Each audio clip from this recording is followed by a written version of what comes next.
Well, good morning and welcome to carco.com.au Raceway for all of our live stream viewers, wherever you may be around this wide world of ours.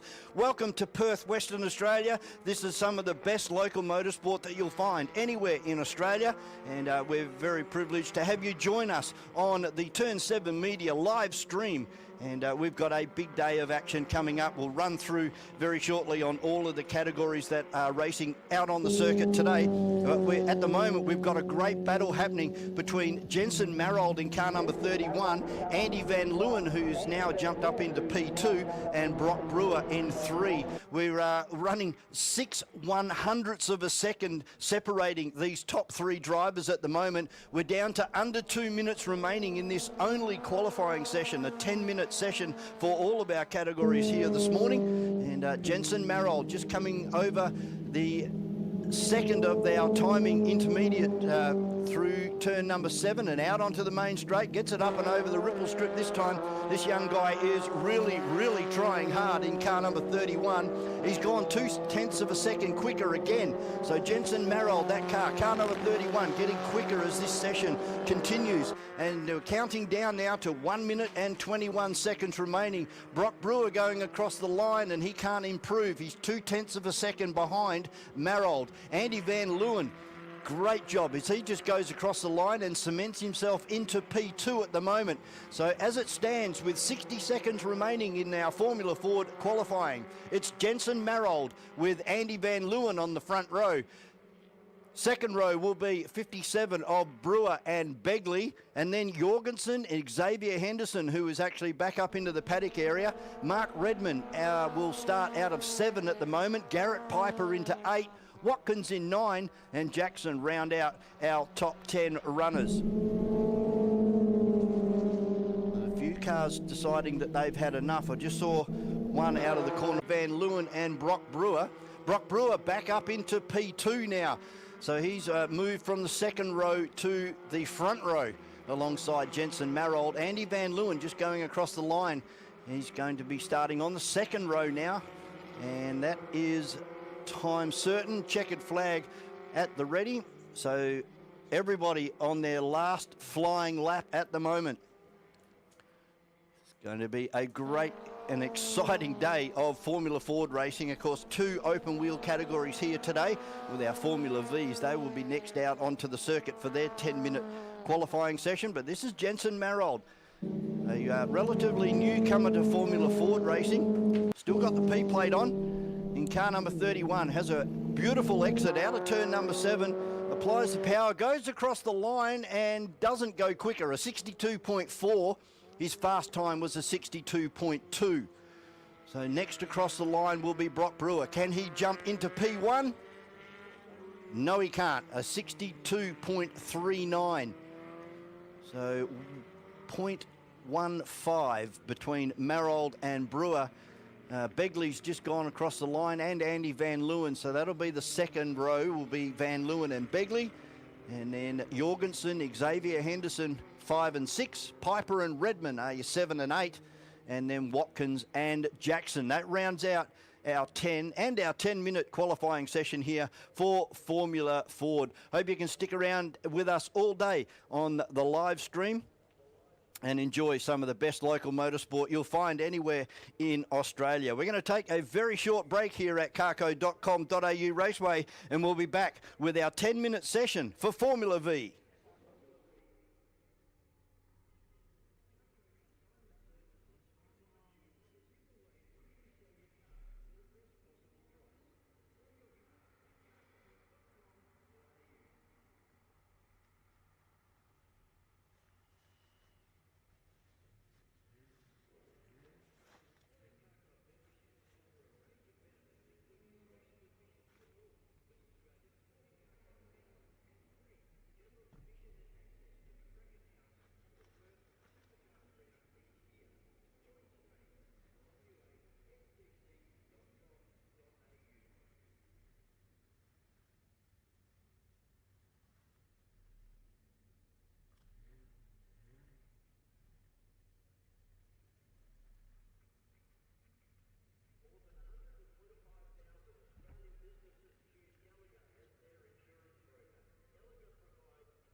Welcome back to CARCO.com.au Raceway here in Perth, Western Australia, and our Formula Vs, our race cars designed around the Volkswagens. We got two categories coming your way very, very shortly. A 1600cc category, the gold category, and then the silver category of the 1200cc's, and a good field of Formula Vs in the 1600s. We're a little bit light on with our 1200s this weekend, but we've got Mackenzie Gow in car number 18 in the 1200 category. We also have Jonathan Scary, Campbell Gow, Mark Quinn, and Danny Chero. And Isaac Scary and Alan Yo making a return, which is good to see in the AJ. And then we go on to our 1600cc category. Michael Lloyd, Paul Moltoni, and he's the current state champion in the Formula Vs at the moment. From Ben Wilkins, Kathy Lisson, Callum Lamont, Ken Wyatt, Vinnie Paduanu, Renauld Block, another new name in the Stinger. And then we have Rod Lisson, Mason Legg, and Maddie Matthews driving the Jacer, the F2 K16 model, as all of our runners already up and over the top of the hill. It's like car number 32 just getting out of the way of everybody. Another one of our exciting open wheel categories here at carco.com.au Raceway. There's not uncommon for this particular category of racing to come right down to turn number 7 and then a drag race across the line. As joined up in commentary at the moment by a man who's been there and done that, Miles Lockett. Good morning, Miles. G'day, Vaughan. How you going, mate? Yeah, great to see a good turnout of Vs again. We've unfortunately lost a couple from the entry list. Alan Yo developed a oil leak in his car yesterday, which he was unable to fix, and David Campbell was entered, but fortunately DC had some surgery this week, and the doctors have said, no, you can't get in your race car. Why not? He's still breathing? Yeah, he is. That's good. As out of turn number 1 for the first time in anger, already our leaders up and over the top of the hill, 4 of them broken away. It won't get a representative time until they come across the stripe this time, but always keep on about how close Formula V racing is, and not just the 1600s as well. There's some really close racing with the 1200s, and how's these young guys, this Isaac, the Scary family in general. I know, and just looking out on the circuit at the moment, both Isaac and Jojo have actually done a really good job here in terms of positioning themselves for qualifying. They've got them right up behind Danny Chero, who's the current championship leader. He's basically had a clean sweep both here and also Collie at the second round. So they're going to use him as their benchmark to try and set a time. And same again with the 1600s as well. It's sort of a case of trying to find a car who's real quick and then try and latch onto the back of them. So obviously at the moment, Paul Moltoni is the man to beat. So Mason Legg, look at him, he's jumped straight on the backside of him to set a time, and he's set the first quickest time so far. They're only in the 111s at the moment, so a couple of more seconds to come. I did notice just before the guys went out there was a little bit of checking the circuit down at turn 1 for some possible fluid down, but it looks like all the cars are getting through there nice and quick. How good has this new car been for car number 85 of Mason Legg? He was always running around 4th, 5th and 6th. He's now got this new car, and as we saw at the last round, he had an absolute cracker of a race meeting, and he finds himself in P1 at the moment. Only early, 6.5 minutes remaining. Yeah, certainly the new Sabre 02s are definitely the car to have currently in terms of Formula V. The Jacers are still there, well and truly. Again, the Stingers are still good. We just had the national round, I think, last weekend over at Calder, and it was pretty much a Sabre fest, although there were a couple of Jacers that did get in amongst it. But saying that, when you look at obviously our current championship leader, Paul Moltoni, now that car was built in 1999. So that's not the latest and greatest Jacer chassis out there, but it is still super quick.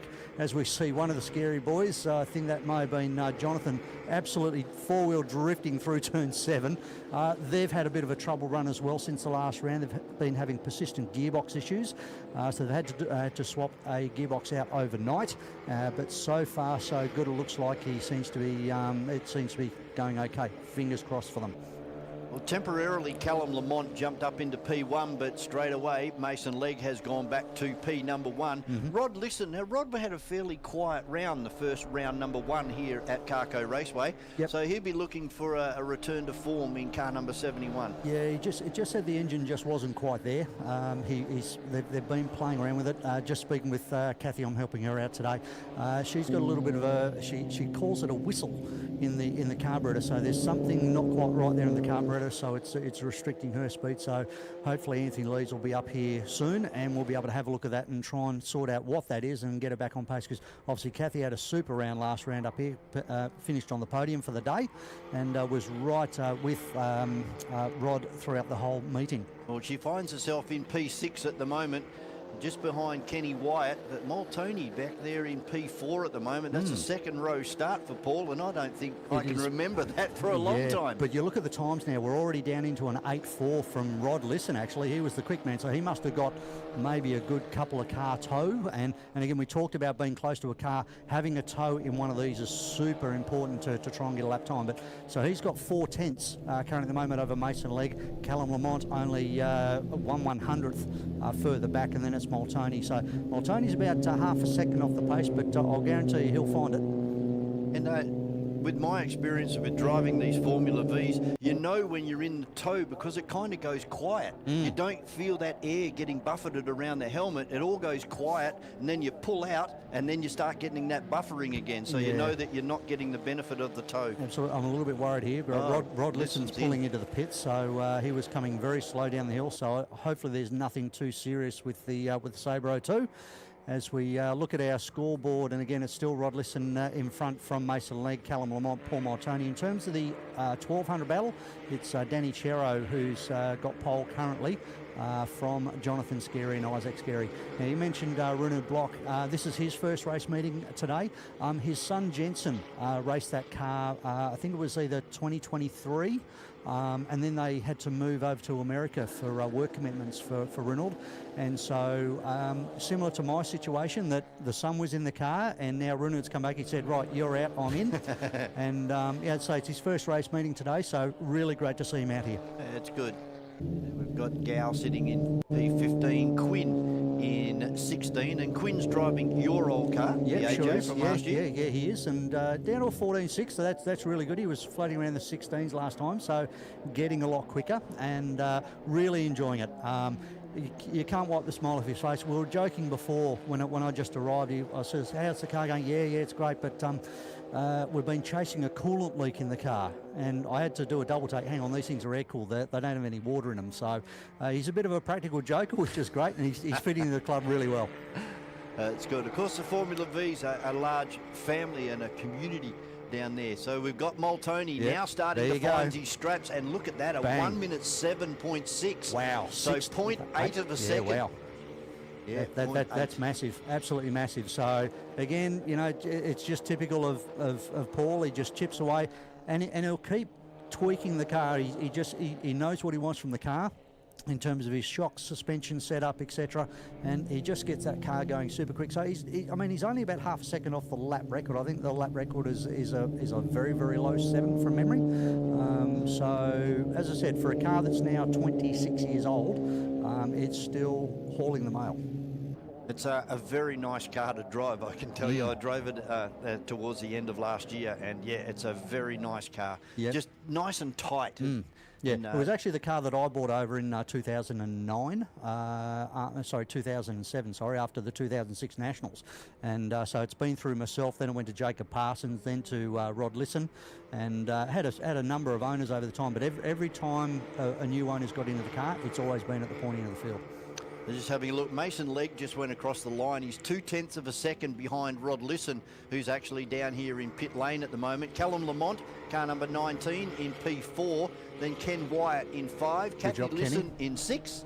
Mackenzie Matthews up there into 7. Yeah, wow. With Wilkins in 8 and Vinny Paduanu round out our gold category, the Wow. 1600s. 11.5 from Maddie Matthews. That's an quick. amazing time. That's That's probably the best she's ever been around here. So again, they had issues with their gearbox last year, and speaking with Ed, her father, I think they found an issue with there was a nut on the back of the clutch which was kept on coming loose.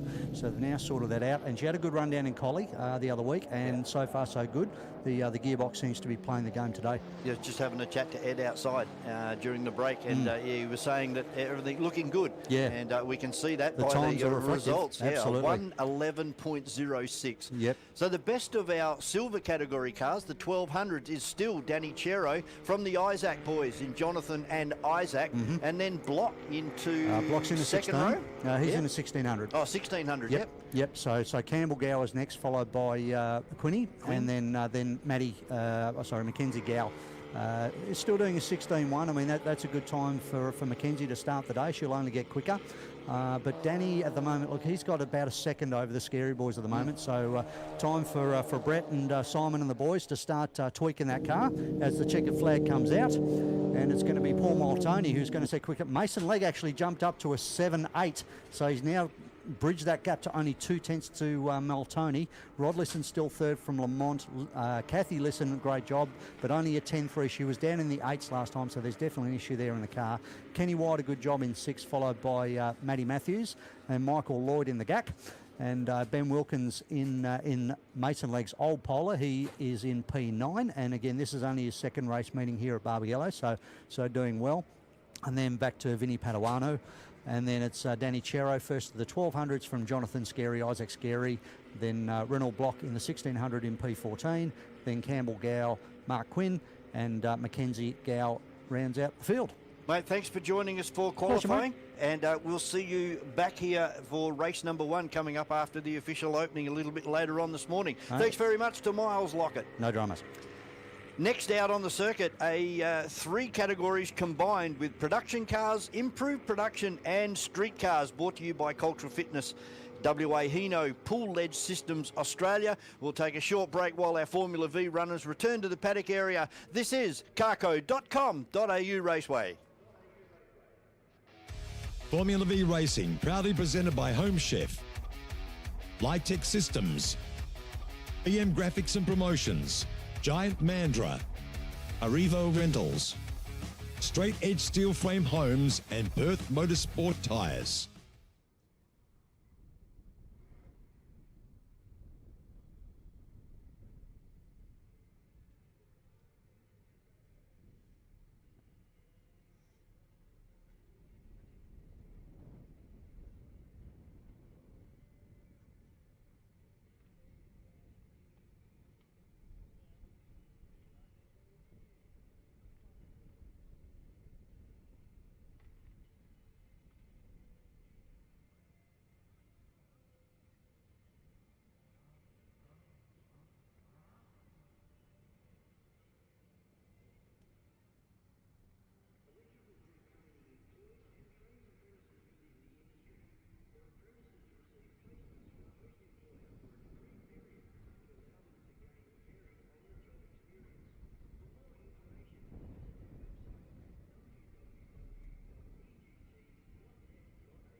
Improved Production Car Racing, proudly presented by WA Hino, Knight Group, and BM Graphics and Promotions. Street Cars Racing, proudly presented by Pool Edge Systems Australia.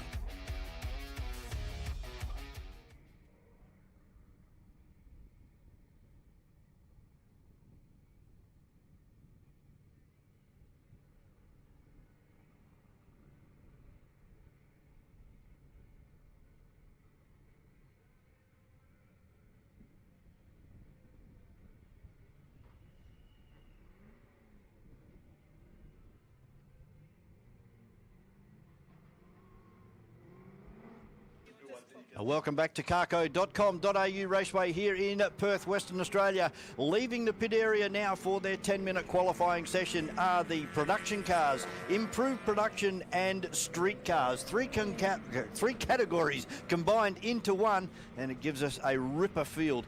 And this is pretty wide open in most of these categories here at CARCO Raceway today. But this one in particular should be a ripper to keep an eye on. In the BMW M3, the Damon Croxon, Laurie Whittam out there in the Mazda RX-8. Michael Woodhead driving a Mini Cooper S, a car that we haven't seen circulate around here for a long time. James Russo is out there in the Renault Megane, the RS version. And we have a look at our improved production drivers. Car number 3, Steve Turpin.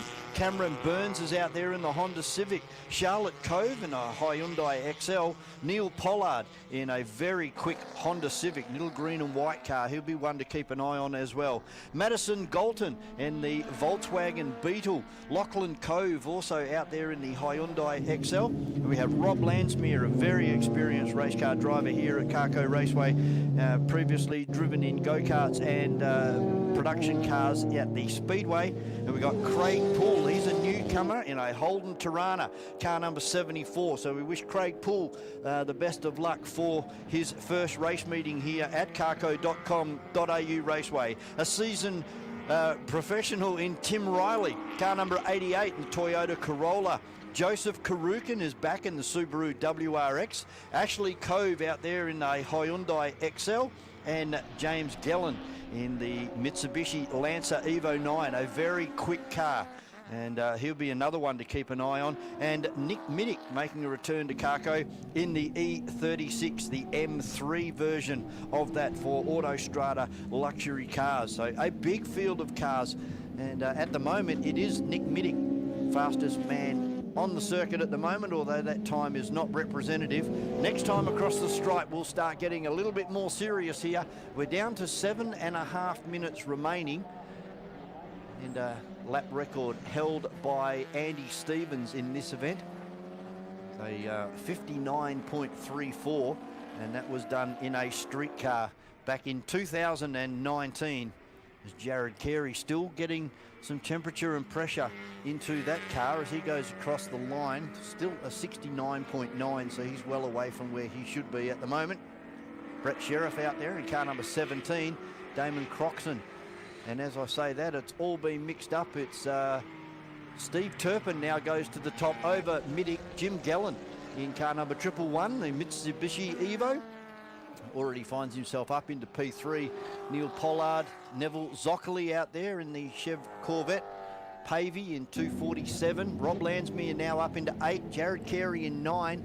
And Brett Sheriff round out our top 10. Should be lots of chopping and changing. So 25 of Poole just going across the line. A beautiful sounding Holden Tirana as well down there into turn number 1. Just able to get past one of our Hyundai XL Cup cars. And he's got another 2 of the Hyundai models to deal with very, very shortly. Gets the car up on 2 wheels and floats it across the bus stop there at turn number 3. Hard up against the curb as they turn into the left-hand sweeper here. Up and over the top of the hill. A blind right-hander at the top of the hill here at carco.com.au Raceway. And then they drop down the hill towards turn number 6. We pick up on our live stream of Jared Carey in car number 444. And a big shout out to Jared's family watching on the live stream today from the United Kingdom. And let's see what Jared can do for the family back there. And it's great to have your company wherever you may be watching around the world. This is carco.com.au Raceway here in Perth, Western Australia. Find some of the best local motorsport that you'll find anywhere in Australia right here at carco.com.au Raceway. A lot of work and development being done on Jared Carey's car as we pick him up down there into turn number 7. A Nissan 350Z out with the Nissan motor and in with an LS1. A big thumping V8. He's got brand new braking system on board this car as well. And doesn't it look a trick? With the green wheels on the black background of the body. And unfortunately, he's come right up behind some of the slower runners. So he was on a flyer there. He still finds himself well out of where he should be. Let's see whether he can get past these couple of Hyundai Excels that are in front of him and try and put the pressure on and move himself back up. He's just got an inside run as they crest the top of the hill and down towards turn number 6 now. Nick Middick's just going past our camera point at the top of the hill, and Neville Zockerly in that beautifully presented silver Chevrolet Corvette. Car number 265 of James Russo. And Jimmy, we haven't seen Jimmy up here for a long time. A former drifter and very good in the drifting cars, and comes out, does a lot of sim work, and finds himself behind the wheel of a race car today here at CARCO. So here we go, we're picking up on Jared Carey again as he drops down the inside of car number 88 of Tim Riley. It is a circus down here on the front main straight here at CARCO Raceway. There are cars everywhere at the moment trying to set their fastest lap. We are down to 3 minutes and 46 seconds remaining. It's still Steve Turpin over Nick Middick. And then we find the Chevrolet Corvette up there in P3. Jared Carey now on the second row in P4. And then we have Peachy was there.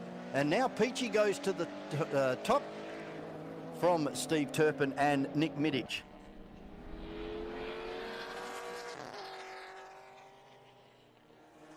Laurie Whittam down there in the Mazda RX-8, car number 70 in 16. Woodhead in 17 in the little Mini Cooper S. And then Tim Riley, James Russo, and then the Cove family, 3 of them. Car number 36, 117 and 171. And they round out our field down there in position 20, 21 and 22.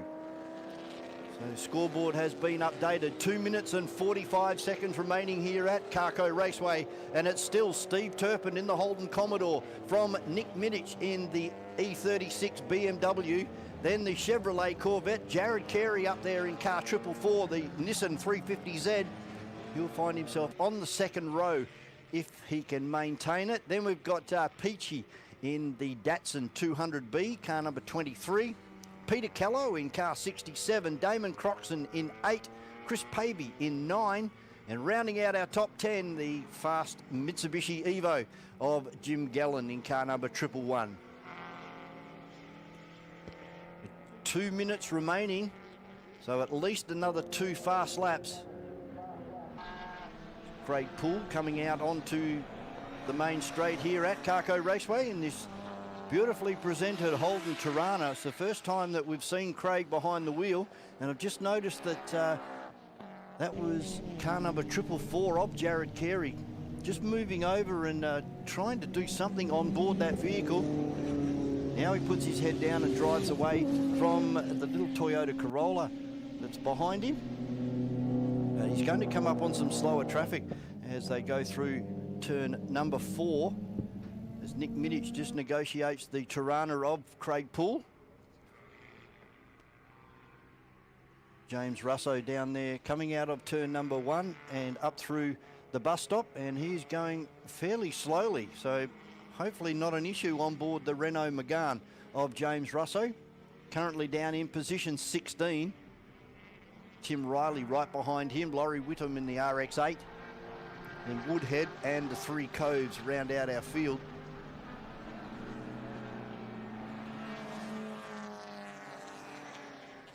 But it's all Steve Turpin at the moment. Car number 3 going to start on pole position if he can maintain this. There's only 1/10 of a second between Turpin and Middick. Then Neville Zockerly, some 7/10 of a second behind Nick Middick, and then Jared Carey. Peter Callow's moved up into P6, Peachy into 7, Damon Croxon in 8, Chris Pavey in 9, and Jim Gallen. That is your top 10 with 20 seconds remaining, and I've just seen Steve Turpin returning up into the paddock area. So he's fairly happy with his 62.50, and he's got 1/10 of a second exactly over Nick Middick in the E36 BMW.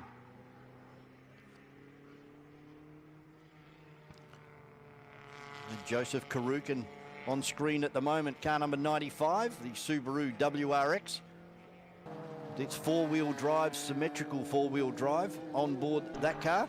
So watch him from the start line. Once we get into racing, that four-wheel drive grip really enables the Subaru to have an outstanding start compared to the rear-wheel drive cars that have a tendency of breaking into wheel spin from the drop of the clutch.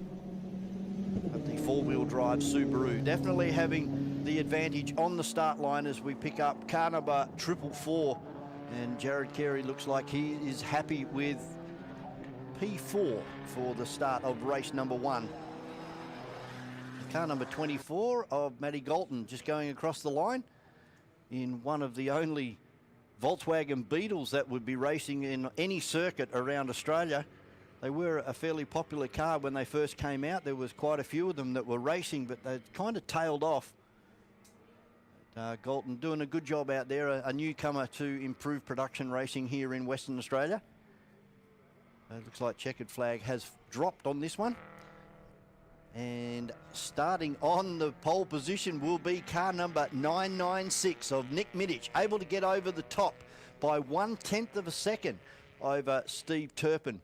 Second row will be Neville Zockerly in car number 95. He'll start alongside 444, the Nissan 350Z of Jared Carey. Third row will be Peter Kello and Peachy in car number 23. Then Damon Croxton and Chris Pavey. And rounding out our fifth row will be Jim Gallen and Neil Pollard in that very quick Honda Civic. That's the way they are going to line up for race number 1 for production cars, improved production and street cars. Next out on the circuit, the last of our qualifying sessions here this morning at carco.com.au Raceway. For ADH Club Car, we have sports cars, sports sedans and the WA muscle cars, and they're fighting for the 100k plate here. They got their 10-minute session coming your way very shortly here at carco.com.au Raceway. Street Cars Racing, proudly presented by Pool Edge Systems Australia. Improved Production Car Racing, proudly presented by WA Hino, Knight Group and BM Graphics and Promotions.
Get your drift on with Drift West.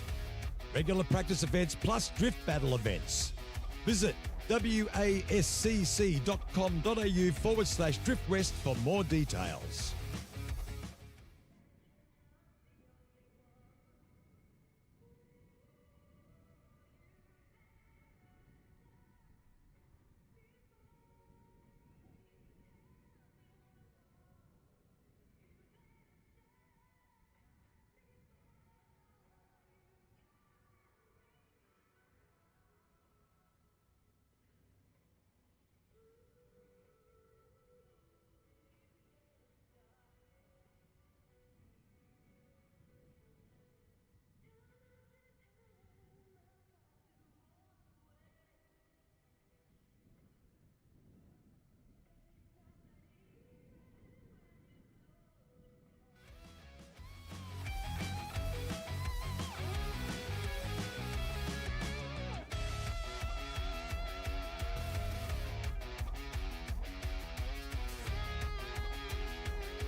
Around about a 3-minute delay here at carco.com.au Raceway while some work is carried out somewhere around the circuit.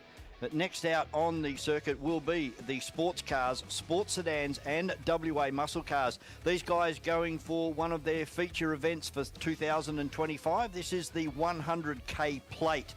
And we've got a 12-minute, two 12-minute races coming up through the day, plus one lap. Of course, all of our events here, except for Time Challenge, that is done by laps. All of the rest of the events today will be done on a time certainty. So if it says 15 minutes, as soon as the 15 minutes is up, then we go one lap after that.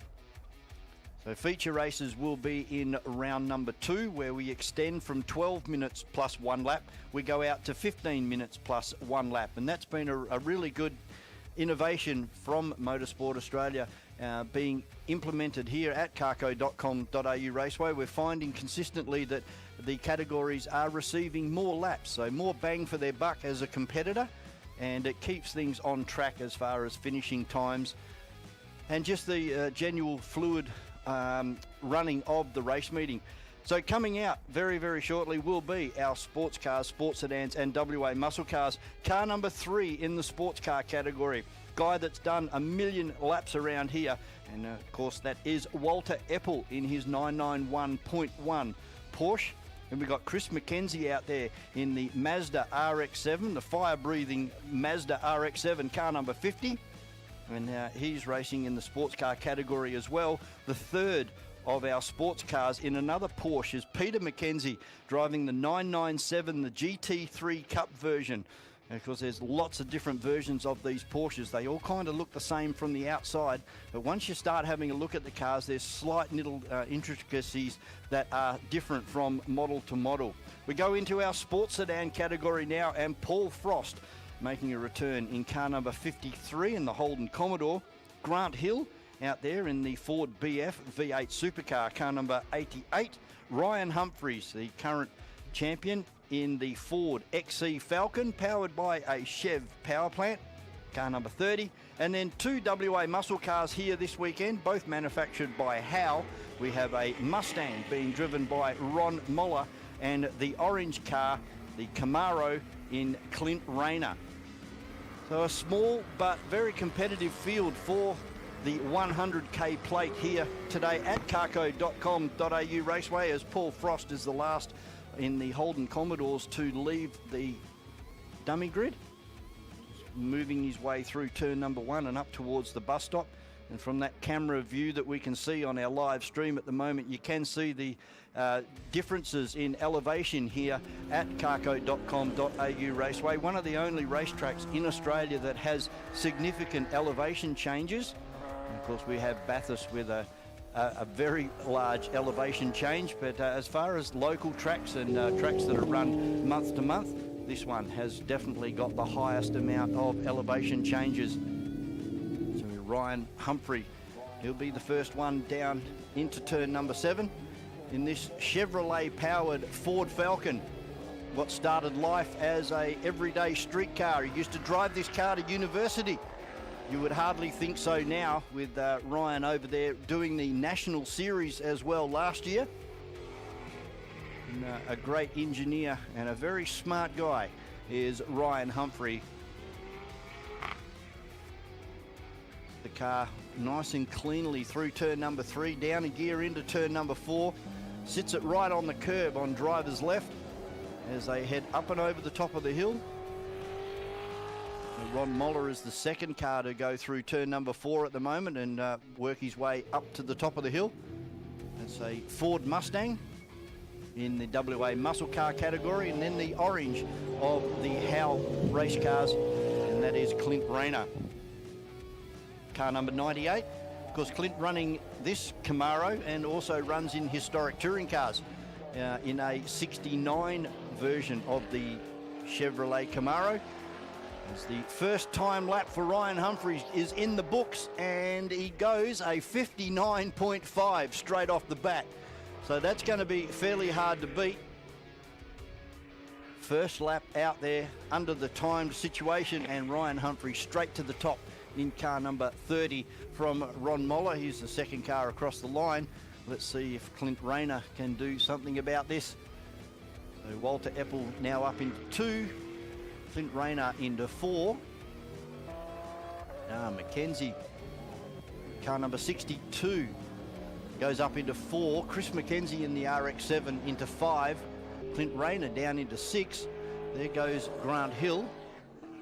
And still warming the tyres. He's some 15 seconds away from where he should be at the moment. So just trying to get some tyre temperature and some brake temperature into the BF Falcon X-V8 supercar. As Ryan goes across the line, and a 57.4. They're getting quicker. We normally expect this from Ryan. He puts in a couple of fast laps and back it down, and then may decide to have one more crack.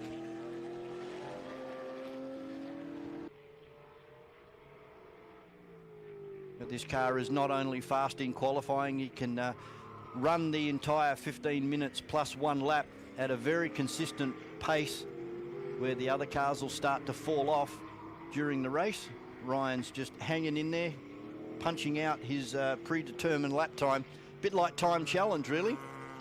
As Grant Hill goes across the line and goes up into P2 this time, a 58.0, so he's 0.6 of a second behind Ryan Humphrey at the moment. Clint Rayner into 3, Walter Eppel up into 4, Ron Moller in 5, Chris Mackenzie in 6, and the other Mackenzie, car number 62 of Peter Mackenzie, in 7. And I've just noticed that Paul Frost is not showing up on our board. So the Holden Commodore just going into turn number 3 at the moment, and 4 is not showing up on our scoreboard. So our timing staff will be onto that straight away.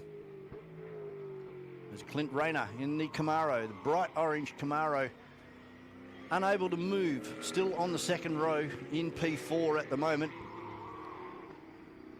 Kenzie going across the line in 6th at the moment. He stays there with a 60.14. That's his fast lap for the session so far. And we can see Ryan Humphreys has backed it down already. So quite happy at the moment, a 56.6 compared to a 58.0. 1.4 seconds is the advantage at the moment. And we can see that car of Paul Frost coming into pit lane at the moment. I'm sure his crew will be having a look at the Dorian on board Paul Frost's car, as it's not showing up on our scoreboard at the moment, which means he will start from the rear of the grid. Just some adjustments being made to the back end of that car at the moment down here in pit lane. So just some tyre temperatures being done. And there it is, Paul Frost is now showing up on our timing system. So good work by our timing people to get that back on and rectified very, very quickly. But it's still Ryan Humphrey. From now, Walter Eppel has moved up to the first row. Grant Hill and Clint Rayner on the second row. Grant Hill now moves up into P2. Walter Eppel down to 3. Clint Rayner into 4. Chris Mackenzie in 5. Ron Moller in 6. Peter Mackenzie, car number 62, in 7. And we've got Paul Frost sitting down here in pit lane at the moment. Ryan Humphrey into pit lane. Just a pressure adjustment on those tyres before he gives it one more hit out. We've got 3 minutes and 20 seconds remaining. And that's exactly what's happening at the moment. Just a bit of a tyre check. Maybe taking some of the pressure out of those tyres.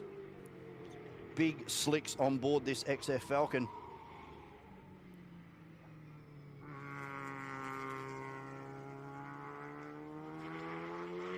And Paul Frost for Frost Logistics moving back out of pit lane now, and same with Ryan Humphreys as well. So Ryan will get one more flying lap in here. 2 minutes and 40 seconds remaining here in the last of our qualifying sessions for our sports cars, sports sedans and WA muscle cars.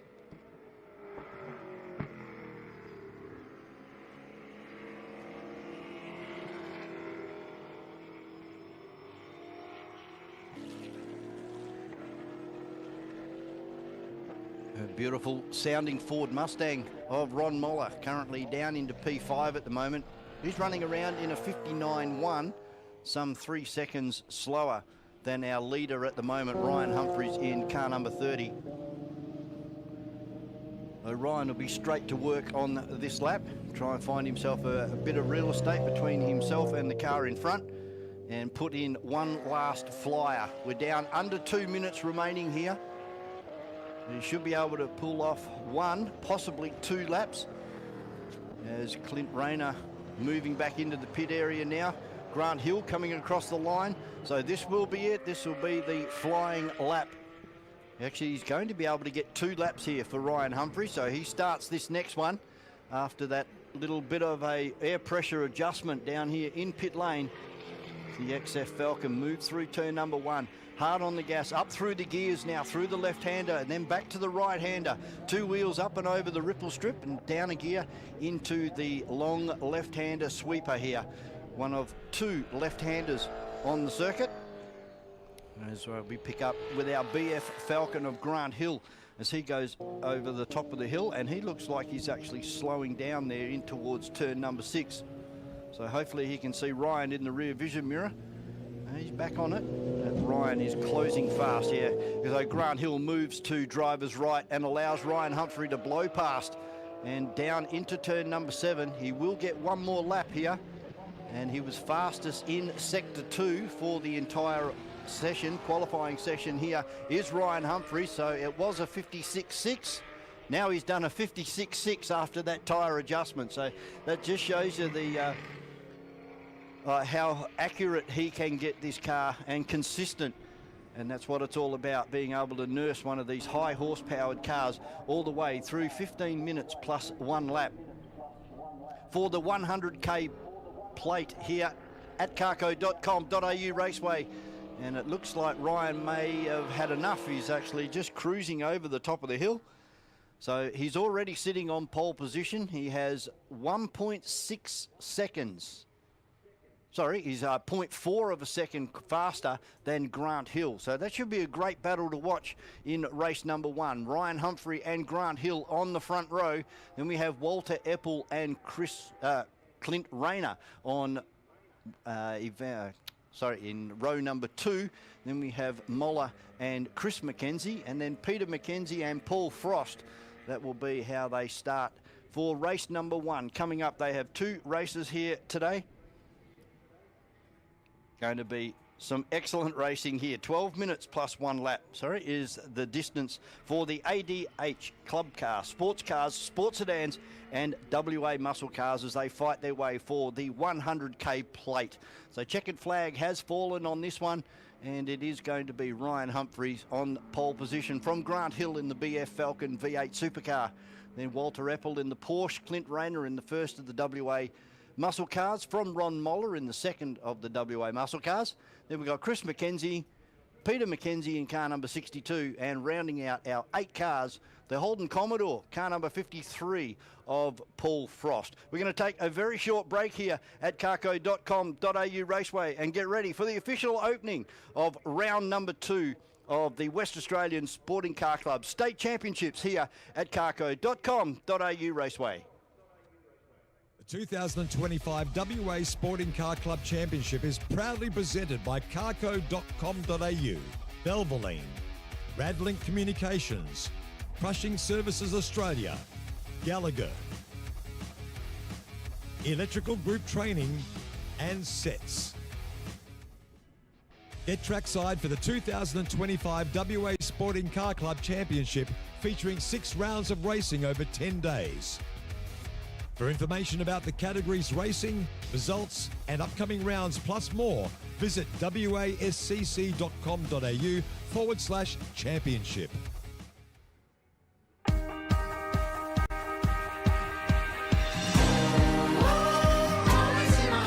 good morning and welcome to round 2 of the West Australian Sporting Car Club State Championships here at CARCO Raceway. And with Time Challenge, XL Cup, Formula Ford and Formula V. And we've got production cars, improved production and street cars. And as we've just seen, sports cars, sports sedans and WA muscle cars. It's going to be a beautiful day out there. Finding up this morning with a top temperature of around about 26 to 27 degrees. Welcome to all of our live stream viewers, wherever you may be watching from around the world. I'm Vaughan Brewer. I'm flying solo today, coming to you from the Rob Janney broadcast studio here at CARCO Raceway. Would you please be upstanding for the Australian National Anthem?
.com.au Raceway, located here in Perth, Western Australia. Of course, our live stream brought to you by Turn 7 Media and the West Australian Sporting Car Club.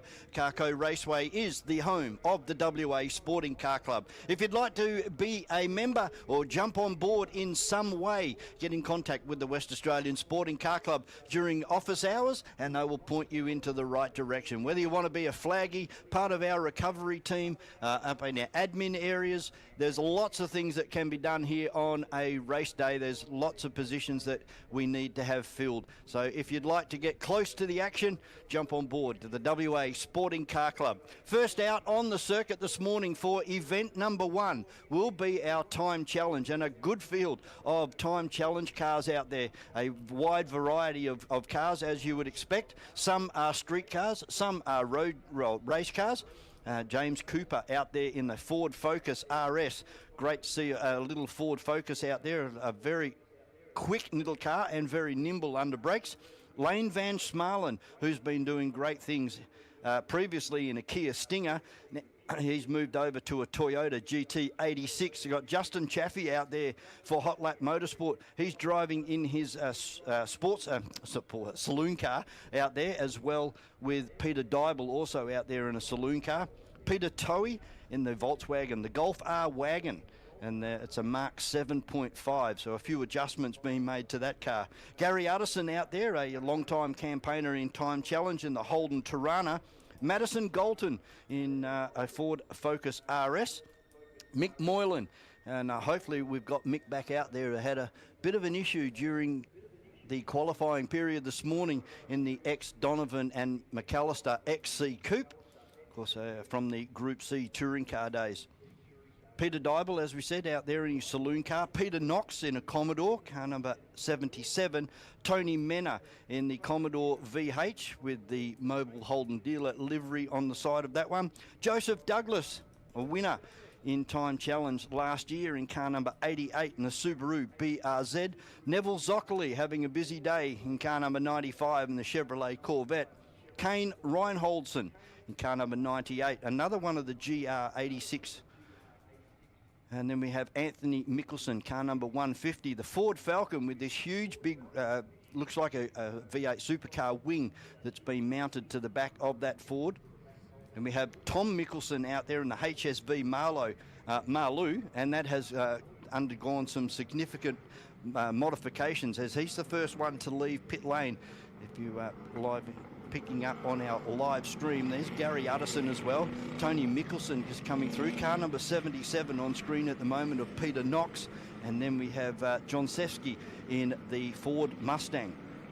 Good to see a 65, 66 model Ford Mustang out there, mixing it up with some very late model cars, including the Toyota, the GRs, the Ford Focus out there. Car number 24 on screen at the moment of Madison Galton, and it's a Ford Focus RS.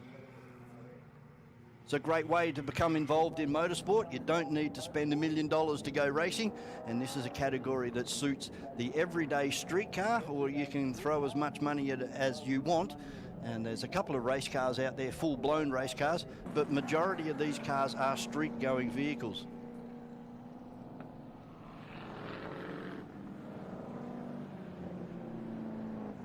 Just the appropriate safety wear, helmet, gloves, a race suit, and you can go racing. Some seatbelts would be nice, just in case. But the idea is not to go door handle to door handle racing. These guys have already done their 10-minute practice session this morning, where they were working out what's a consistent time that I can do around this 2.41 kilometre course here at carco.com.au Raceway. It's a safety car bringing them up and over the top of the hill at the moment. Looks like it'll be Tom Mickelson in car number 157. From Tony Roskell. Now, we had Tony down as driving the XY GT, but he has morphed that into a Holden Tirana with the Marlboro Holden dealer livery on it, and it was going very, very quickly during our practice session earlier on this morning. So green light is on, and away we go for event number 1. Over 5 laps, this is time challenge.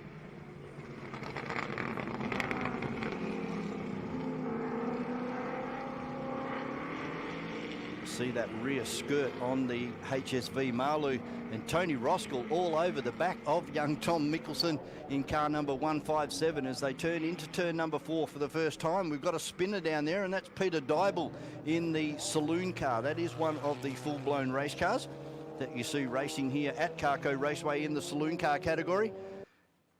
No harm, no foul, as he hasn't crossed the control line yet, so his time will start in about 2 seconds now. So this won't be a very good lap to start with because he's not up to speed. Here comes the pass now from Tony Roskell over Tom Mickelson down into turn number 7. Remember, this is not about who crosses the line first.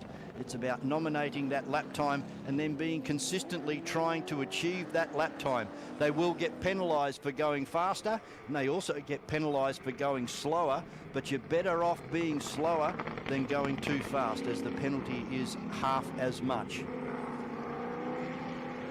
The track conditions looking fairly good out there this morning. I had a quick walk around, and it looks like there's a fair bit of grip on the track at the moment. With the sun beating down on it, the track will go away through the day, but it will come back again later on this afternoon.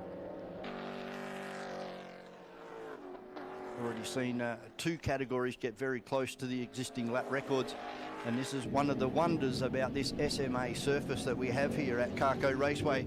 Since it was laid some 5 or 6 years ago, it just keeps producing, still being able to achieve lap record times here. At every race meeting, we get very, very close to those lap records.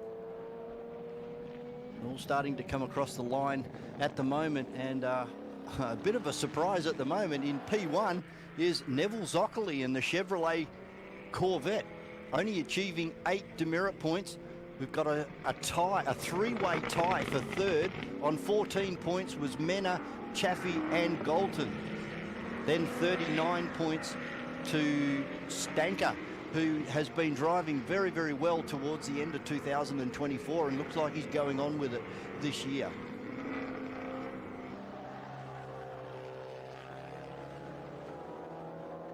So how quickly it changes. We're still seeing Galton now taking the lead from Stanker, who now goes to the lead over Joe Douglas. Galton into third. Justin Chaffee now down into fourth after leading this for about 30 seconds. But Stanker on 39 points at the moment. So they start to reel off lap number 2. The scoreboard continually updating here, so it shows Galton at the lead at the moment by 8 points over Justin Chaffee, and then Stanker in car number 151 in third place. So just to give you a bit of an overview of the demerit point system, and there we have Tony Mena, who's run right off to the track. He is very, very deep down there in turn number 6. looks like he's lucky not to have rolled that car over. He's gone in sideways down there at turn number 6. He's about 25 metres into the sand trap. Now, the sand trap has done its job. And red flag situation here for event number 1 with Madison Galton in P1 at the moment from Justin Chaffee, who's just returned into the pit lane. All of our drivers will be heading into pit lane now. Stanker in third. Tony Menner, unfortunately, down there in the Holden Commodore with the mobile Holden dealer livery on his Commodore, the VH model. Peter Dybel was also in the top 5. Knox is in the 5 as well. Then Joe Douglas in 6. Peter Toey in 7. Cooper in car number 4 in 8. And then we have Tom Mickelson, Lane Van Schmalen, and John Sefsky round out our top 10 as it stands at the moment. Everybody coming back into pit lane. And a red flag situation here while we retrieve Tony Menner. Might just take a very short break here and have a look. We're still waiting to see what will happen, whether this will actually be called off or we will keep going. We are currently on lap number 4. It was only a 5-lap event, so we'll wait and see what race control do about this one. We'll take a very short break here at carco.com.au Raceway. Stick around, lots more to come your way today.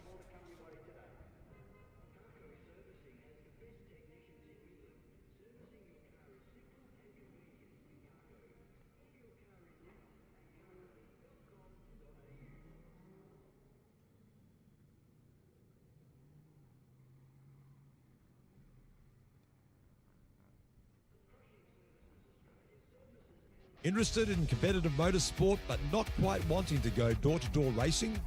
The Tarmac Sports Series features events such as Hill Climb, Time Attack, Point to Point and Time Challenge.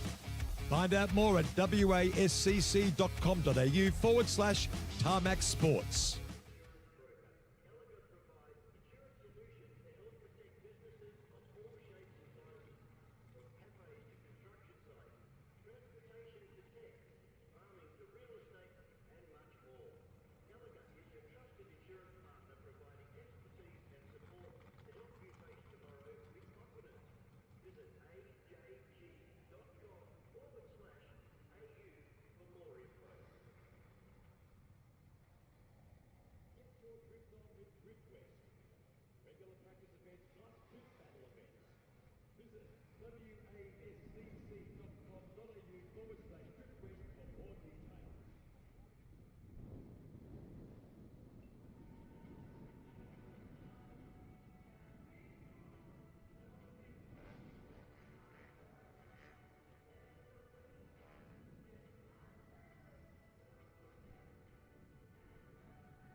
West Australia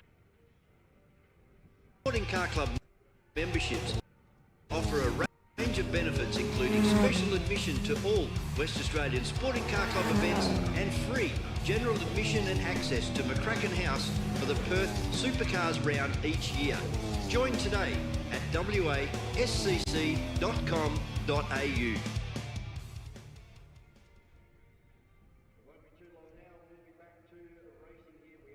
5-lap time challenge event. So it looks like Tony Mena's car has been extricated from the sand trap there, buried down to the doors, unfortunately, down there in turn number 6. And having a look at our totals at the moment, and unfortunately for Tony, he's currently sitting on the top of the tree on 164 points. He's got a good lead, but that will soon evaporate once we go back into race situation with John Seski in the Mustang on 358 points in second place. The Chevrolet Corvette of Zoccoli, car number 95, he's on 552 points. And then Tony Roskell in the Marlborough Holden dealer team Holden Tirana, he's in 4th position on 926. And then 1,000 points behind him is Justin Chaffee in 5. So just to give you some sort of state of play, we've got our leader on 164, and down there in position 17, 8,838 points to Tony Mickelson in car number 150 as it stands at the moment. So it looks like there may be an issue with Tony Mickelson's car with car number 150. I know, it's just looking straight down here underneath the Rob Janney broadcast studio. But yeah, there's a wide variance in the point score situation, and that's where it's critical that you get as close as possible. But as the race goes on, you start to come up on some slower traffic, and that can impede your time. And then there's the old red mist. You start to go side by side with somebody, and you have a tendency of putting your foot down harder to try and execute the pass before the corner, and then you've actually blown your time out of the water, and you'll get the appropriate amount of demerit points deducted as well. So it's all about being consistent. As we keep saying, the master of this particular discipline was Peter Brock at Mount Panorama for many, many years, and he used to drive by the seat of his pants, no wristbands or any scoring devices on board, no watches, and he was told by his pit crew, the Marlborough Holden dealer team, to go out and run a 2-minute 25, and he would run a 2-minute 25 around Bathurst, so 6-point-something kilometres around Bathurst.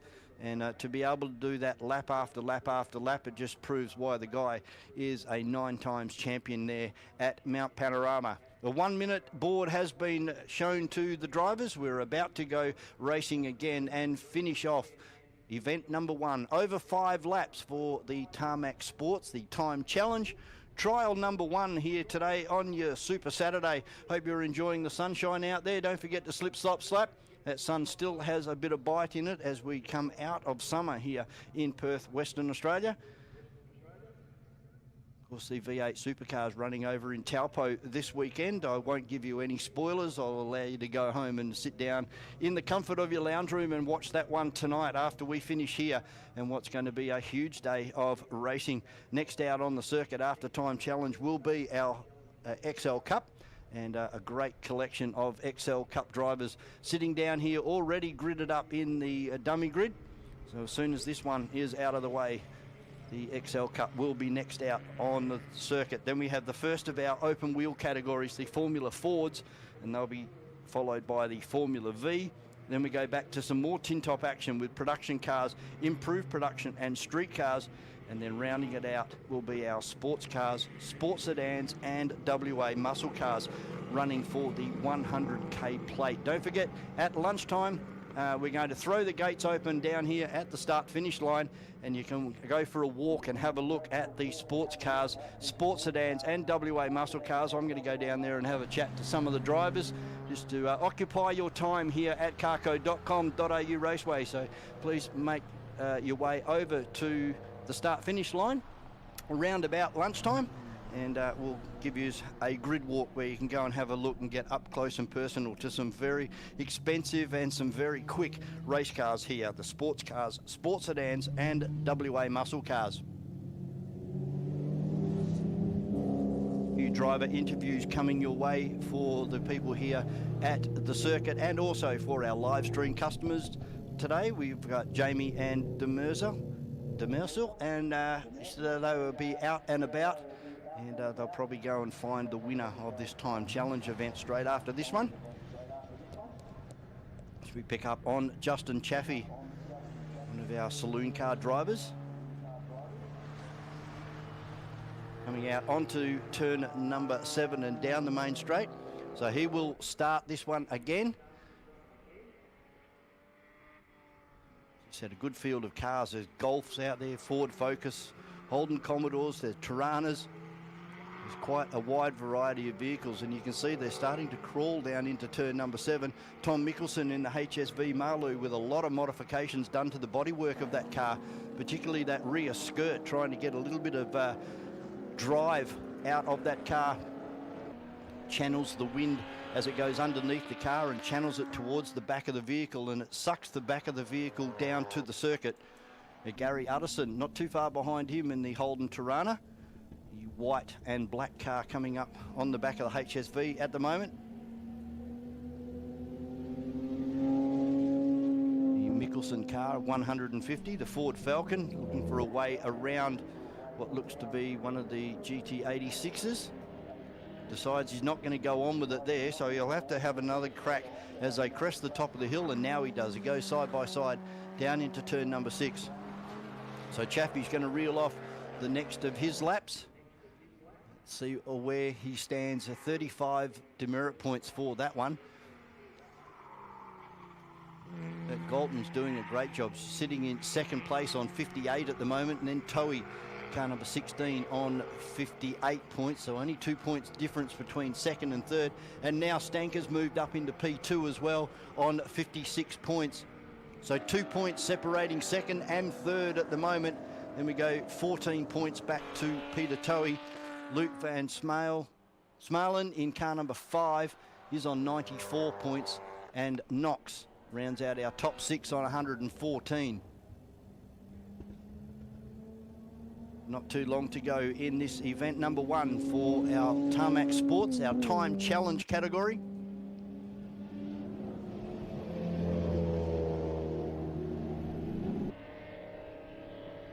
Coming down the hill into turn number 7, car number 15, the Holden Commodore, the VN of Justin Chaffee, makes a good exit out of turn number 7 and across the stripe. Looks like he might get one more lap in here.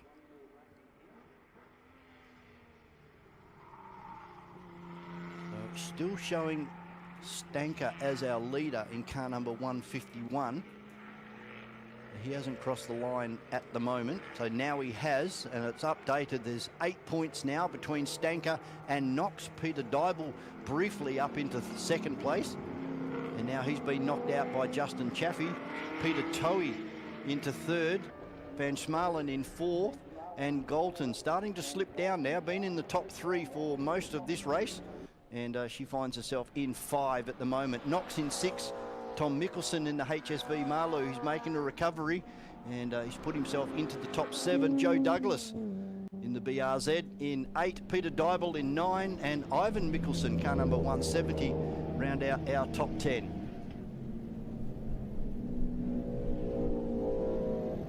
Car number 5 of Van Smalen on screen at the moment, coming across the top of the hill.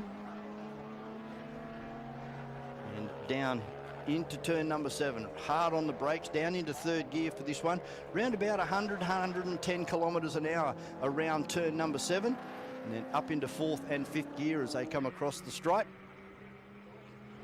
And he has gone a bit quicker than what he would have liked, finds himself dropping right down to P8.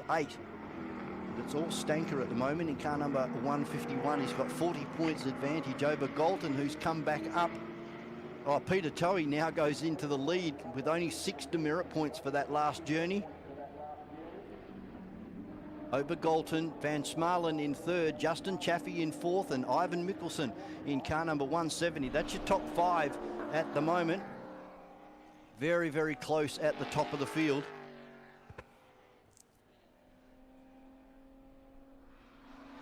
Right, we've lost a few. Tony Roskell, John Sefsky, Zoccoli, Tony Mena and Cooper. So we've lost 5 cars out of this event, which is very unusual for Tarmac Sportz and Time Challenge.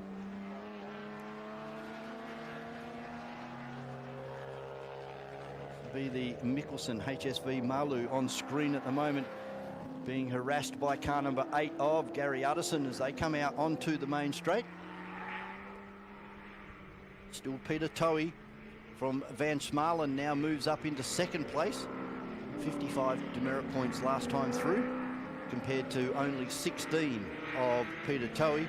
Gary Utterson in the Tirana, heading into turn number 4 at the moment. Fantastic, 8 points for that last journey. It's 2.41 kilometres around carco.com.au raceway. So to be within 8/100ths of your designated time, that's a pretty good drive all the way around this course. Don't forget, you're dodging other traffic and other road users out there as well. Don't want to get sucked in and start racing with the car that you're coming up on or trying to get past. Ford Falcon of Mikkelsen down there into turn number 6 at the moment. What started as a road-going street car is starting to morph itself into a V8 supercar replica. That big rear wing on the back of the Mikkelsen car, car number 150, as he comes down into turn number 7. And we have checkered flag on this one. So what happens now is our timekeepers will do a quick check of all of our scores, and we will be able to give you the updated final placings at the moment as the drivers are still continuing to circulate on the circuit. It takes a little while for our scoreboard to update, but at the moment looking good for Toey over Galton, and then by 1 point it's Van Smalen in third. But we will wait for the official placings here for event number 1, Tarmac Sportz and Time Challenge, here at carco.com.au raceway. So 13 cars finished that event. Tony Mikkelsen down there in car number 150. Looks like he's going to finish with 1,358 points compared to 254 for Toey, who's looking good to take the win here. We're just doing the final calculations at the moment. 1 point difference between Galton and Van Smalen. Can Galton hang on and take out second position here by 1 point?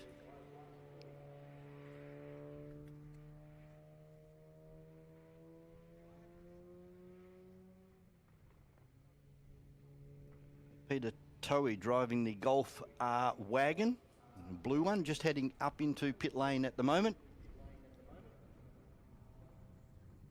Shouldn't be too much longer, and our official scoreboard will give us our final placings for event number 1. And there it is. The win goes to Peter Toey in the Golf wagon, car number 16, over Galton in car number 24. And in third place is Van Smalen in car number 5. So great effort from Galton to hang on to take second place by 1 point in that one. We're going to take a very short break here at carco.com.au raceway. XL Cup, a big field of XLs coming your way very, very shortly here at carco.com.au raceway.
WA XL Cup Racing proudly presented by Retrovision, Liqui Moly, Moltec Mechanical, Racetech, Nexter, and Revolution Race Gear.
Large field of XL Cup runners heading out onto the circuit, and it looks like we're going on board.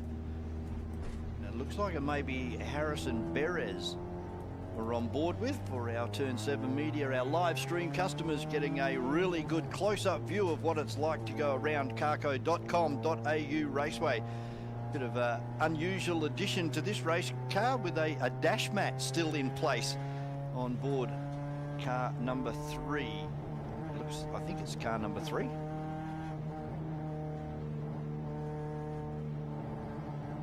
Making their way through the S's and up and over the top of the hill. Carlos Ambrosio will start on pole position. Alongside him will be Zane Rhodes in car number 73. Second row, Stuart McGregor in car number 2, and returning to XL Cup where he first started was Jackson Callow. And we have Tristan Moore in car number 16. Clamp in 13, Cooper in 55, John Schultz in 99, Wagner de Souza in car number 25. Then we have Noah Byrne in car number 11, Will Panizza in car number 9, Fisher in 12, Ruano Stumpf in car 50, Nathan Seaton in 95, the first of the Coves in car number 36, Cameron Charnley in 5, Craig Ferreira in car number 84, Renan Sanchez in car number 29, then Stuart McGregor in car number 8, and 117, the second of the Cove cars, in 117, Ashley Cove, and then Hewitt, car number 40, Wesley Lahair in car number 27, the third of the Cove cars, 171, and rounding out the field from the back of the field, looks like Burns in car number 3, who we don't actually have down on our entry list at the moment, so we'll have to get an update from our people down there in race control. Car number 3, Burns.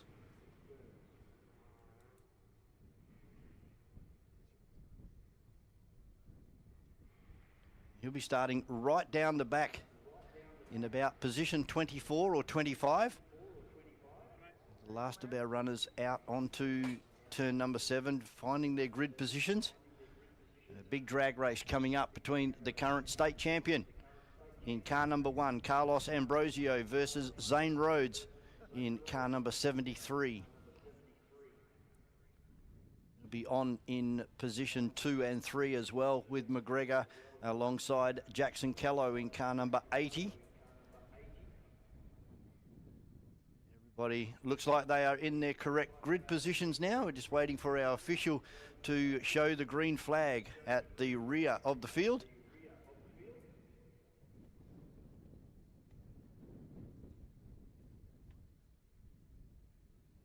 Everybody now in starters' hands. 5 to 10 second delay now. The red lights will come on. And it looks like somebody has moved forward there.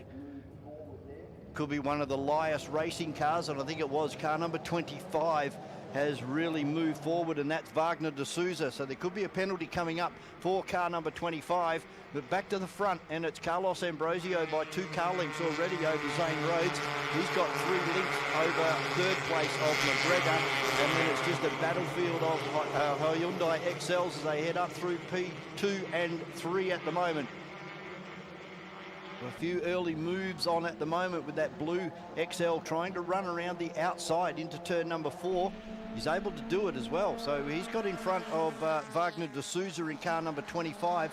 We'll have to wait and see whether there will be a penalty applied for that start for car number 25. Currently within the top 10 is de Souza. But our leaders exiting turn number 6 and up and over the top of the hill. And it is Carlos Ambrosio and Zane Rhodes. They're really skipping away now from McGregor and Callow. And it looks like we've gone safety car with one of our starters not able to get off the line.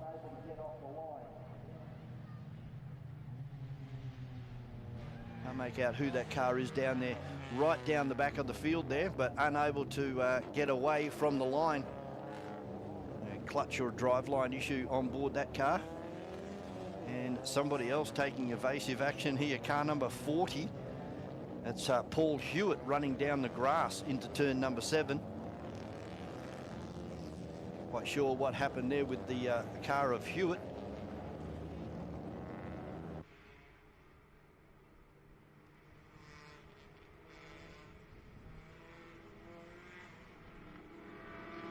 Recovery team already moving that car back up into the paddock area. Like it may be as it comes close to us in the Rob Janney broadcast studio. Hopefully we should be able to get racing again next time around.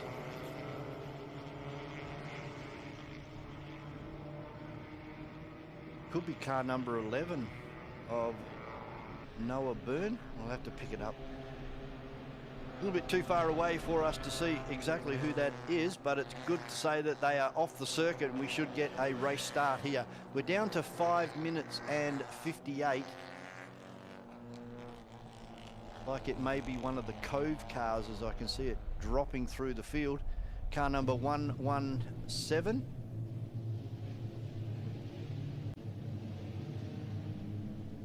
Presented pink and purple car. We'll wait for our safety car to come up and over the top of the hill. If the lights are out, we will go racing this time through. 5 minutes and 30 seconds remaining here on the clock. Remember, all of our events today are run to time certainty except for our time challenge. Looks like a second car has come to a stop there on the exit of pit lane, so we will go around one more time. And that looks like it may be car number 8 of McGregor. He's also dropped to the bottom of the field. We've got Cove, Moore and Panizza not showing up on the scoreboard at the moment. A bit of attrition early here on the Hyundai XL Cup race number 1 for the day. Unusual. These are normally a very reliable little race car. They're not far away from a stock standard Hyundai XL as far as the engine. Limited modifications being able to be made to these cars. They're all running the same suspension, same tyre package and brakes. That it puts the emphasis back onto the driver's skill and how you set the cars up with their tyre pressures and maybe disconnecting one of the rods at the back of the car to loosen the back of the car up, particularly when it rains. They will disconnect that rod, the rear rod that runs from one side of the car to the other. Go back on board with Burns in car number 3 is moving down into turn number 6. Just trying to get some heat, keeping the heat in those front tyres. These are a front wheel drive car, of course. So wherever you point the front wheel, the back wheel will follow. Carlos Ambrosio, Zane Rhodes and Stu McGregor are your top three. Coming up and over the top of the hill. Safety car now starting to accelerate away. We will get a green light this time through for continuation of race number 1 for our XL Cup runners. 3 minutes and 20 seconds remaining, so we should get a good 3-lap run here. Can Ambrosio hold off Zane Rhodes? A very hard charger in car number 73, and then behind him a guy that's done a lot of laps around here and also on go-kart tracks around Western Australia is Stuart McGregor, driving for Napa Auto Parts in car number 2. And look at Rhodes trying to put a move on Carlos Ambrosio as they go down into turn number 1 for the first time on this restart. Ambrosio lets the car run right out to driver's left on the exit of turn number 1, trying to keep the momentum going. They're not a overly high horsepowered car. You've got to try and keep as much speed into these cars as you can. As somebody runs very, very wide around turn number 4, runs nearly out to the concrete apron on the driver's right. Everybody over the top of the hill successfully on this first lap of our restart. Well, pretty much single file now as they head down into turn number 6. 2 minutes and 15 seconds remaining on this one, and Zane Rhodes has dropped back about 1.5 car lengths now, but now he should get a tow up and over the top of the hill, so we'll look for a pass on down here from Zane Rhodes. Is he going to be able to pull out and run down the inside, or is he going to be happy to just to sit right in the boot lid of the current state champion in Carlos Ambrosio? And he's decided to just sit there and bide his time at the moment. Somebody running very, very wide on the exit of turn number 7 as well. That was the little purple and green car number 13, and that's Tristan Clamp. So that'll be a strike against his name for exceeding track limits down there on the exit of turn number 7. But look at the advantage that these two guys out in front, Ambrosio and Zane Rhodes. Ambrosio fast through sector 1, and in sector 2 it was Zane Rhodes last time through. They're pretty much single file now for the rest of the field. But the winner will come from one of these two out in front. Who will it be? Ambrosio, the current state champion, over Zane Rhodes in car number 73. Rhodes really late on the brakes, gets right into the boot lid of the current state champion down there in turn number 6. Ambrosio using all of the racetrack and a little bit more on the way out of turn number 6 as they crest the top of the hill. Still 1 car length the difference between Ambrosio and Rhodes.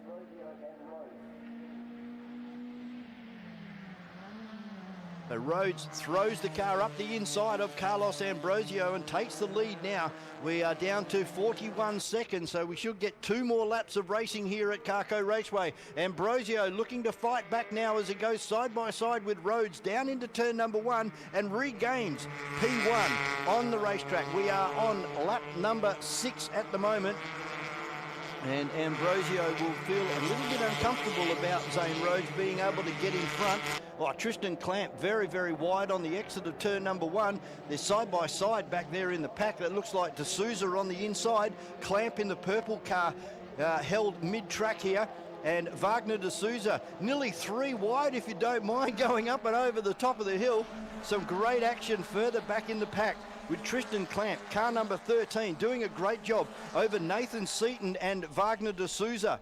They're still going side by side down into turn number 6. Big brake lock up there for D'Souza. He's run wide. That's allowed Nathan Seaton now to grab a position right into the boot lid now of Tristan Clamp. They're going side by side as they come up and over the top of the hill. This is a great battle. We got 4 cars and they're both side by side coming up and over the top of the hill, down into 7 now to reel off another lap here at carco.com.au Raceway. Somebody's fired it right up the inside, pushes Clamp wide again, so that'll be 2 strikes now for Tristan Clamp in car number 13.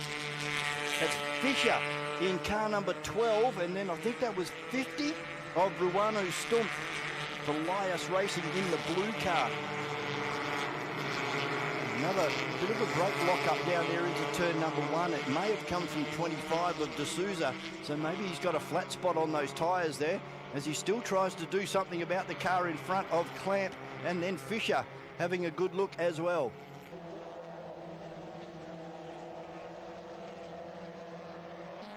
And side by side over the top of the hill for Lias Racing, it's Wagner de Souza over Clamp and Fisher, having a great battle, and it continues down there into turn number 6.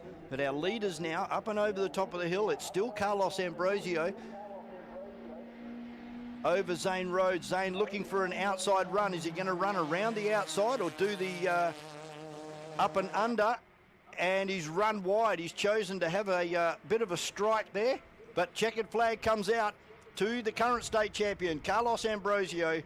Last lap, well, fastest lap of the event was a 1:12, and Clamp looks like he's run really wide again, so that will probably be a penalty coming for Clamp. We'll wait and see what happens up there at the WA Sporting Car Club. Race control at the conclusion of this event, but a good hard-fought win for car number 1 of Carlos Ambrosio.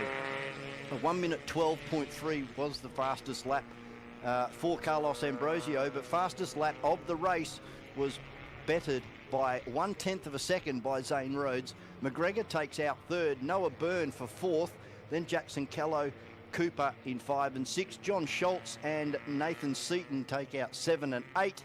And 9 and 10 will be Wagner de Souza, with a bit of a question mark hanging over that position at the moment, and also Clamp in car number 13. That rounds out our top 10. Hope you enjoyed race number 1 for our XL Cup runners. We'll take a short break and we'll be back very shortly here with lots more at CARCO Raceway.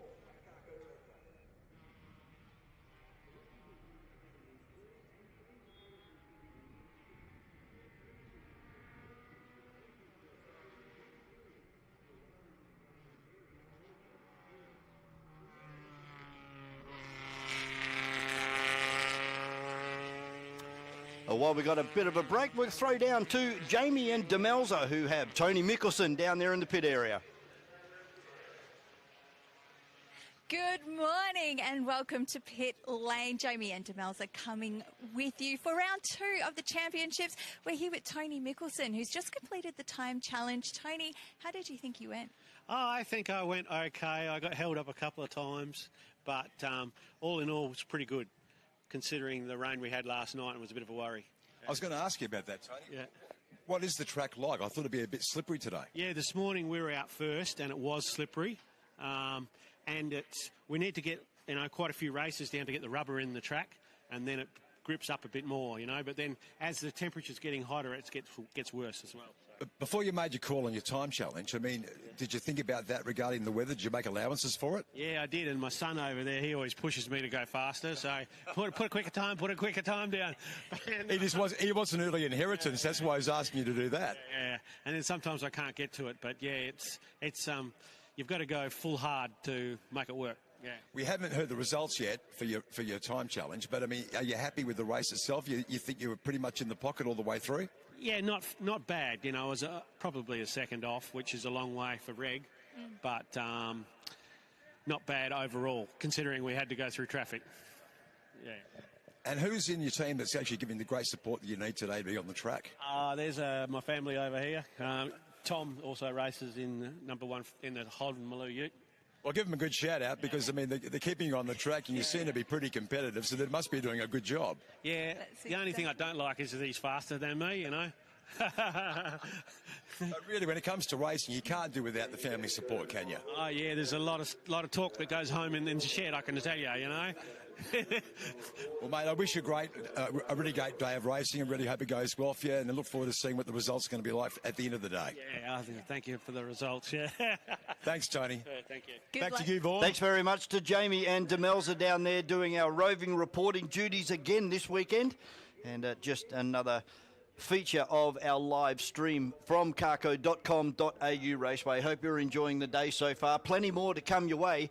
The first of our open wheel categories will be next out on the circuit, and it will be Formula Ford, and these guys are going to be going at it as per usual. A great starting position for Andy Van Leeuwen and round number 2 of this state championship for the West Australian Sporting Car Club. But up the front, the P-plater, Jensen Marold in car number 31. He will start alongside car number 57 of Brock Brewer. Andy Van Leeuwen, as I just said, starting on the second row in car number 66, and then Begley in car number 3. Craig Jorgensen, car number 58, will start alongside Xavier Henderson, who had an issue in qualifying and spent most of the qualifying period in pit lane.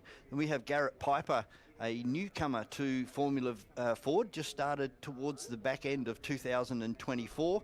Mark Redmond down there in car number 11. Watch for Mark to come on. He wouldn't be happy sitting right the way back down there. So must have been an issue on board Mark Redmond's car number 11, the first of our silver category and our only silver category car out there, and that is for Watkins in car number 50, for Dave Watkins. And we've got Jackson in car number 28, and William Hall, who also had issues during that practice or the qualifying period earlier on this morning. The race record for this one set back in 2004. They were a different configuration back then, different tyres and different fuel. And it was a 59.7, so unfortunately nobody will ever get closer to that one again. A 12-minute race plus 1 lap coming your way very, very shortly. We've got a slight delay at the moment. I can see some orange lights at the top of the circuit there.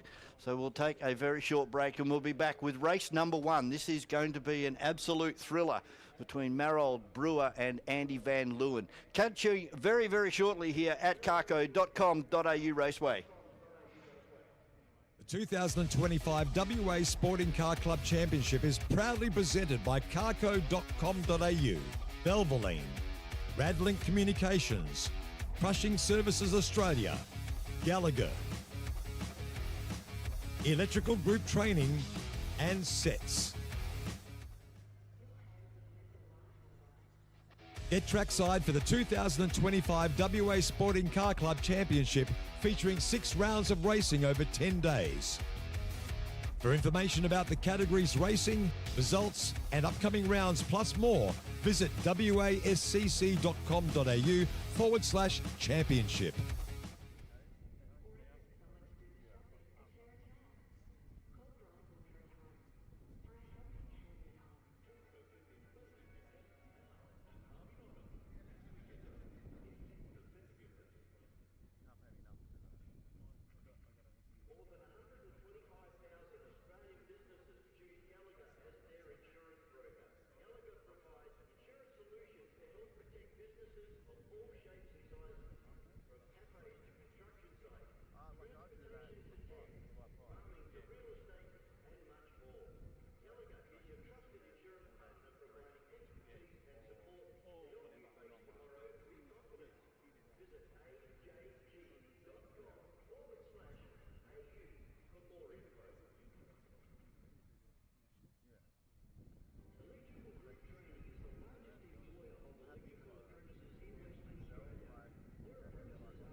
So Formula Ford making their way out onto the circuit for race number 1. This is round number 2 of the West Australian Sporting Car Club State Championships. And it's the P-Plater in Marold, car number 31, on pole position from Brock Brewer in car number 57. Great effort by those guys to get that car back on the circuit, ready for today. It was just a few days ago. It was a bare chassis with some problems receiving some parts. So it's been great that the guys have been able to get that car turned around and finds itself on the front row. On the second row will be Andy Van Leeuwen in car number 66, and alongside him is car number 3 of Begley. Then we have Craig Jorgensen in car number 58 and Xavier Henderson, who, as we said, had a few issues during that qualifying period. So look for car number 8 to be coming forward. Garrett Piper is out there in car number 6, and Mark Redman, as we also said, watch for car number 11 to come forward during this 12-minute plus 1 lap race. Then we have Watkins, Jackson, and right down the back of the field, a guy that normally races a Rolt RT4 up here at CARCO Raceway in William Hall, car number 55.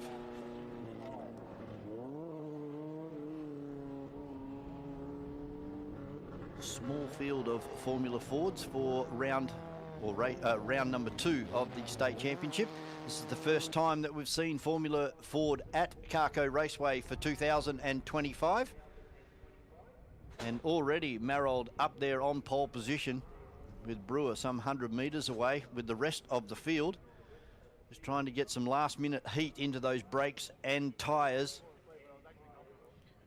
So 5 rows of cars. Looks like we are missing Paul Barron in car number 88. He's a no starter.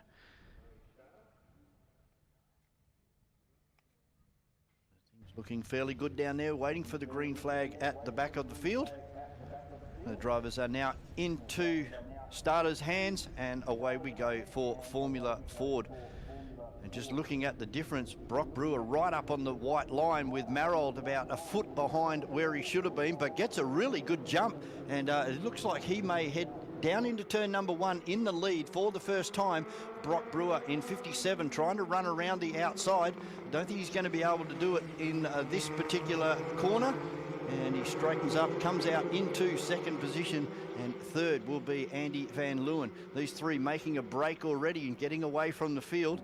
And Marold in car number 31, a P-Plater, a newcomer to Formula Ford racing here in Western Australia. And if anything is to go by, the last couple of seasons of Formula Ford have been absolutely outstanding. This racetrack is just self-made for Formula V and Formula Ford racing. It just lends itself to some great side-by-side action as we pick up the guys coming out of turn number 6, and Marold's able to pull away by 2 car lengths. Now the toe comes in and Brewer gets right under the gearbox, moves right over to driver's right, and Marold's done the same thing. Now Brewer looking for a run up the inside already and forces the move and gets it done down there into turn number 7. Good drive from car number 57 at the moment, but Marold fighting back up the inside and should go back into the lead into turn number 1. Brewer hung out wide in car number 57. Marold goes back to the front on the exit of turn number 1. And Andy Van Leeuwen having a great run in this car. These three look like they're going to be the cream of the pack so far in race number 1. And Marold a little bit sideways there during turn number 4, so that should drop a few revs there and allow Brock Brewer in 57 maybe to put a move on down here as they head down in towards turn number 6. Brewer goes to the inside, not going to happen on this occasion. Marold too good and too late on the brakes. He's moved out by about 2 car lengths now as they move out of turn number 6 right over the concrete ripple strip and apron on the exit of turn number 6. And again, side by side, Brewer goes right down to driver's right. Marold tries to squeeze him over there again. At this time, same as lap number 1. Brewer goes into P number 1, moves straight over to driver's right. He's going defensive, going to make Marold run around the outside if he wants to get P1 back. but Brewer late on the brakes, able to maintain first position on the exit of turn number 1. Marold fighting back now, got a better exit out of turn number 1. All over the gearbox of Brewer at the moment as they go down into turn number 4. Andy Van Leeuwen not giving up, and Xavier Henderson, he's moved forward. He's right on the back of these 3 in front as they crest the top of the hill and roll off another lap here at carco.com.au Raceway. Down into turn number 6. Right through the apex of the corner at the moment. The guys allow the cars to come right out to driver's left on the exit. It's still Brewer, but Marold got a better run again out of turn number 6, and he goes down and tries to go down the inside. And who's going to be late on the brakes here? Marold up the inside. Car number 31 regains the lead from 57 of Brewer. Andy Van Leeuwen up into 3rd, and he is being harassed big time by car number 8 of Xavier Henderson. Getting very defensive out there at the moment is Marold. Moves right over to driver's right and then back to the left. There's battles everywhere here, with car number 3 also having a great run out there towards the back of the field. Sorry, that's 6 of Garrett Piper. There's a 3-car train towards the back of the pack, and this big battle happening up the front there. They've able to drop off. Andy Van Leeuwen this time has Marold and Brewer. They've got skipped away by 3 or 4 car lengths. I'm not quite sure what happened there, but something's happened up through the S's there for Andy Van Leeuwen. So down into turn number 6. It looks like there's a move on here. This is down towards the rear of the field. It's the white car, and I think that was number 3. It's the red car in front. They're having a great battle up and over the top of the hill. Marold to the inside again. He's going to go side by side with Brewer onto the exit of turn number 7. He's got the advantage. He'll go over to driver's right and make Brewer run around the outside. Xavier Henderson all over the back of AVL at the moment as they head down into turn number 1 to reel off another lap. Brewer trying to run around the outside of Marold. He won't be able to get it done there. Marold really good. He's moved away again by another car length over Brewer. Then we go back 2 car lengths to Andy Van Leeuwen and Xavier Henderson. Looking at the gearbox of Andy Van Leeuwen as they head up and over the top of the hill here again at carco.com.au Raceway. Open wheel racing to the max here at Carco Raceway today. This is what we come to expect from our open wheel categories here. Side by side racing, no contact, which is really, really good, but very exciting racing. As Marold is out to 2 or 3 car lengths this time as they come up and over the top of the hill. Brewer tucks himself into the slipstream and tries to make a run from driver's left all the way over to driver's right. Side by side again, bit of a twitch there under brakes for Brewer. Marold this time stuck on driver's left, able to drive right around the outside of Brewer, so he's got some horsepower in that car number 31, has the P-plater in Jensen Marold. Andy Van Leeuwen runs it a bit wide, and that's allowed Xavier Henderson, car number 8, to regain 3rd position now. They've fallen right off the back of these 2 out in front of Marold and Brewer. They're having a great scrap back there for 3rd and 4th. Further back in the pack behind Xavier Henderson is Jorgensen and Redmond. Then we have Begley, Piper, Watkins and Jackson. And unfortunately for William Hall, he will be a non-starter for race number 1. So Brewer ducks to the inside and retakes pole as they head out of turn number 6. Brewer deciding to stay on driver's right, and Jensen going around the outside again. They side by side as they come down the hill into turn number 7. Brewer really late on the brakes, gets the car a little bit untidy as through the downshift. Again, very defensive, coming right over to driver's right as they come across the start-finish line. Marold trying to run around the outside. Brewer hard on the curb as they go into turn number 1. Exit turn number 1 now. There's 2 car lengths between 1st and 2nd. Then we go back 100 metres to Xavier Henderson. AVL not giving up. He's in 4th position at the moment. And then behind them we go back to Mark Redmond, unable to move forward in this race number 1 for Formula Ford.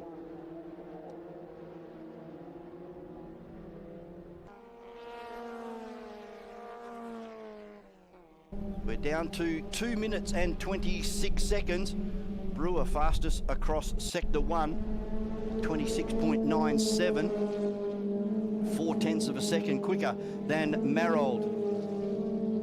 Pick up with Redmond and Craig Jorgensen, car number 58. And our leader again, car number 57 of Brock Brewer, and as it tries to get over to driver's left to stop Marold from coming back. But look at the horsepower of that car number 31. Really gets a good lot of drive out of the corners, does this car. That's where he's making the advantage. 57 of Brock Brewer over 31 of Jensen Marold. Moved away now by 100 metres or so back to Xavier Henderson and AVL starting to fall off the back of car number 8. Behind them we have Mark Redmond and Craig Jorgensen, and then Begley, Piper, Watkins and Jackson in car number 28. Just crossing the finish line now with our leaders almost down into turn number 6. 1 minute and 20 seconds remaining. Should get at least another 2 laps out of this race. Race number 1 for round number 2 of the West Australian Sporting Car Club State Championships.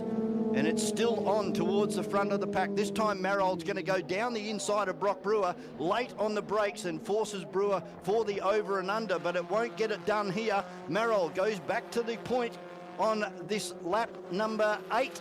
So cross over the line, car number 31 doing a great job. 57 of Brewer trying to fire it up the inside, but gets the nose taken off by Marold in car 31.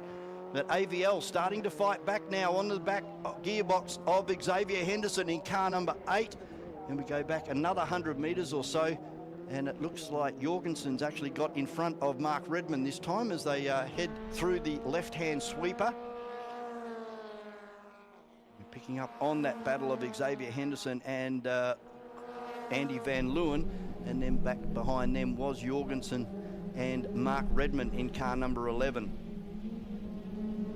But this is where all of the action is at the moment, and Brewer all over the back end this time. Now he starts to come out wide towards driver's left. They're side by side over the top of the hill and down into turn number 7. We've got 3 seconds remaining, so this will be the final lap this time through. Exit side by side. They are running perfectly side by side at the same speed. But Brewer will have to run around the outside here into turn number 1 if he's going to try and get this done. Tries to stay with car number 31 of Jensen Marold. Marold pulls away now by 1 car length on the exit of turn number 1. Xavier Henderson still holding off Andy Van Leeuwen. And then Redmond able to get back in front of Jorgensen in car number 58. And we go back a long way. Having a lonely race back there is Garrett Piper and Begley, Watkins and Jackson.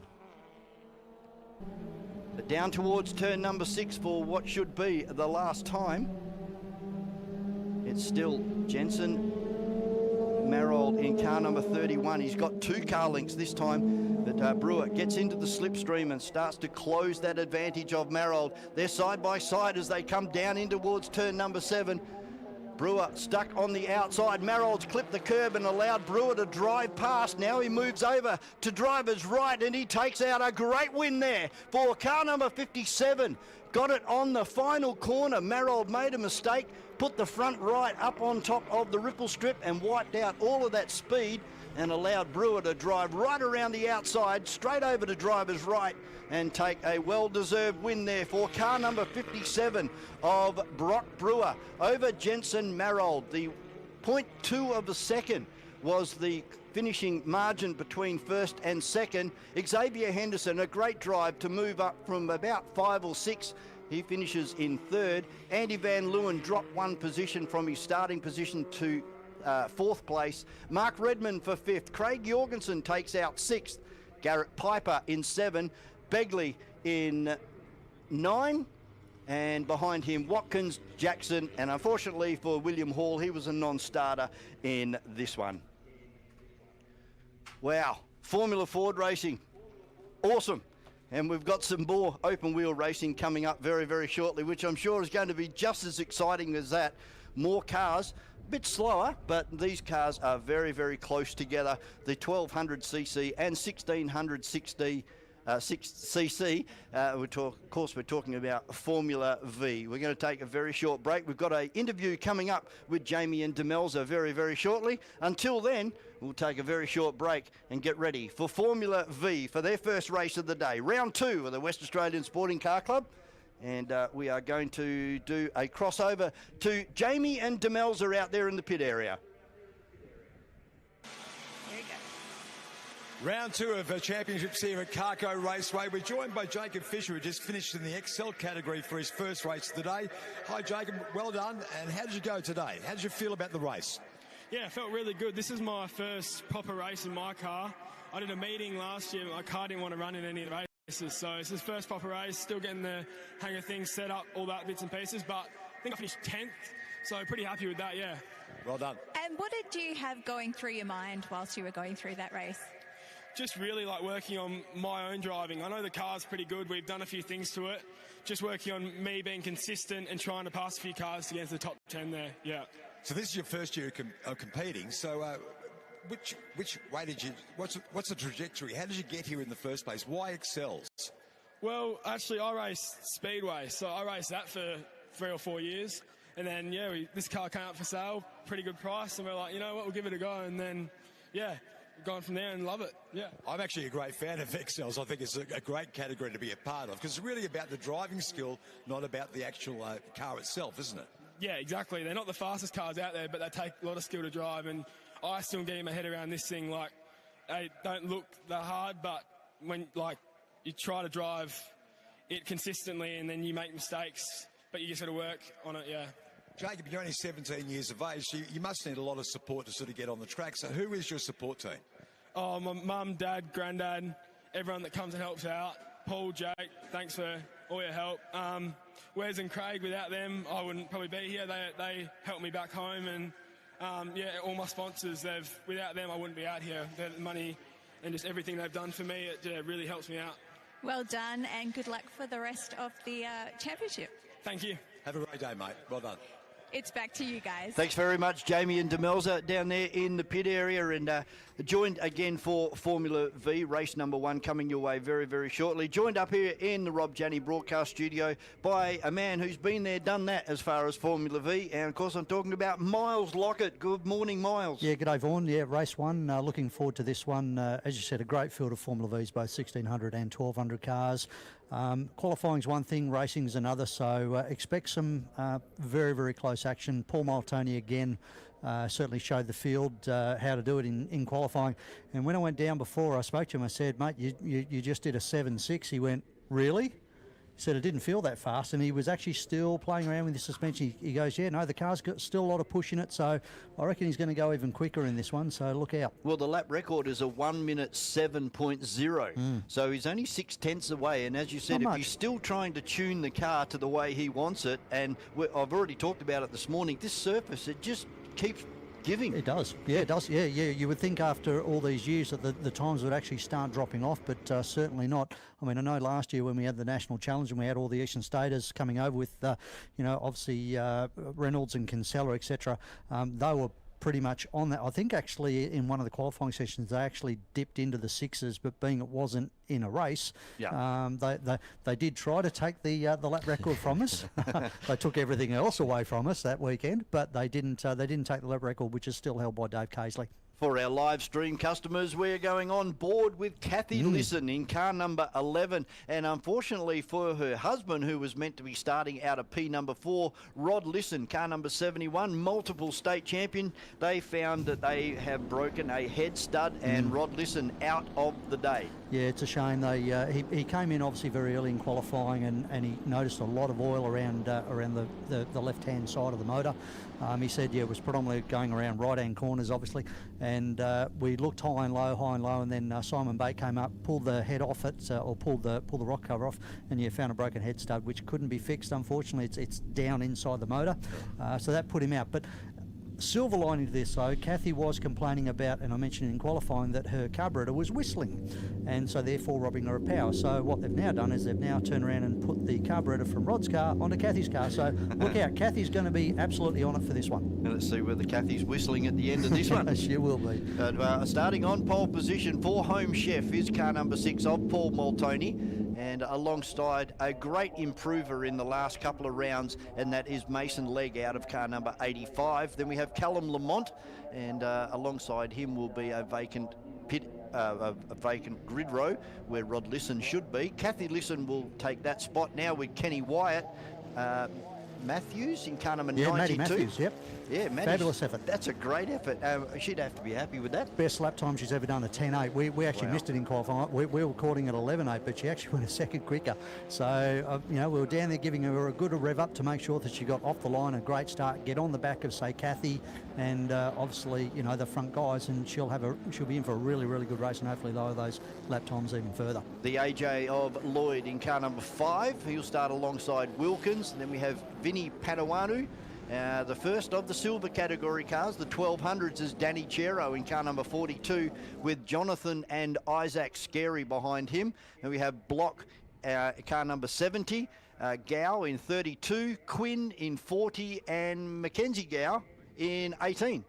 That's right, rounding out the field. So, unfortunately, we've got a grid spot vacant there in P4, but certainly will help Kenny White because he's got one less car to try and get around coming into turn 1, which is always a nice thing to do. Green flag at the back when we're ready for the red lights and revs to rise, and we'll get this one underway. Mason Legg sitting alongside the current state champion in Paul Moltoni. Red light on and away, and it looks like, look at the start from Mason Legg. Pops second gear already, up into third, and Moltoni, look at that's a very slow start for car number 92. Maddie Matthews, unfortunately, she didn't get away well. She said that's her Achilles heel, her starts, which is a real shame considering her starting position, but she'll work her way back through the field, I'm sure. Well, we saw a very excited Mason Legg after having a great result in the previous round here, and I just noticed the car very twitchy on the entry into turn number 4.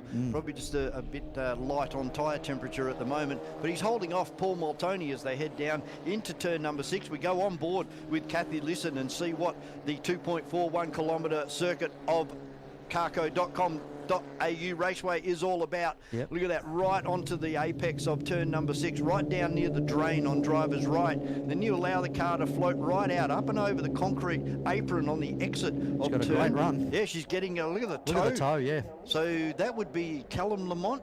No, that's one of the giant cars. That's Kenny White. Yeah, it is, 55. So Kenny actually got a better start than Kathy. So Kathy down the inside into turn 7, takes position number 4, and now will set sail after the leaders, which is Moltoni from Legg from Callum Lamont. Then, as I say, Kathy Lisson from Kenny White, Michael Lloyd in the GAC doing a great job, back to Vinny Padawano. And then it's a massive 1200 battle. Look at this. We've got Danny Chero. He's got the Scary boys all over him. One of the Scaries trying to get down the inside in turn 1. That's very, very brave. That's Jonathan Scary ahead of Isaac Scary. Then followed by, we've got Ben Wilkins in the pole of the 1600. He's got Maddie Matthews now coming back through the field after her poor start. And then Campbell Gower got back to Mark Quinn. And then it's back to Renan Block in his first race. And then Mackenzie Gow rounding out the field. So that's Quinn in your old car, isn't it? It is, yeah. 40, Mark Quinn, yes. As I say, Mark is no stranger to, obviously, the Barbagallo. He actually runs a Porsche 911 as well in the sports car, and he was over at the Adelaide Motorsport Festival only a few weeks ago running in it. And but he absolutely loves this class. He's so glad that he joined. But back to the leaders down into the final corner, but we've got a battle a little bit further back between Kathy Lisson and Kenny White. Ken's thinking about an inside move, but no, thinks better of it. I think they're best to start trying to work together to see if they can try and bridge the gap to first, second and third, because already the gap is quite a way down the straight. Yeah, you can see that Moltoni's been able to get back in front now of Mason Legg, who just set the fastest lap time of the race, 68.16. And wasn't good enough as Moltoni was able to get past. Look at this 3-wide battle. It's one of the Scaries. 23 has gone That's past Jojo. Danny Chero. Yeah. So Jojo's got the lead of the 1200s from Danny Chero. Isaac's still right there with him. And but they've got Maddie Matthews who's coming up on them now. Hopefully she'll get the horsepower run out of turn number 6 and be able to blast past them and then set sail to Benny Wilkins further up the road. Danny Chero's just driven straight around Jonathan Scary there in car number 23, but as they head down towards turn number 6, it looks like Jonathan's just about ready to pull another pass and try and regain that lead in the 1200cc category, but Danny really late on the brakes. He's moved out to 1 car length now, but look at that, on the exit Jonathan Scary right into the exhaust pipe now, and so here comes his brother as well. Yep. So there was a great battle for the 1200s as they crest the hill and come down 2 by 2. Yeah, Matty Matthews is obviously trying to get in this and get past them and set sail, because obviously he's got more horsepower underneath that right foot. So, but it's still side by side, Danny Chero and Jonathan Scary. Isaac's now thinking about a possible inside move into turn number 1. This is going to be brave. Let's see if he goes. No, he decided. Danny's just moved over enough just to block that little run, and they set sail on another lap. Well, that could have been fairly ugly there. Absolutely. It wasn't looking good there for a while, but Danny Chero, he's done quite a few laps around here. He's been driving for quite some time in the Formula Vs. He has. He's a wily competitor. Normally does run the Sabre 02, which he's swapped this year with Franz Estbauer. Franz, unfortunately, a spectator today because they had an issue with the steering rack in that car down at Collie, and it wasn't able to be repaired in time by Australian V-Dub Performance in Victoria and sent back. But Moltoni, though, he is now starting to really eat out a gap from Callum Lamont, now in second place, and Mason Legg in third. Let's have a look at what lap times Paul Moltoni does across the stripe this time. And it's still an 8.3, so they're not down on their qualifying pace at the moment. No, the racetrack's probably starting to go away. There's a bit warm. Yep. Yeah, there's not many clouds out there now to block that UV, and as the UV gets into the surface, it starts to go away. But it looks like one of the Scaries has driven away now from Danny Chero. He has. It's Jonathan from Danny Chero, and here comes Matthews up the inside, but that is a 1600, the red car, and then we go back to Isaac Scary. Yeah, as we watch the leaders crest turn number 5, and it's still Moltoni out in front from Lamont and Legg. But certainly our focus from the commentary box is this absolutely epic battle in the 1200s. Danny Chero going for a massive move up into the left-hander. This is huge to try and get underneath the inside. Great driving by Jonathan to see him coming, giving him plenty of space, but certainly not the best place you want to try and make a move, because it does ruin your run up the hill and then across the top and then down into turn number 6. But our leaders are with us back again into turn number 7, and that gap has actually closed up now. Callum Lamont has actually started to make some inroads into the lead from Moltoni, with legs still coming on. But we always keep talking about this, and we've got 2 minutes 44 seconds left on the clock. It's all a battle of the last lap, trying to position yourself for that final lap. So that's what these two other guys are probably going to try and do in these last couple of laps, is to get right up on the tailpipe of Moltoni to make a last lap run. Yeah, you've got to kind of work together to move forward in this particular category. You do. And, if you start squabbling amongst yourselves, you kiss the goodbye to the guy in front. He's going to drive away. As our live stream customers, we pick up on the battle for the 1200cc. It's still Danny Chero in car number 42 from Jonathan Scary, and Jonathan's all over the back of Danny, but Danny doing a great job to hold the young guy off. Yeah, the bonus is now Maddie Matthews has actually got clear of them, so she can drive away and let these 1200s get into their own battle. A little bit further forward, I've noticed that Kenny White has made a move on Kathy Listen for 4th place. And fastest man last time through was actually Mason Legg, 7.7. So they're now starting to get into these 7 territories. Moltoni's car is not looking too flash out there at the moment. It's really understeery through turn 7, and Callum Lamont is ranging up onto the back of his exhaust pipe in a heartbeat. We've just gone on board with Kathy Listen as she puts a pass on Kenny Wyatt. Yep. And she's been able to pull that move off back towards the right-hander at turn number 7, out towards the ripple strip on the driver's left on the exit, up into 4th gear now. Of course, these 1600s, they only change gear twice around CARCO Raceway, down into turn 1 and 7. Otherwise, you hold 4th gear all the way up through the S's, through the left-hander, up and over the top of the hill, and down into turn number 6. Very much so, yeah. The Scary boys are starting to gang up on Danny Chero, but a massive move again from Danny to split the two boys. Great driving there from the 3. This is just classic Formula V. Tight, close, fair, giving each other plenty of margin, plenty of room, and they're putting on an absolute spectacle. They are, and Jonathan Scary now takes the lead. Here comes that pass again, where Danny had a look up the inside and goes on with it. Side by side now with Danny Chero and Jonathan Scary to the outside, and Isaac's right into the gearbox of Danny Chero as they come across the top of the hill at the moment. Jonathan still able to hang on. Danny Chero in car number 42 in second for the 1200s, and Isaac is about 2 car lengths now. But the winner of the 1200s is going to come from one of these 3 cars at the moment, and that's smart driving from Danny Chero. Lets the car run right out wide, unless he's got an issue. Let's see what happens. He's got an issue, I think. Yeah, I'm not sure whether he just got a little bit sideways coming out of turn 6, but he's still with the guys. Here he goes. He's making another move down underneath Jonathan into turn number 7, but thinks better of it. Smashes the curb on the inside, which is not a great thing for a Formula V, but very spectacular for the photographers. But still settles into 3rd position now. We're down to we're actually into negative, so it'll be last lap next time by for the leaders as we watch our leaders coming over. We're waiting for them to come over the hill, and it's still Moltoni from Callum Lamont. They're just rounding up Mackenzie Gow at the moment as they come down in turn 7. Mackenzie doing a great job staying right out of the way, letting all 3 cars through before the braking area as they now get the last lap board. And this is where it's obviously won or lost here, Vaughan. So Callum is in absolute P1 position. He will absolutely shadow the back of Moltoni for this first 3/4 of the lap and then try and make his move as they head up over the hill. And he's about 3 car lengths off the back of Paul Moltoni, car number 6, as they exit turn number 1 and head up through the S's. I think that Moltoni's going to have a little bit more experience and a little bit more car pace over Callum Lamont in car number 19. Yeah. And Mason Legg's fallen right off the back there, so obviously not something, maybe the tyre pressure's not quite correct for this one. Yeah, that's right. Yeah, probably went a little bit too high on the tyre pressure, so we'll back them down for the next race. And still the battle for the 1200s goes on as we come across the start-finish line. And it's now Isaac Scarry ahead of Danny Chero and then Jonathan Scarry. How it changes. But as we focus on our leaders on the screen as they come up over the hill, and look at Callum Lamont, he's right in the gearbox, pulls out for overtake down into turn 7.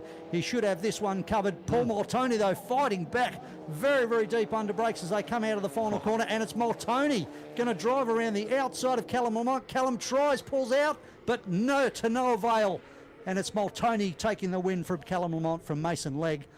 Kathy Lisson will be next to cross the line, I think, because Kenny White had an issue on the previous lap. So, yes, Kathy is running a lonely 4th from Michael Lloyd. Then it's back to Kenny White, and then it's Vinny Paduano. But all interest, though, is going to be on this battle for the 1200s as they come over the hill. As we see Maddie Matthews also cresting the hill. Shouldn't be long now, and we should see our 1200s. Here they come. It's a battle. Oh, look at this. It's a battle 3 on. Yes, we've got Jonathan. Scary. It is, yes. And it's looks like Jonathan Scarry. Oh, they've all come in way too hot. Oh, Danny's totally messed it up, unfortunately. And that's going to give a 1-2 to the Scarry family. It's Jonathan over Isaac. Followed by Danny Chero. Then it's back to Ben Wilkins in the 1600. Renan Block in the 1600 Stinger. And I think we're just waiting on Campbell Gow.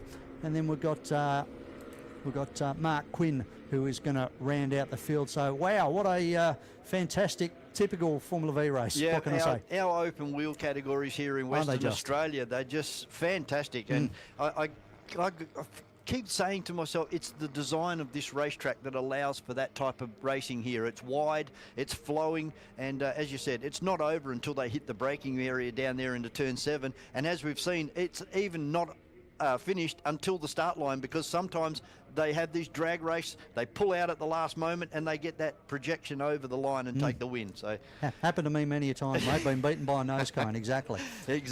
Miles, thanks very much for coming up, mate. We'll see you in event number 2 later on this mate. morning. Looking forward to it. Coming up next here at carco.com.au Raceway.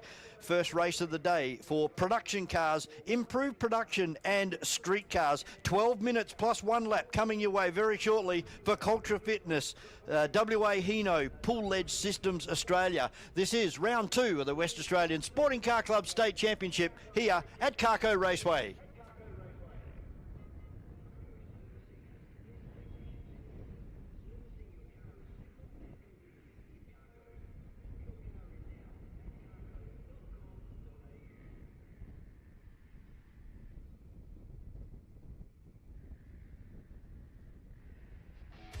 Formula V Racing, proudly presented by Home Chef, Lytech Systems, EM Graphics and Promotions, Giant Mandra, Arrivo Rentals, Straight Edge Steel Frame Homes, and Perth Motorsport Tyres.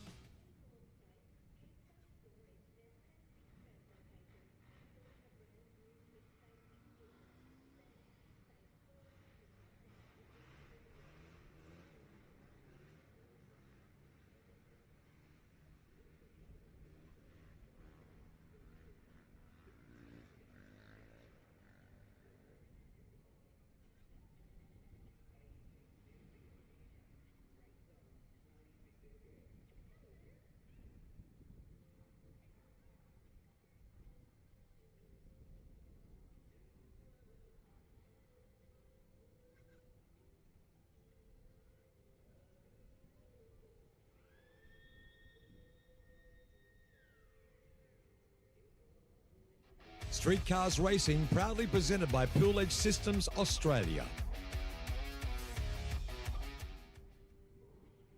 Improved Production Car Racing, proudly presented by WA Hino, Knight Group, and BM Graphics and Promotions.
Their first race of the day. Production cars, improved production and street cars for Culture Fitness. WA Hino, Pool Edge Systems Australia, and for our live stream customers, going on board this time in the E36 BMW of Nick Middick. And he will start on pole position. Alongside him will be car number 3 of Steve Turpin in the Holden Commodore. The Chevrolet Corvette, car number 95 of Zocoli, will start on the second row. Alongside him, one of the fastest Nissans in Australia, car number 444 of Jared Carey. We have Peter Callow in car number 67, Ben Peachy in car number 23, Joseph Karukin in the Subaru WRX. This will be a car to keep an eye on at the drop of the red light, as it's four-wheel drive, symmetrical four-wheel drive. It'll get maybe one, possibly 2 cars on the start alone.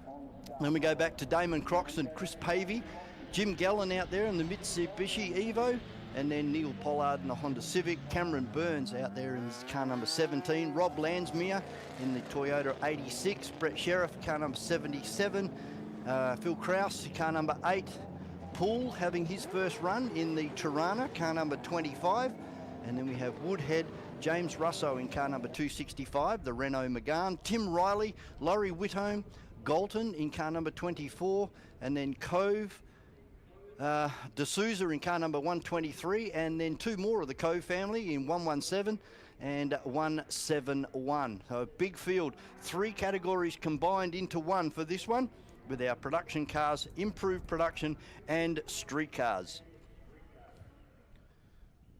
Still filing down the hill and through turn number 7. And it looks like we are missing Steve Turpin, the Holden Commodore runner. Should be on the front row there, starting alongside Nick Middick as we go on board with Nick looking straight down towards turn number 1.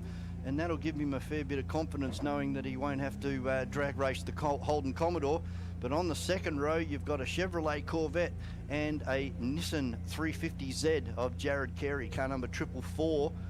Very quick little R32 Nissan of Peter Callow. And alongside Callow will be Ben Peachy, and that's another, he's moved up to a Nissan now from his Datsun 200B. Red lights on, and away we go, and Nick Minich was having tea and scones on the line, and that's allowed Jared Carey to just blow straight past him from the second row and maintain 2 or 3 car lengths on the entry into turn number 1 for the first time. This 350Z Nissan out with the Nissan motor and in with a LS1 Chev. And look at him go already. Nick Middick, better car under brakes. There's going to be a fair bit of weight on board that Nissan 350. It's got the upgraded braking system and suspension all round now for Jared. He was waiting a long time for this brake package to arrive. And and couldn't show the full potential of the car as we go on board with Nick Middich trying to get into the underneath that rear wing of the car number 444 as they come out of turn number 6. Let the car drift right out to the left-hand side. But look at the power of that 350 Nissan. Just drives away from Nick Middich in the E36 BMW. Down into turn number 7 for the first time, and Jared Carey gets it sideways on the exit, lights up the rears, and Nick Middich gets it all wrong as well. Comes right over the driver's left, up and over the ripple strip. And it looks like the front spoiler on Jared's car is starting to move there, so hopefully that's going to hold in place. We'll get down to him at lunchtime and have a chat with Jared as he gets it right up on 2 wheels over the bus stop chicane, and Peter Callow doing the same thing in the R32. Ben Peachy's new car there, the white Nissan, moving away from the Turbo 200B Datsun, and behind him Joseph Karukin in the Subaru, car number 247 of Chris Pavey. Heading down in towards turn number 6. And behind Pavey will be Jim Gallen in the yellow Mitsubishi Evo, car number 111. There is this car number 23. Looks like 200 SX. Certainly got the horsepower as he blows right on past Peter Callow in the R32. But the R32 a little bit later on the brakes, and the car in front gets it very sideways, and unfortunately for Jared Carey, he's pulled it into the pit area. So we'll have to wait and see what is going on with Jared's car. We'll see whether he continues on. Looks like he may be heading up into the paddock area. Yep, and unfortunately for car 444, it's game over for him, and hopefully he'll get that car rectified for race number 2 coming up a little bit later on this afternoon. But Peter Callow doing a good job now in front of Neville Zockerly, and then back to Ben Peachy, Joseph Karukin and Chris Pavey. Jimmy Gallen going through across the top of the hill at the moment, and Cameron Burns all over the back of the car in front of him, and that would be Neil Pollard in car number 19, the Honda Civics, having a great little battle out there. 3 Honda Civics out there today. Pick up again with Peter Callow, able to drive away now 2 or 3 car lengths over Ben Peachy and Neville Zockerly, who's just been passed by Peachy on the entry into turn number 7. And over the stripe to reel off another lap here. We've got 5 minutes and 13 seconds remaining here. Big gaggle of cars, wide variety of cars. 4 cylinders, 6s and V8s. A couple of turbo cars out there as well. This is Jimmy Gallen for Gallen Motorsport. Car number 111 on the exit and up through the bus stop area now. Very, very fast are these Mitsubishis in rally trim and also in circuit trim.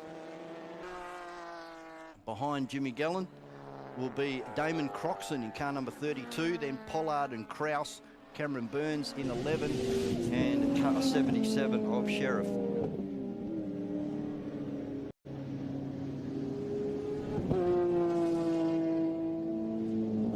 Jimmy Gallen coming up and over the top of the hill in the Mitsubishi, trying to chase down Chris Pavey in the BMW. And behind Jimmy Gallen is Damon Croxon on the headlights. Letting him know he's coming his way, and we'll see if we can get a pass done here down the main straight. Here's car number 32 of Damon Croxon. Then the Honda Civics starting to come through as well. Cameron Burns right on screen at the moment, car number 17. Doing a lot of improvements to this car.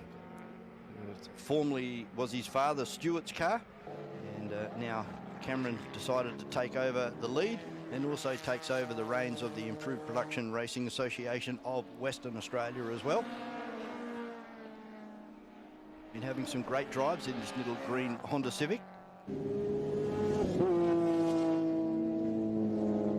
And 25 seconds now behind the leader. The best lap of a 67. So he's got Kraus in car number 8 in front. See whether Cameron can get into the slipstream of this car. He's got to get a little bit more forward before he can effect the pass here down into turn number 7. And he's trying to drive up the inside as they exit turn number 7. That's not going to work there, but he is definitely charging hard now. He's right on the boot lid of car number 8 of Phil Krause. Car number 56 of Robbie Lansmere as well, the GT86 Toyota. Very experienced driver in go-karting and speedway circles. And of course in the Hyundai XL, he was one of the original drivers to start off the Hyundai XL. And now has decided to step up to improve production in the GT86 Toyota. He's trying to chase down Sheriff in car number 77 down there in turn number 6. About 5 or 6 car lengths between the car in front. Back to Rob Lansmere. It's Pavey on screen at the moment, and one of the Cove cars, car number 117. We've lost Jared Carey and Steve Turpin, who failed to take the start. Unfortunately, fairly processional race at the moment. Long gaps between all of our runners out there at the moment. Jimmy Gallen starting to look for a way through on some of the slower cars. Cove does the right thing, just stays there and allows Jim Gallen to drive right around the outside and take Damon Croxon with him. Croxon still can't get in front of Jimmy Gallen.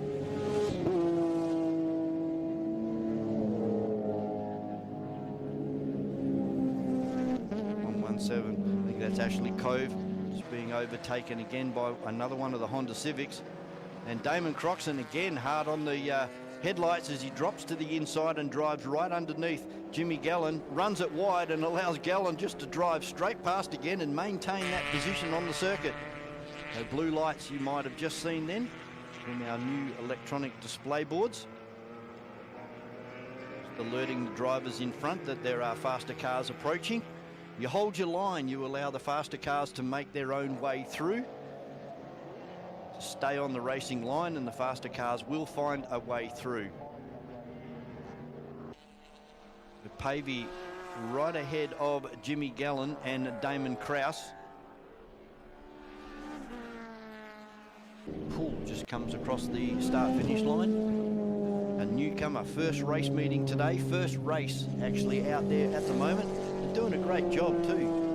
Up into P14 and running with 68.8 is his fastest lap at the moment. So it's an outstanding effort for a first-timer in the Holden Tirana. Nick Minich now all over the back of him as Nick holds a comfortable lead from Peter Callow in the R32 Skyline, Zockerly in the Chev, and then the 200 SX of Ben Peachy, car number 23, Joseph Karukin in the Subaru. And then we have that battle with Pavey, Gallen and Croxon.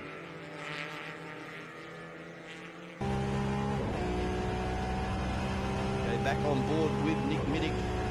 Just looking, there is nobody in front. He has a free racetrack in front. And you can really see the inclination and the drop as you come over the top of the hill here. Nick, another guy that's done a lot of laps here, interstate, and also in his go-karting career as well. Beautifully presented E36 BMW.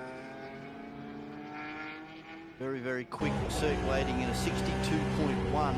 It's his fastest for the lap, for the race. Last time through it was a 64.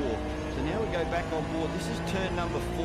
Driver's left front wheel, right on that curb. Come up to the right-hander at the top of the hill here. As you can see, it's a blind right-hander. You don't know what's waiting for you over the top of the hill.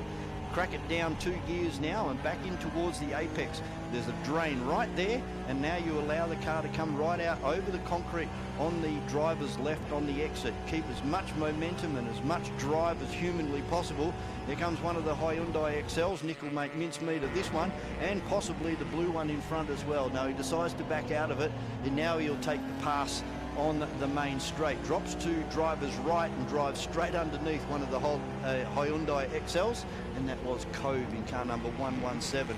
So that gives you a bit of an understanding as Nick takes the checkered flag, gives you a bit of an understanding of what the drivers need to do to get around CARCO.com.au Raceway. Here's a three-way battle here for one of the positions. Where would that be? Down Galton Cove. Ben Peachy coming across the line now in the 200 SX, closely followed by Joseph Karukin in the Subaru.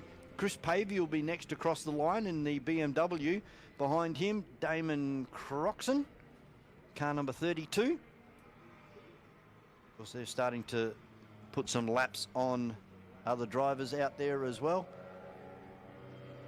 We're still waiting to see where Zocoli is. Zocoli starting to drop through the field, so I don't know whether there's a problem with that Chev, the Corvette. But Cameron Burns coming across the line in front of car number 36. That would be Sheriff in car number 77.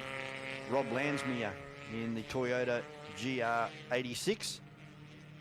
And there is your winner, Nick Middich, from Peter Kello, Ben Peachy, Joseph Karukin and Chris Pavey. They are the top 5.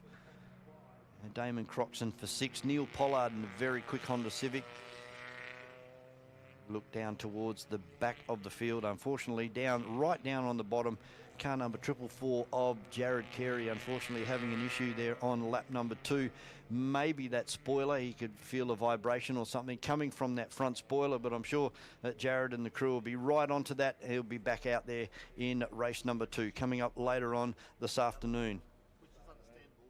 For ADH Club Car, coming out on the circuit next will be sports cars, sports sedans and WA muscle cars. We're going to go down to Demelza and Jamie down there in the pits, who have got the driver of Formula V, car number 5, Michael Lloyd.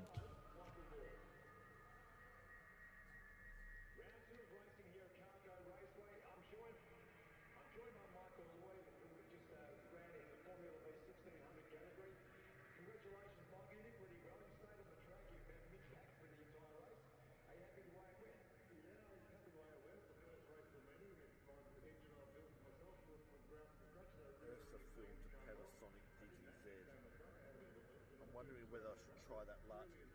Can you ask them if they're still on here? Do for years. I've been Sorry, Michael, let's start this again. Round 2 here of Racing Championships at CARCO Raceway. I'm joined by Michael Lloyd here, who's just competed in the Formula V 1600 category. Are you happy with today's race, Michael? Most definitely happy.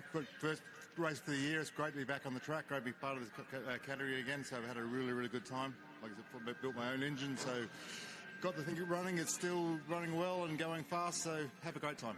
Did it meet your expectations for this first time on the track with the new engine? Most definitely. The nut behind the wheel's a bit slow still, but the engine's doing really, really well. The car has handled well. And how are you feeling going into the other rounds for today? Good. The car's very stable. I've got it set up really well now, so it's really nice to do. I've got some people around me that I can play with.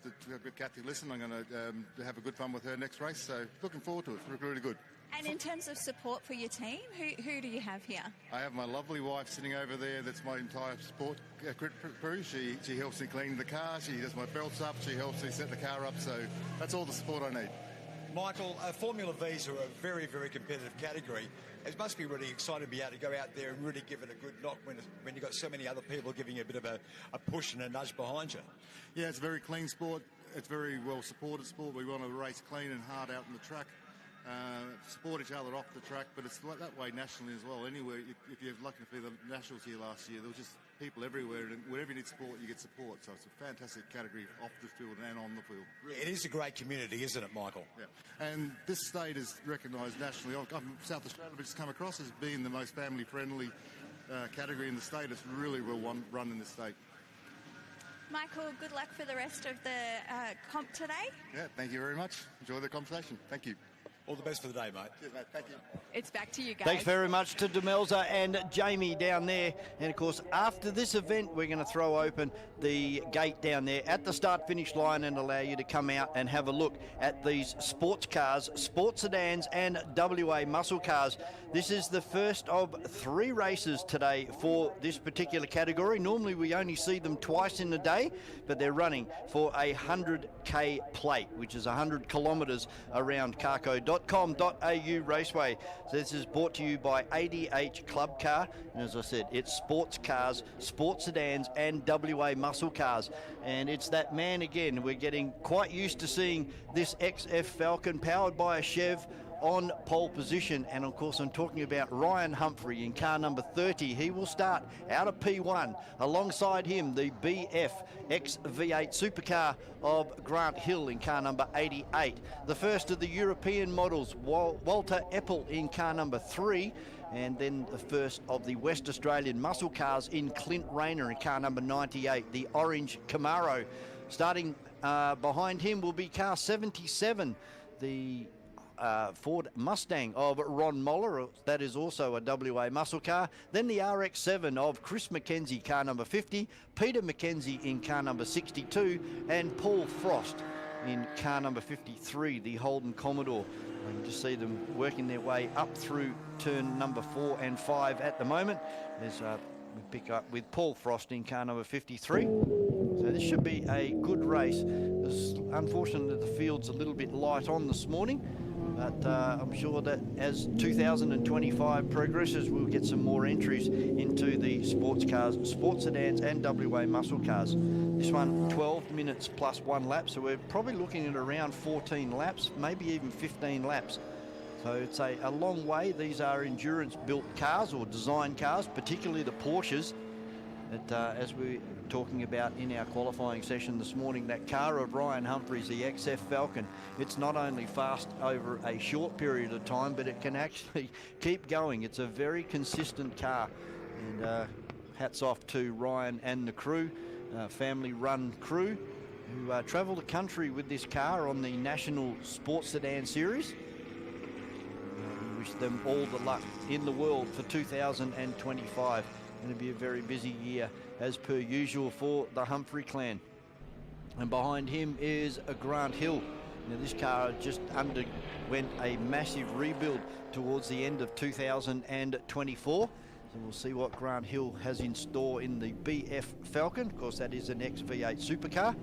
And then the Europeans model of the Porsche, and that is Walter Eppel running a 991.1. Second of the Porsches out there is Peter McKenzie, car number 62, running a 997 GT3 Cup car. That's a very late model Porsche compared to Walter's 991. Behind him is the first of the WA muscle cars, the orange Chev Camaro of Clint Rayner and Ron Moller in the Ford Mustang, the brilliant blue colour car out there. And then Chris McKenzie, Peter McKenzie, Paul Frost right down the back. So side by side, double Indian file ready for this start. Lights are off and away we go, and it's a very, very good start from Ryan Humphreys. Just slides the car up the inside of the BF Falcon supercar. Looks like Clint Rayner looking for a run around the outside. Sideways is that orange Camaro on the exit of turn number 1. And you will see that these cars, the further the laps go, the behaviour of the car starts to get a little bit loose. They start to fry up those rear tyres on the WA muscle cars. Grant Hill not letting Ryan Humphreys get away at the moment. Pick up with Paul Frost coming across turn number 5 and back down on with our leaders, and it's car number 30, and Ryan Humphreys has run it very, very wide, and that's allowed Grant Hill to actually get in front. And here comes Humphreys again, so cold tyres, and Ryan's run it very, very wide through turn number 6, and that's allowed Grant Hill to come up the inside. They're side by side. There may have been a little bit of contact there, unintentional from Grant Hill, but He's going to go down into turn number 1. Oh, Ryan late on the brakes and moves the car straight across in front of Grant Hill. Grant Hill going to fight back. This is a great battle out in front, and it may have been a little bit more contact there on the exit of turn number 1 between Humphrey and Hill. Look at Walter Eppel in the Porsche. He's right up there behind the V8 supercar, and the first of the WA muscle cars is Clint Rayner, not too far behind him. So this group of 4 or 5 cars now starting to get away from the rest of the field, and that would be Chris McKenzie, Ron Moller, Peter McKenzie and Paul Frost. Down into turn number 6, a much better entry and exit of turn number 6 this time for Ryan Humphries. So a little bit cold tyres down there on lap number 1. And he's able to stretch it out now, 2 or 3 car lengths on this particular entry into turn number 6 from Grant Hill in car number 88. And then it is Walter Eppel and Clint Rayner. And see Chris McKenzie coming through now in the white RX-7. 98, the Chevrolet Camaro, as I said earlier in the coverage, that Clint runs this particular model, the WA muscle car, but he also runs a 68 or 69 model Camaro in the historic touring cars. And very, very quick car it is as far as the historic touring cars. And you can see sideways across the top of the hill, massive amounts of horsepower of these WA muscle cars have got on board, but they do fry their tyres. So we try and get into tyre preservation mode. Fast lap through, last time through was Ryan Humphries with a 57.50. And I don't think there's anything that Grant Hill is going to be able to do about this unless there's an issue on board for Ryan. He's doing a great job driving his own lines. He can put that car wherever he wants at the moment. There's nobody within QE of the XF Falcon.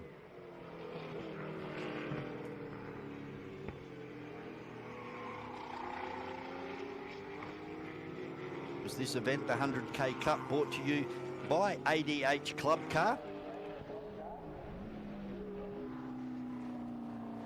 Ryan Humphries disappears over the top of the hill again. We've got 5.5 minutes remaining and fast lap just been set last time through for Ryan Humphrey, a 57.2, some 4 seconds away from the outright lap record here at CARCO Raceway, set back on the 3rd of March 2019 by a guy called Tony Ricciardello in the Alfetta Chev, a 53.16, an absolutely mind-blowing time. And if you were here on that day, it was just a remarkable drive from Tony to stick that into the books. The fastest tin top ever around CARCO Raceway. Looking up on Chris McKenzie coming across the line, but it's all Ryan Humphries in car number 30, the XF Falcon that started life as a street car and has morphed itself into this beautiful national sports sedan contender for 2025.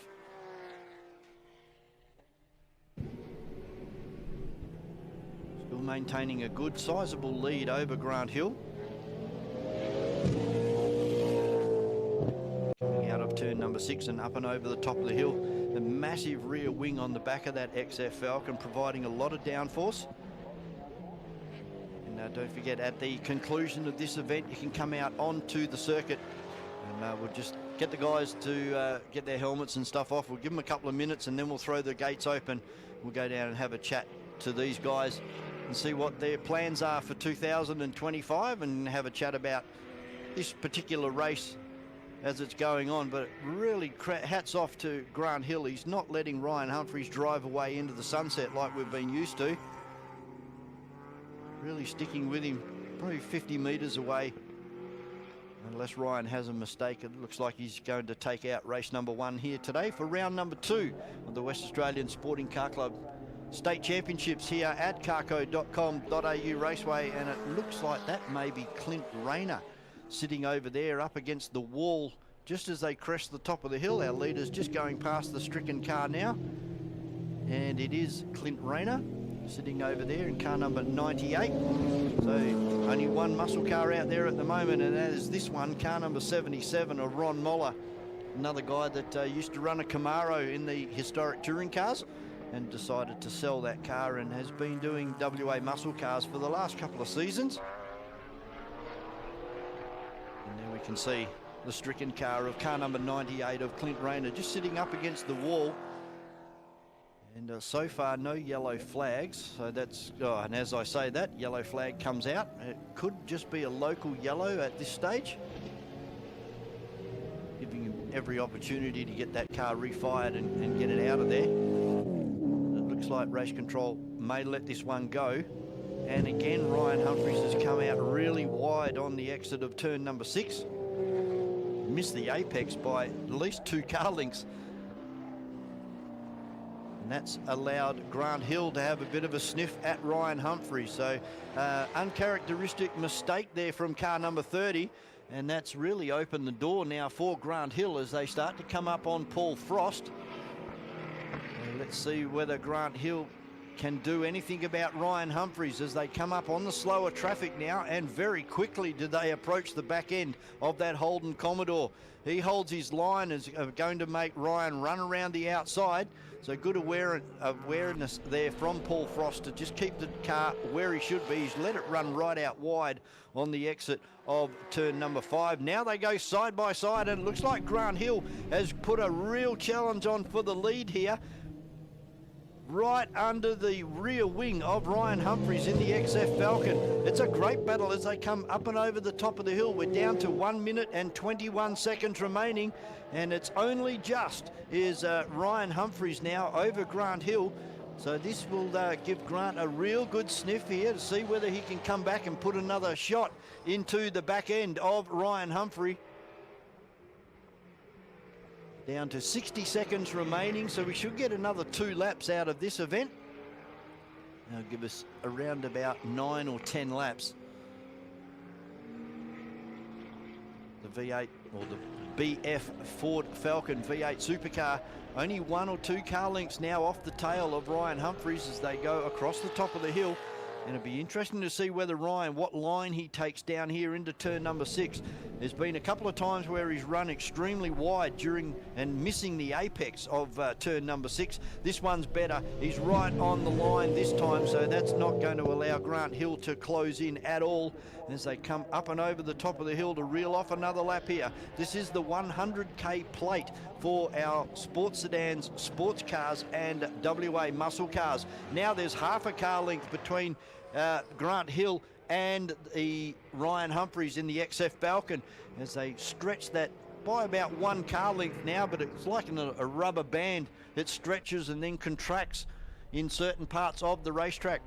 Ron Moller, the second of the WA muscle cars, he's also come to a stop on the top of the hill in car number 77. So no muscle cars are going to complete this race number 1 for the 100k plate as the checkered flag has flown down here at race control on the start finish line. So we wait for this battle. Who is going to take it? Will it be Ryan Humphries in the XF Falcon or Grant Hill in the BF V8 supercar? We wait for them to crest the top of the hill, and it's Humphries by 2 or 3 car lengths now. Is there going to be a Hail Mary thrown from Grant Hill? Right under brakes, gets right under the rear wing of Ryan Humphries. The drag race down towards the line. It's going to be car 30 of Ryan Humphries by 2 car lengths over Grant Hill. And what a great race that was. And that'll be opening up the Hill family eyes. They know that they can run with this XF Falcon today. So let's see what happens later on in race number 2. Don't forget, we're going to open up the gates down here on the start-finish line here at carco.com.au Raceway. It's your chance to come out and have a look and have a to the drivers, have a look at their cars. So if you'd like to make your way over towards the start-finish line, our officials will let you come out onto the circuit. Just follow their directions, please. Don't make a run for it until you're told that it is okay. I'm going to get ready and go out and join the drivers down there on the grid, and I'm just noticing that all of the cars are heading back up into the pit area. So the grid walk may not be happening as it stands right now because they should be out on the start-finish line. We'll get back to you very shortly here at carco.com.au Raceway. Hope you've enjoyed the morning session here. We've got a lot more coming up. 2 more rounds of what has been the best local motorsport you'll find anywhere in Australia. This is carco.com.au Raceway.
Yeah, so all of our drivers have decided to head back up into the paddock area, so we will have to cancel our grid walk for today.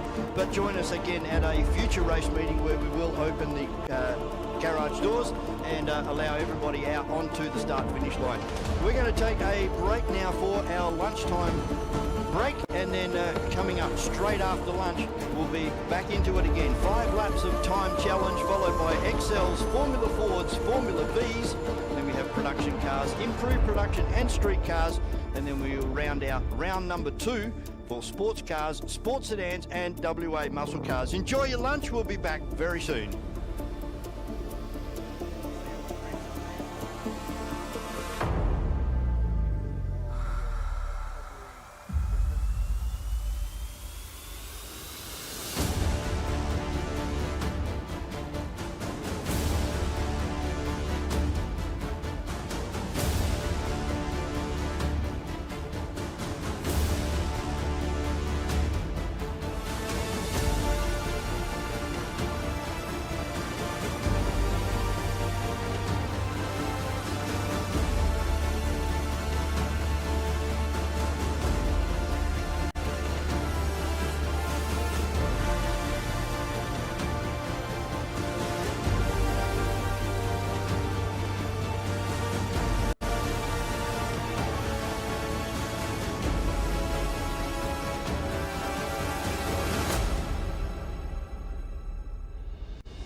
welcome back to Pit Lane. We are here with Chris Pavey from the Street Cars. Chris, how did you go today? Not too bad. We're obviously halfway through today's proceedings, so yeah, not too bad. We're dealing with a few engine temp issues, but can't complain. We're here. It's a beautiful day, and the car's finished. Obviously, race one. Chris, you were saying before we came on air that you had some work done on the car. Are you happy with the result of that work, and are you feeling a bit more competitive on the track? Yeah, of course. It's obviously all about R&D in the car and getting it better and better each time. So it's essentially a problem, fix the problem, come back out. You're probably going to get another problem later on, but it's a part of the journey of obviously motorsport and, you know, getting those 1/10. It's a pretty competitive category that you're in because obviously everybody's car have got so many disparate, benefits and so forth for each driver.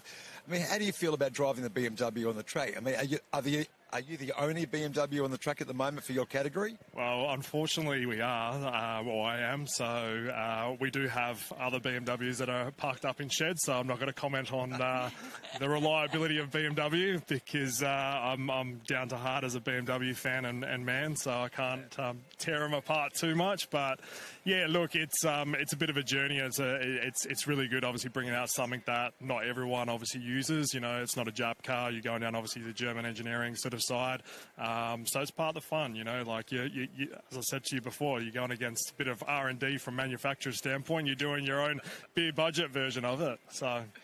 And in terms of support for you today, who do you have to thank to be part of your crew?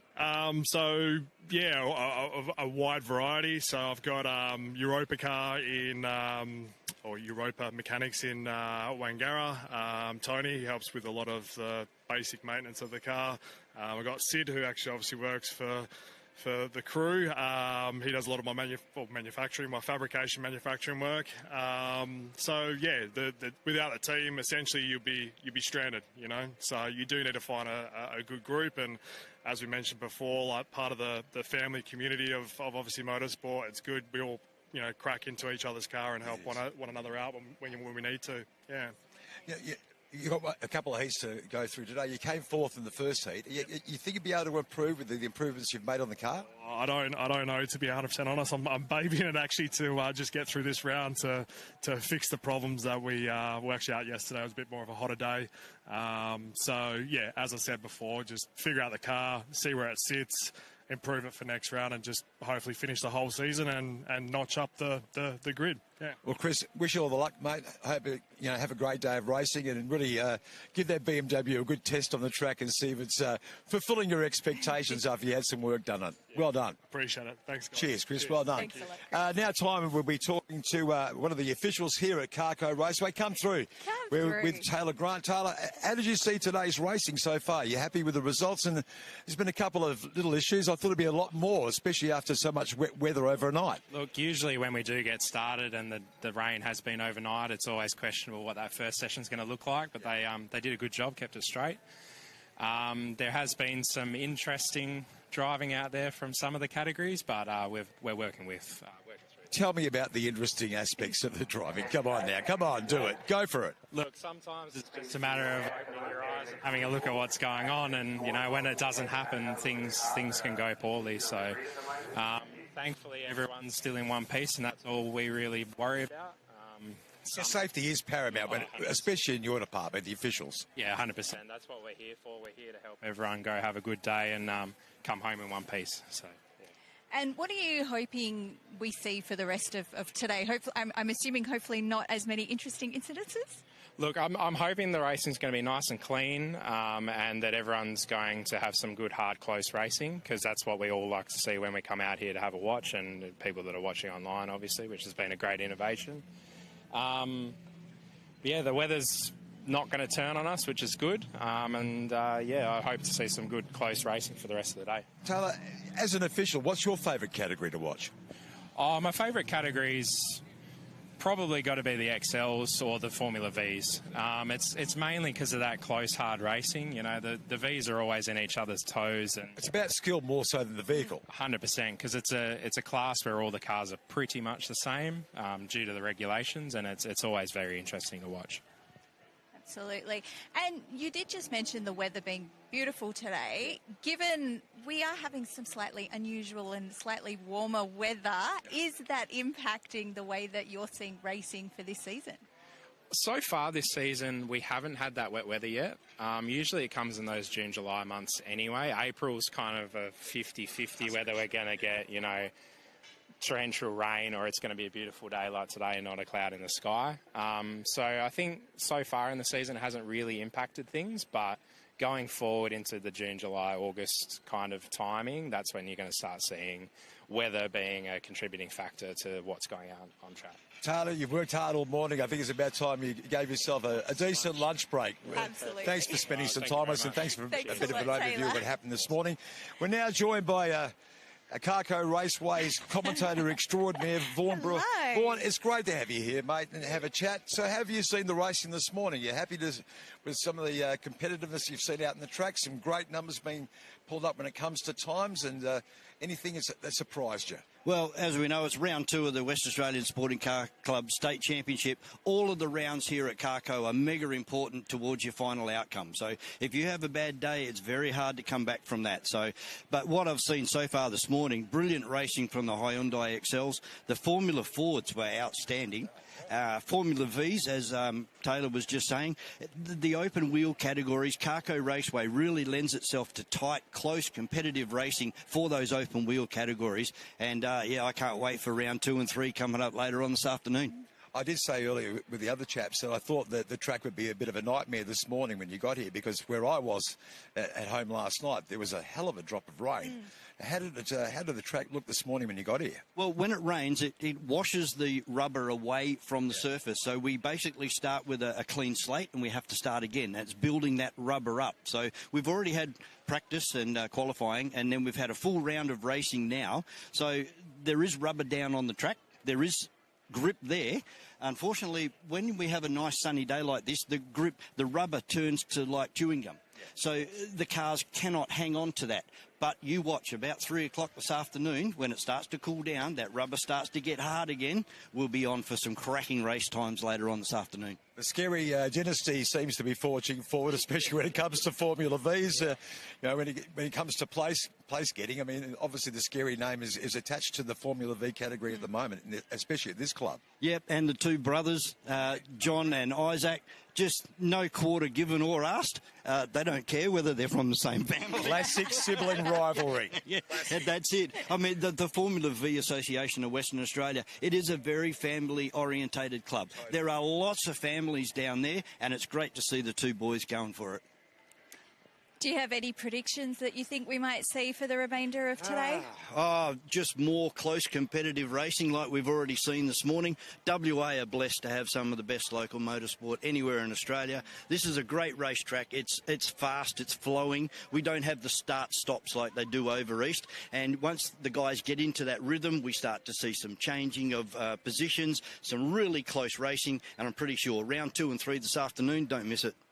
Wonderful. Vaughan, it's about time you got a break and had some lunch. You've been talking non-stop since you got here. Yeah. All right, and we're making you do more of that right now. So, mate, have a great afternoon. Yep. Look forward to having a chat at the end of the day. Yeah, you guys are doing a great job down there, interviewing all of our drivers and getting it firsthand from the drivers. Couldn't be better. Thanks, guys. Appreciate it, and appreciate Thanks, you being Vaughan. here, Vaughan.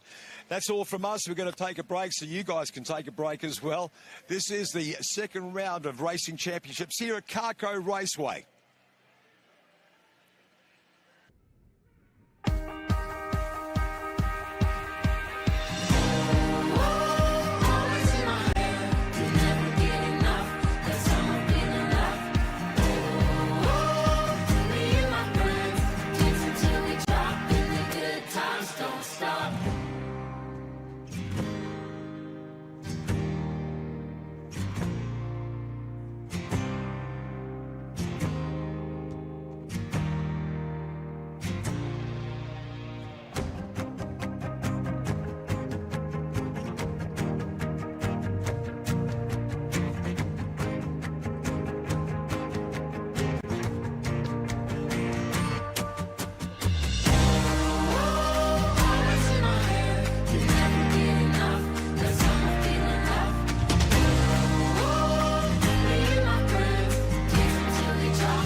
WA Sporting Car Club's introductory events, supported by Electrical Group Training, are the perfect way to get on track at CARCO Raceway.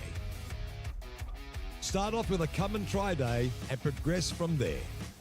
Get started today by visiting wascc.com.au/start line for more details.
Tony Roskell out there in the Toyota, the Tirana, Holden Tirana, all done up in the Marlborough Holden dealer team. And it's a big welcome back to all of our live stream viewers, wherever you're watching around the world. Thank you very much for joining us here at carco.com.au Raceway. We're in Perth, Western Australia, and wherever you are joining us from, I hope you're enjoying the action, and plenty more to come this afternoon. 2 more rounds of racing at the moment. Out on the circuit, we have our time challenge competitors, and it's Tony Roskell out in front on the road at the moment in that beautifully prepared Tirana, done up as the Marlborough Holden dealer team that was so dominant in Group C and Group A touring car racing back in the day. Right behind him is one of the Mickelson family, 3 of the Mickelsons out there on the circuit at the moment. And this is Tom out there in that Malu ute with a lot of body extensions and alterations that have been done to that car to try and get some rear downforce happening over those rear tyres and get the drive out of the corners instead of just lighting up those rear tyres. We've got Peter Knox is out there, Gary Uddison out there in another one of our Holden Tiranas, Neville Zoccoli out there in a beautifully prepared silver Chevrolet Corvette, Tony Mena in another one of the cars that harks back to Group C and Group A touring cars, another one in the Mobile Holden dealer team. And then we have Peter Toey, also have Van Smalen, who did really well in the previous event. Justin Chaffee out there in one of the full-blown race cars, and Peter Dybel is in the other of our full-blown race cars. Don't need one to go and do this form of motorsport. You'll notice that a lot of these cars are road registered, including that Holden Marlou that we have on screen at the moment. Just heading up through the left-hander, trying to chase down the Tirana in front of Tony Roskell. In car number 77 of Knox, he is 3rd on the road. They've got away a long way now from Gary Uddison. You don't have to worry about finishing first. It's all about being consistent. So after lap number 1, it is Tony Roskell, the leader on the circuit, coming down into turn number 7 at the moment. He's on 10 points from Justin Chaffee in the saloon car on 16 points, and then Knox on 50 and Galton on 63. Having a look now to see what happens. It keeps updating all of the time, so it looks like Justin Chaffee has now gone to the top over Galton in 2nd on 63 points. Stanker in car number 151 is on 101 points, and Peter Dybel rounds out our top 4 on 124. So they come across the line and reel off another lap. Justin Chaffee just going past now. 43 points for that time through. He's nominated a 60.9.8, and he's just gone through in a 70.2. So he'll clock up 43 demerit points, going slower than his nominated lap time, which is a good thing in the scheme of things. Still a healthy lead. He's got a 120-point lead at the moment over Stanker in car number 151. That's the Volkswagen Golf. And good to see Tom doing well again this year. Sorry, it's Toma. And here comes our leaders on the circuit at the moment. There's Tony Roskell going through with Mickelson. A big flash of flame out of the back of the Marlou, this time on the way into turn number 1. Still Justin Chaffee from Stanker and Tom Mickelson in the Holden Marlou, doing a great job, holding 3rd place at the moment by 10 points over Galton in car number 24. Madison Galton in the Ford Focus RS. So Justin Chaffee's gone across the line, knocks up 47 points this time through. Tom Mickelson, last time, only 2 demerit points. That's a fantastic effort, a 105 flat, and he's gone through in a 104.8. So only 2 demerit points that time. Starting to close up, 171 for Stanker, and he has just been knocked right down. Had a bad lap and is now down into 5th position. It's Justin Chaffee from Tom Mickelson and Peter Dybel in the Pertec looking car, the saloon car, just heading through turn number 4 and up to the top of the hill. So a 5-lap event here. Tony Roskell already on lap number 5. We have to wait for our scoreboard to update at the conclusion of this race. Can take 1 or 2 minutes for our computer to do the final calculations and work out who has done what. 17 demerit points last time through for Peter Dybel. That puts him up into second place now. So it's the two saloon cars, the two full-blown race cars that are out in front. Justin Chaffee holding the lead at the moment, car number 15 from 63 of Peter Dybel, and then the Holden Marlou Ute of Tony Mickelson's now moved up into third. That's the Ford Falcon with the big supercar wing on the back of it, car number 150.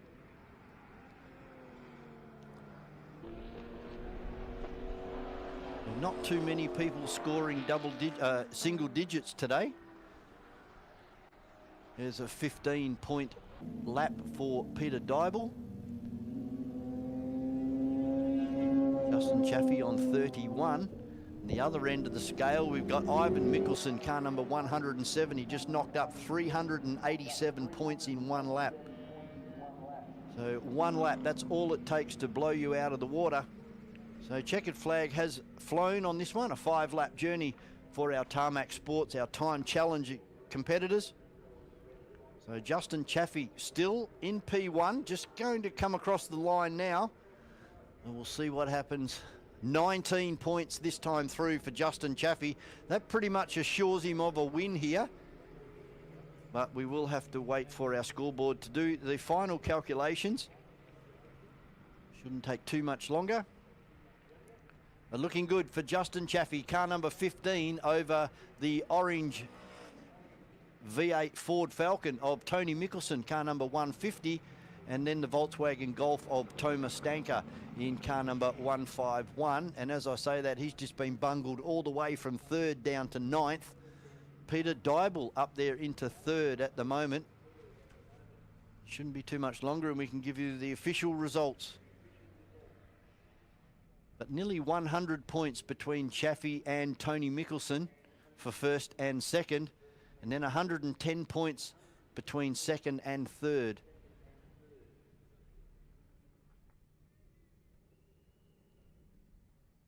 All of our time challenge events run over 5 laps. The only category today running as per laps. Everybody else is running on time certainty.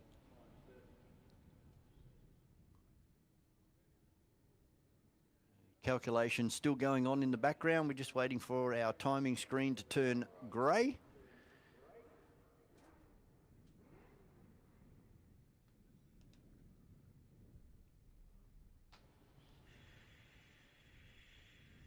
.19 final lap there for Justin Chaffee.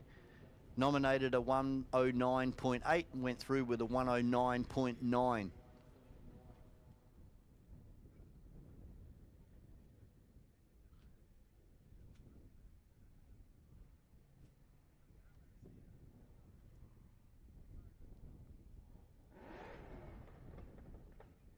See our busy people in our timing booth right next door to us, still doing the final calculations. We've got to make sure that everybody has completed the 5 laps. And there it is. It's now official. Justin Chaffee takes the win from Peter Dybel and Tom Mickelson in the HSV Marlou Ute. Car number 157, he takes out third from Madison Galton in fourth and Knox in fifth. That's the way they finished in our Tarmac Sportz event. That's event number 2 for that particular category. One more race for them to come later on this afternoon. Next out on the circuit will be a big field of Hyundai XL Cup runners. And what an excellent race we saw earlier today between Carlos Ambrosio, the current state champion, and Zane Rhodes.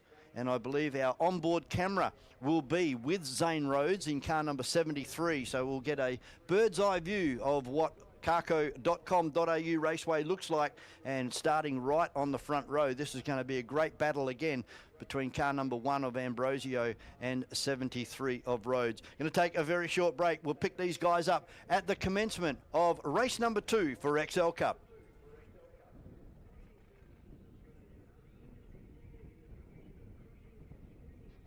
WA XL Cup Racing proudly presented by Retrovision, Liqui Moly, Tech Mechanical, Racetech, Nexter, and Revolution race gear.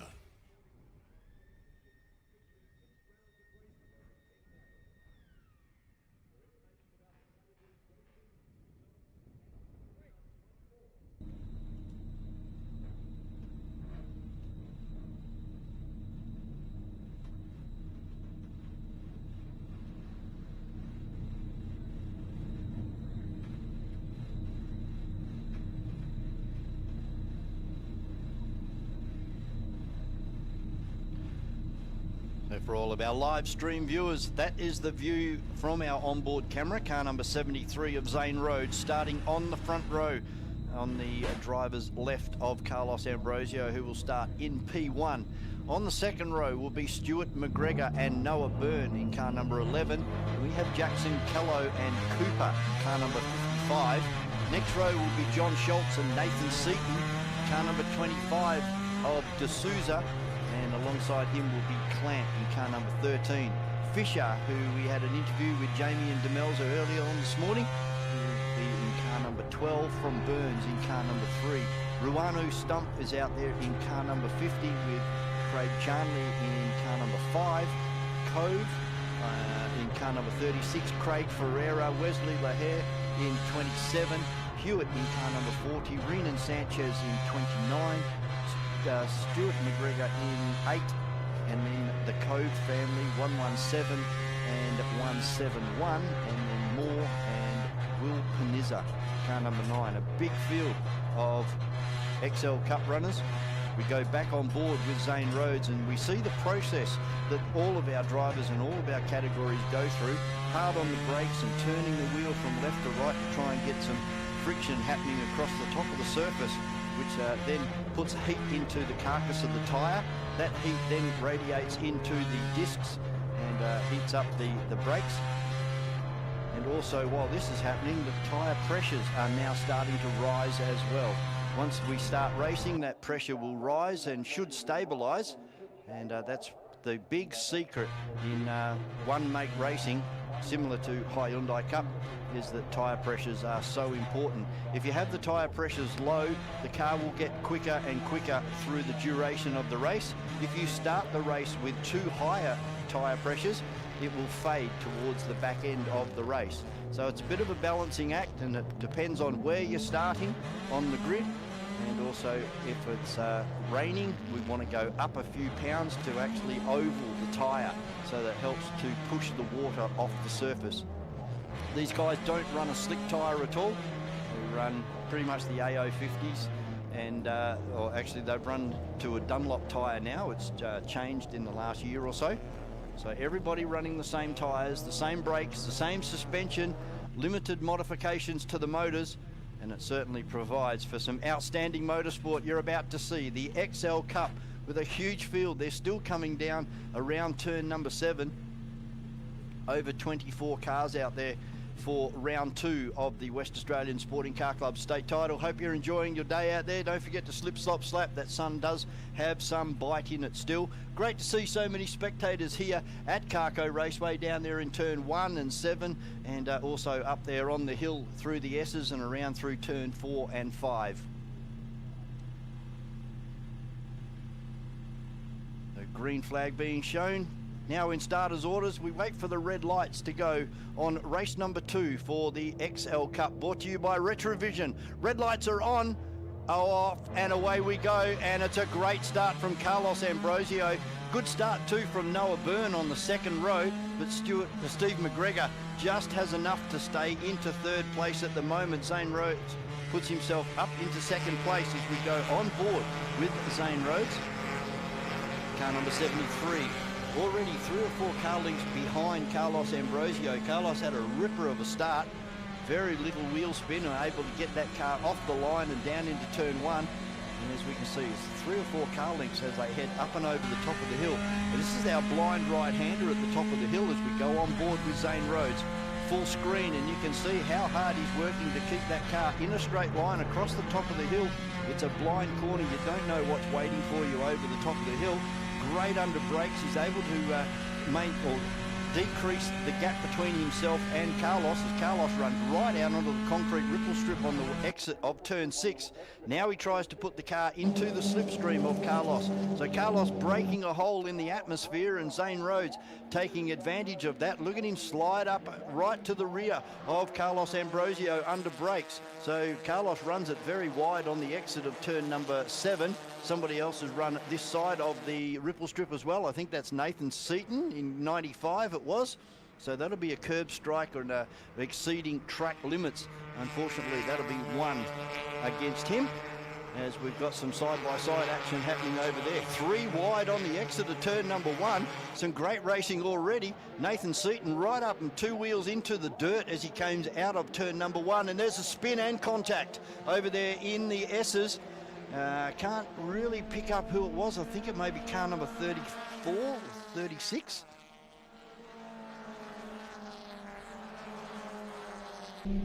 Both drivers able to get going again, which is good, so that won't be a yellow flag in a safety car. But that has pretty much paid toll to their race 2 results.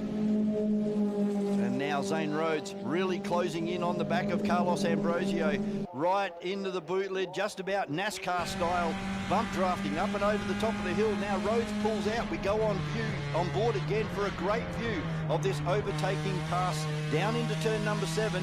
Rhodes onto the inside, Ambrosio onto the outside, now swaps back to the inside looking for the over and under, and it looks like it's going to pay off for Carlos Ambrosio as well.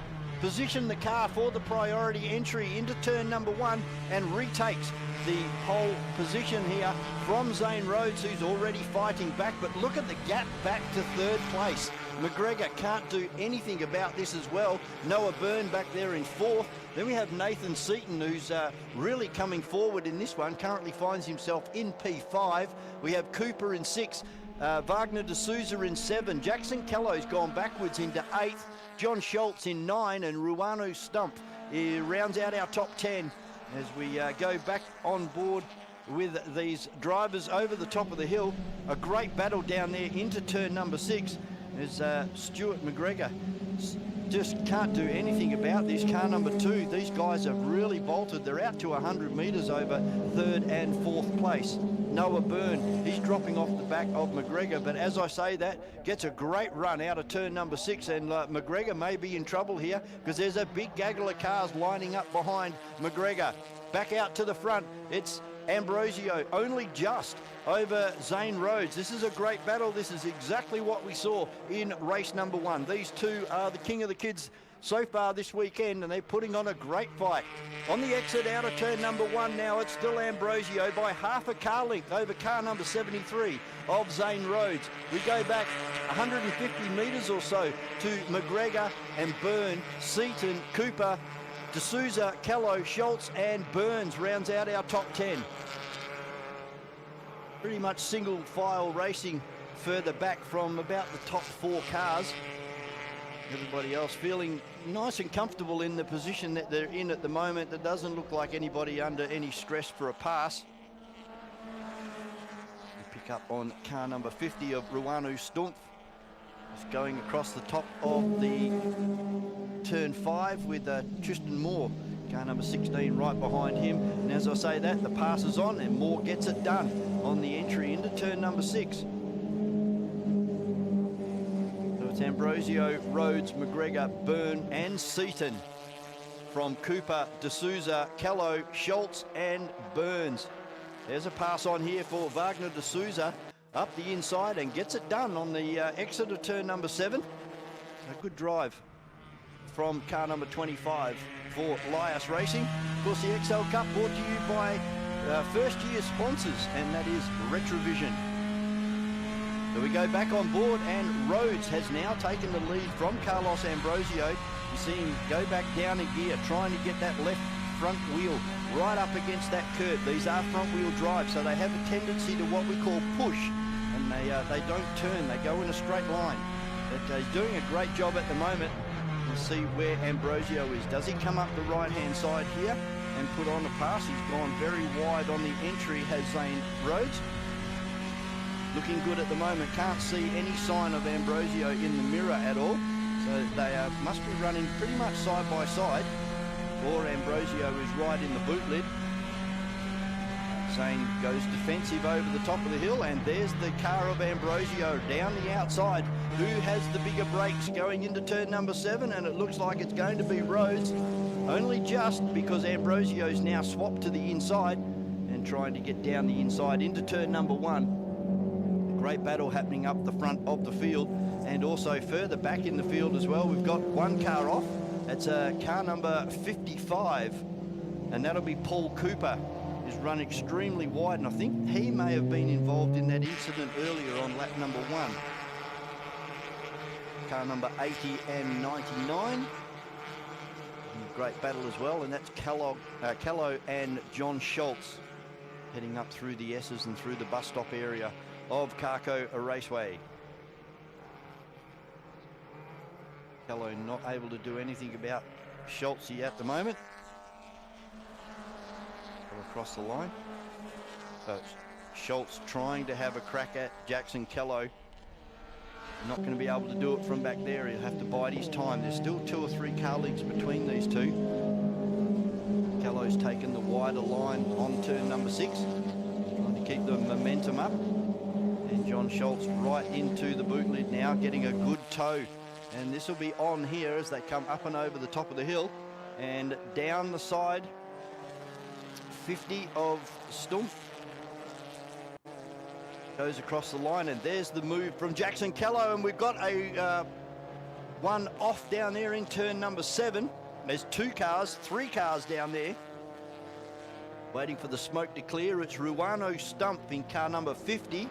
Car number 99 of John Schultz is involved down there as well, and the other car, can't see who that was. It may have been car 16. But very close racing, and inevitably it's come to a red flag situation. We have 3 minutes and 50 remaining, and it'll probably take more than 3 minutes to get both of these cars out of turn 7. So not the way we like to end a great race. And unfortunately for Zane Rhodes and Ambrosio, it looks like it's going to go the way of Ambrosio. Just wondering whether that car has actually rolled over down there. It's the white car that we can see. Looks like extensive damage done to it, and the ambulance is leaving pit lane at the moment. So there's a fairly good chance that that car has gone on its lid.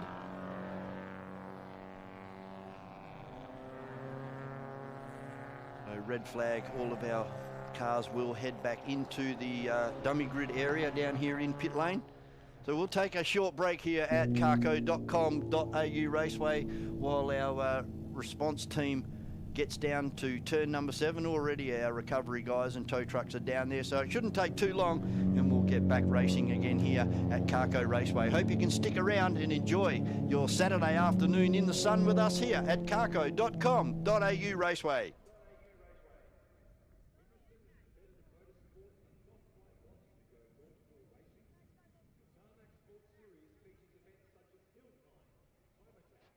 WA XL Cup Racing proudly presented by Retrovision, Liqui Moly, Tech Mechanical, Racetech, Nexter, and Revolution Race Gear.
bit of a break. We've got Jamie and Demelzo doing a walk around, and I believe you guys have got somebody with you.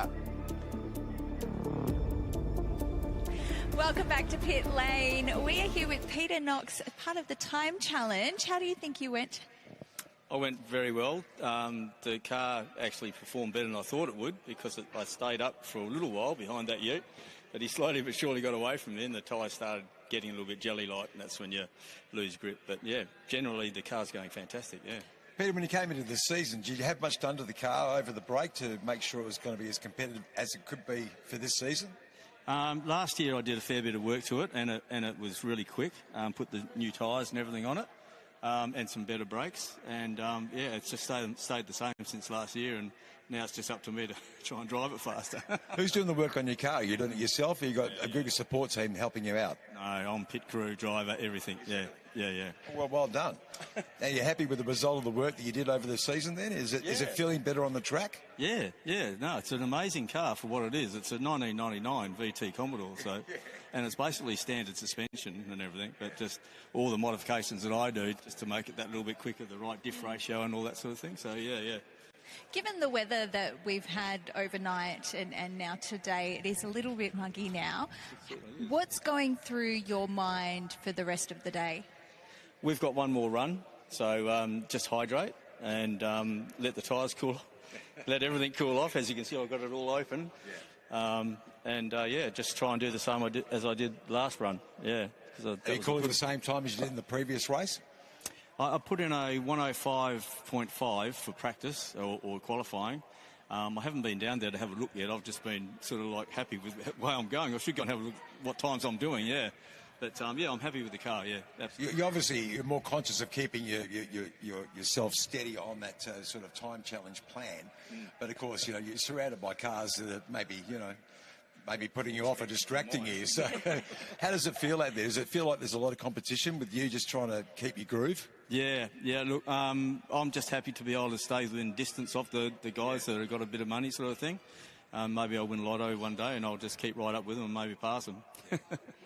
Fantastic, Peter. Good luck for the rest of today. Thank you very much. Yeah, have a great race, mate. All the best. You too. Thank you both. Thank you, mate. Stay with us. There's more car action on the way.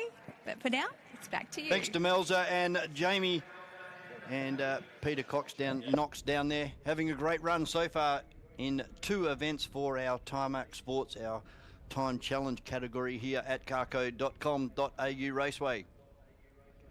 So race still under red flag situation at the moment. As you can see down there in turn number 7, we've got 2 cars to extricate out of the sand. And we've already got the white one up on the back of the flatbed. So it shouldn't be too much longer and we'll be able to get this one going. The clock has stopped at 4 minutes 29.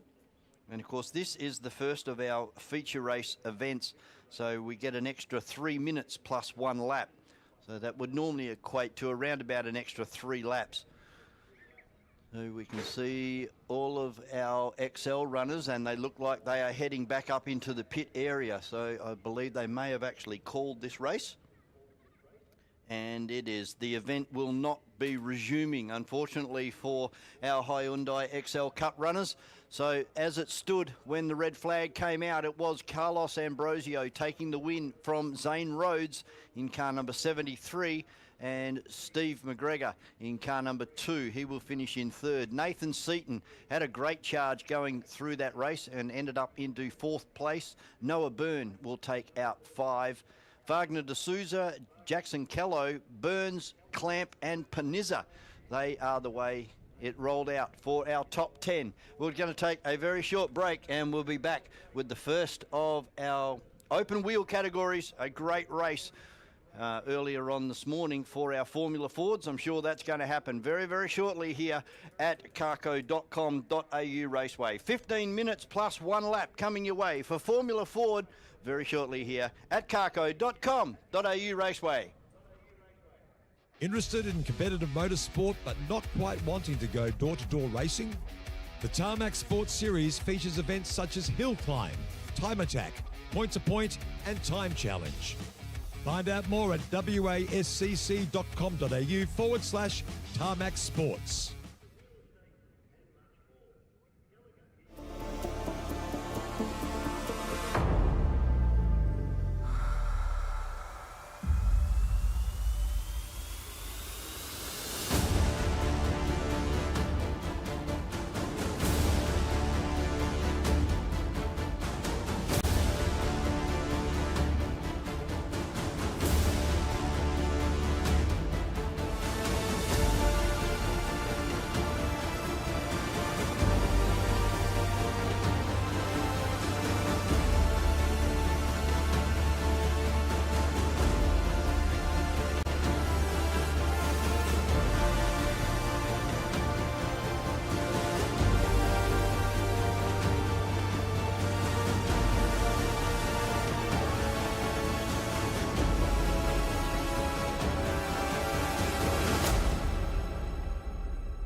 Just about ready to go for our Formula Fords, but before we do, we've got Jamie and Demelza down in the pit with Tristan Moore. Thanks heaps, Vaughan. Yeah, we are with Tristan Moore, who's just finished a race with the XL category. You've had a bit of a day of it, Tristan. So you, what happened? You came off the track in round 1, but you also hit an oil slick in round 2. That's not a good. That's not going well for you so far. How have you handled it so far, mate? Oh, we're getting through it. Yeah, had a bit of a big one in the first race and got the car back together for the second one, which was pretty good. Everyone sort of lent a hand, handing out. And then that one went from last, probably made up about 10 or 12 spots there, I reckon. I was having a good time there and then hit the oil and sort of undid it all. But managed to not get stuck down at 7. So on the same token, you actually finished both races and you actually achieved a time, which is great. Yeah, we didn't finish the first one, but we got through that one at least. So we'll take those. And with something that's going on in front of you, you've now got the oil slip, you had the race before. What's going through your head, especially when you have like 12 places that you've made up? Oh, the oil's definitely a thing I guess you think about now, but hopefully, there's a few categories between us and next time we're out, so it should be good to go by then. But yeah, you just look out, I guess, next time you go in there. Fantastic. Tristan, good luck for the rest of the round. No, cheers for that. Let's hope you get through the next race, mate. Well done. Cheers, Tristan. That's it for us right now at Pit Lane. It's back to you. Thanks very much, Demelza and Jamie down there as our Formula Ford runners out on the circuit at the moment. A great race in race number 1 before lunch break between Jensen Marold in car number 31 and Brock Brewer in 57. They were battling for the whole 12 minutes plus 1 lap. Now, round number 2 about to come your way here at CARCO Raceway. This one over 15 minutes plus 1 lap. And these two guys on the front row, they were able to get away from Henderson and Andy Van Leeuwen, who was up there into 3rd for quite some time until Xavier Henderson came through. Mark Redmond has been able to make a few places up. And then we have Craig Jorgensen in 58, Garrett Piper in car number 6, Begley in 3, Watkins in 50 and Jackson in car number 28. The green and white car will start off the rear for this one. One of our highlight and standout categories at CARCO Raceway over the last couple of seasons has been the Formula Fords. We wait and see who is going to do what in this one. A new paint job on board for Andy Van Leeuwen this weekend in car number 66. But all eyes will be on these front two. Car number 31 with the P plate on driver's left of pole position. And of course that is Brock Brewer alongside Jensen Marold, car number 31. Who's going to get the jump? Red lights are off and away we go. And unfortunately for Andy Van Leeuwen, he's stalled on the grid. Everybody's been able to get past him, so I believe they will possibly throw the yellow flags straight away on this one and bring this one under control. It doesn't look like Andy's going to be able to fire the car up and move it on its own merits. So maybe they can get him off. I don't think so. They're probably going to go to safety car here in a moment. We'll wait for the West Australian Sporting Car Club people in race control. And they will let us know very, very shortly that the car's already down into turn number 6 at the moment and coming up through the apex of turn number 6 at the moment. And we've still got yellow flags. We've already got the safety car out on the circuit at the moment. So we should see something happening from race control very, very shortly as our runners down into turn number 7. And Jensen Marold just about into the gearbox of Brock Brewer. And what is going on here? A big mix-up here for our front runners with Jensen Marold actually getting in front of Brock Brewer under yellow flags. So we'll have to wait and see what happens with this one. The recovery car was still removing Andy Van Leeuwen as they came out onto the main straight. And it looks like all of our runners have actually gone past the safety car as well.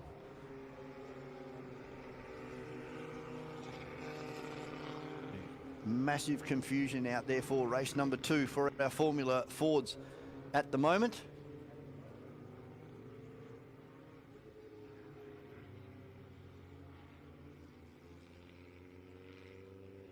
Cars working their way up through turn number 4 at the moment.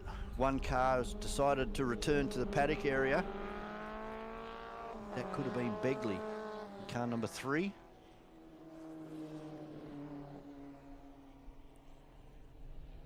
Unfortunately, there for car number 66 of Andy Van Leeuwen, either breaking something, possibly a drive shaft. Unable to get off the line there, and that has caused this little bit of a delay. And our leaders coming over the crest of the hill at the moment. They should get picked up by the safety car this time.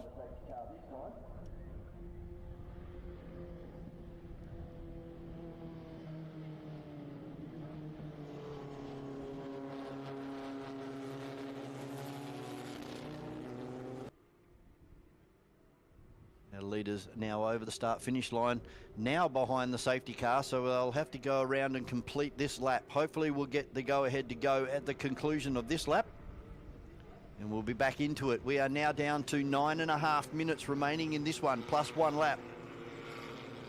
We're looking at around an 8 or 9 lap journey remaining.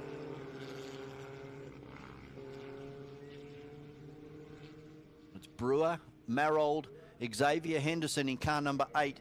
Mark Redmond's moved up into P4 with the retirement of Andy Van Leeuwen. Jorgensen up into 5. Garrett Piper in 6. Jackson in 7. Watkins in 8. And of course we've lost Andy Van Leeuwen and Begley in car number 3.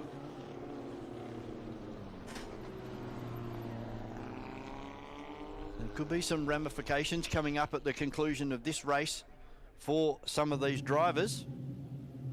We'll have to wait and see what happens when they come out for event number 3 later on this afternoon. Safety car exiting turn number 6 at the moment, still showing the flashing lights at the moment, but if those lights go off and he accelerates away, we'll get a start this time. And here he comes up and over the top of the hill, so we will get the go ahead this time to continue race number 2, round number 2 of the West Australian Sporting Car Club State Championship.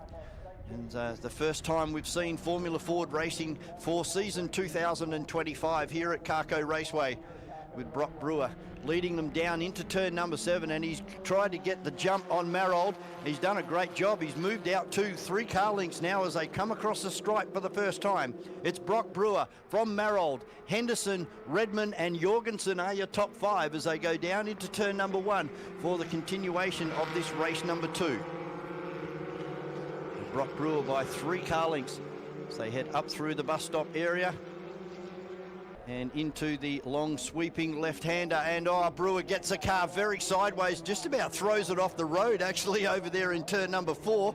Marold all over the back of him now. There'll be a pass on down into turn number 6 for sure. They're side by side on the way down into turn number 6. Marold goes the inside and puts Brewer right outside, right out wide now. So this is going to be on as they come up and over the hill. Marold has got to the front by 1 car length. Brewer now into the slipstream, trying to get the ricochet up and over the top of the hill.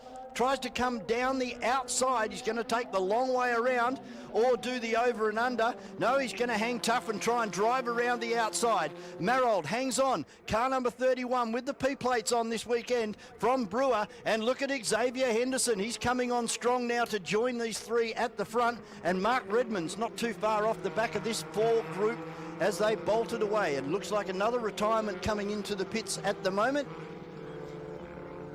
That's one of the fleet care cars from Fast Lane. But these 4 battling as we pick them up on our live stream on the way up and over the top of the hill. Marold by 1 car length over Brock Brewer, 2 or 3 car lengths back to Xavier Henderson, and then Mark Redmond in car number 11. We go back to Garrett Piper in 5, Watkins in 6, Jackson in 7, and that looks like it may have been Craig Jorgensen in car number 58 that just returned to the pit area. So up and over the top of the hill and down into one of the hardest braking areas in Australian motorsport. It's Marold on the inside. Brewer trying to run around the outside again. He's going to be forced wide, misses the ripple strip.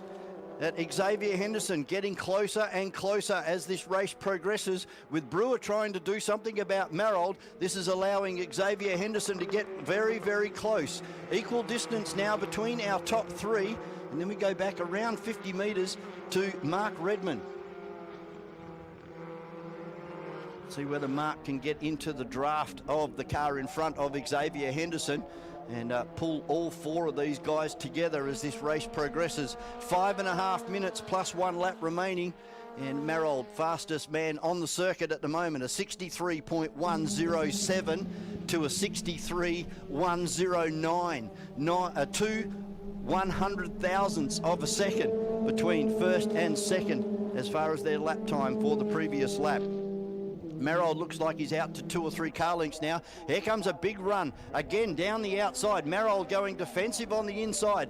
Brewer going to try the over and under this time, and it looks like it's going to work if he can get down to driver's right of Marold. Marold's got great horsepower in that car number 31, and he's able to stave off Brock Brewer in car number 57. He maintains first position down into turn number 1, and Xavier Henderson starting to drift away a bit. These two guys out in front putting on the fast times now. Brock Brewer, a 62.74. Fast man also across the top of the hill last time through was Brock Brewer. So that car must be getting stronger and stronger as this race progresses. 4.5 minutes remaining plus 1 lap. Marold under all types of pressure now from Brewer, who fakes the dummy down the inside into turn number 6. Not good enough. Now swaps to the outside. Tries to run around the outside of Marold in 6. That's not going to happen either. But now he's right in the gearbox. These guys are running just about touching wheels now as they come up and over the top of the hill. Marold all defensive, again going down to the inside. Brewer swings out wide, trying to get the over and under. It looks like he might be able to get it done this time. No. And Marold still holds strong in P1 from Brewer, and Xavier Henderson getting closer and closer. They're really running away from Mark Redman in car number 11. Out of turn number 1, 3.5 minutes remaining for this race plus 1 lap. It's Marold by 2 car lengths and trying to pick up where Brock Brewer's car is stronger than Marold's, but Marold's car has certainly got some horsepower under the bonnet of that car. As they go across the top of turn number 5, still status quo at the moment. There's 1 or 2 car lengths between these two out in front, and Xavier Henderson is about 3 cars behind. So Marold has run it really wide out onto the concrete ripple strip on the exit of driver's left. And now Brewer gets into the toe. Again, Marold goes to the inside. Very, very defensive driving now, trying to make Brewer run around the outside. Half a car length in front is Brewer as they go side by side into turn number 7.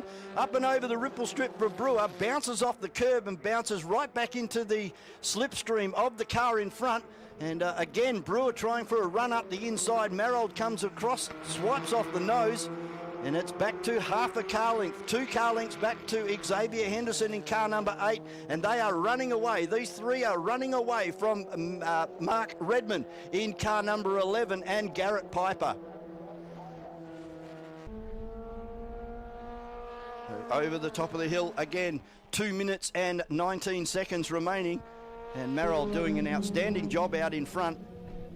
And 2 cars lengths back to Brock Brewer, and then 3 car lengths back to Xavier Henderson. Oh, Brewer just about throws it off the road down in turn number 6, running extremely wide, bringing up a big shower of dust. And that's probably cost him a little bit, as we can see with Xavier Henderson getting closer and closer to the back of car number 57. There's nothing they can do about Jensen Marold out in front. He's got 3 car lengths this time as they go across the stripe. We've got 1 minute and 44 seconds remaining plus 1 lap. We're looking at another 3 laps here, folks. What can Brock Brewer and Xavier Henderson do about this young guy? Jensen Marold, car number 31, out to 4 or 5 car lengths now over Brewer, and it looks like Xavier Henderson's fallen back just a little bit. He's probably lost another 2 or 3 car lengths, has Xavier Henderson. It looks like it's going to come down to a battle between these first 2 of Marold and Brewer. Marold fastest across the top of the hill on their previous lap, and 26.91. And fastest lap time of the race going to Marold with a 62.41. 2/10 of a second quicker than Brock Brewer in 57. As they come down into turn number 7 to reel off another lap here at carco.com.au Raceway. Under brakes, Brewer closes in by 1 or 2 car lengths, but on the straight line, Marrold just drives away. So they go across the stripe and down into turn number 1. Xavier Henderson, there's nothing he can do at the moment. He's got to try and get closer to the back of Brewer and get into that slipstream. Try and bring himself closer to the back of these 2 cars out in front. Again, fastest lap of the race for Marrold. Fastest in sector 1 and 2, and then takes it out with a 62.41 to a 62.43. This time through, Brewer is fastest over the hill by 1/10 of a second quicker than the previous lap set by Marrold. Coming out of turn number 6 at the moment. Still this equal spacing between the first 2. As now Brewer gets himself into the slipstream, tries for a run down the inside, fakes a run down the inside, moves Marrold across to the inside, and looking for the over and under again, but Marrold's a wake up to that. He goes straight over to the right-hand side of the racetrack and going to make Brewer run around the outside yet again. Going to happen for him this time. This should be a better run out of turn number 1 for Brock Brewer in 57.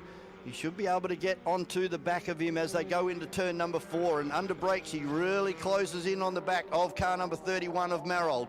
Still 3 car lengths is the distance as they go across the top of the hill, and again Brock Brewer sets fastest lap time in sector 1, 2 and overall with a 62.3. So they're still getting quicker and quicker as these guys battle it out for the win here at carco.com.au Raceway. Coming out of turn number 6, Brewer looks like he's slightly closer this time. Only 1 car length now as they crest the top of the hill. Brewer sticks it down the outside again as Marrold goes defensive to driver's right. And Marrold's taken Brewer out. He's hit the curb on the entry and has made contact with Brewer, puts Brewer out into the sand trap here at carco.com.au Raceway.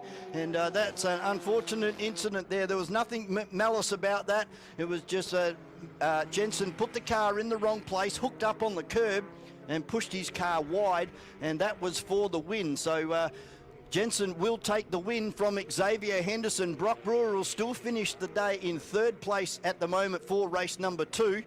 And Mark Redmond will take out P4.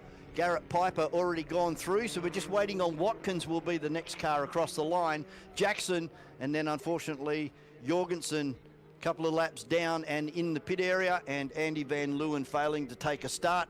And the same with Begley in car number 3, retiring before the start of that one. So another exciting Formula Ford race here at carco.com.au Raceway. Marrold takes the win from Xavier Henderson, and Brock Brewer takes out 3rd place. We're going to take a short break. More open wheel racing coming up very shortly with Formula V here at carco.com.au Raceway.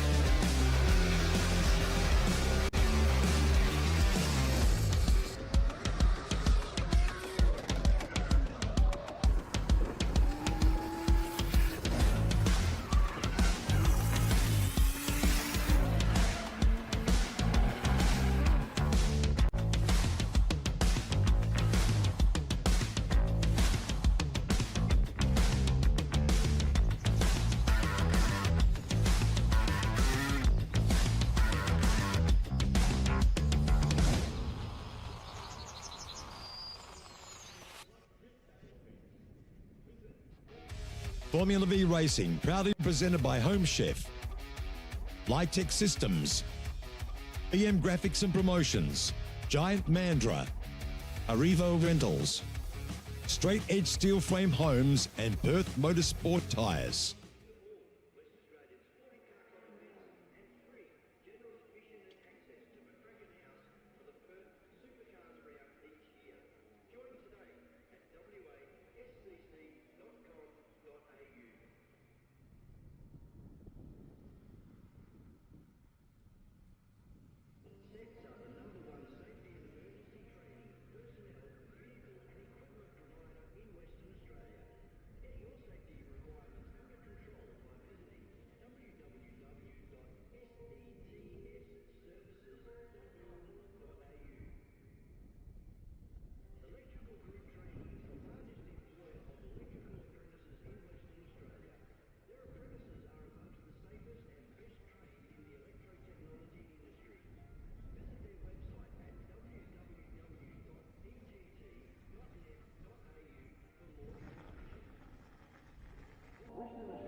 And we're looking at around about a 5-minute delay here at the moment at the circuit as our tilt tray driver just removing one of our Hyundai XLs from the previous race, and of course Andy Van Leeuwen being taken back up into the paddock area there after breaking something on the start line.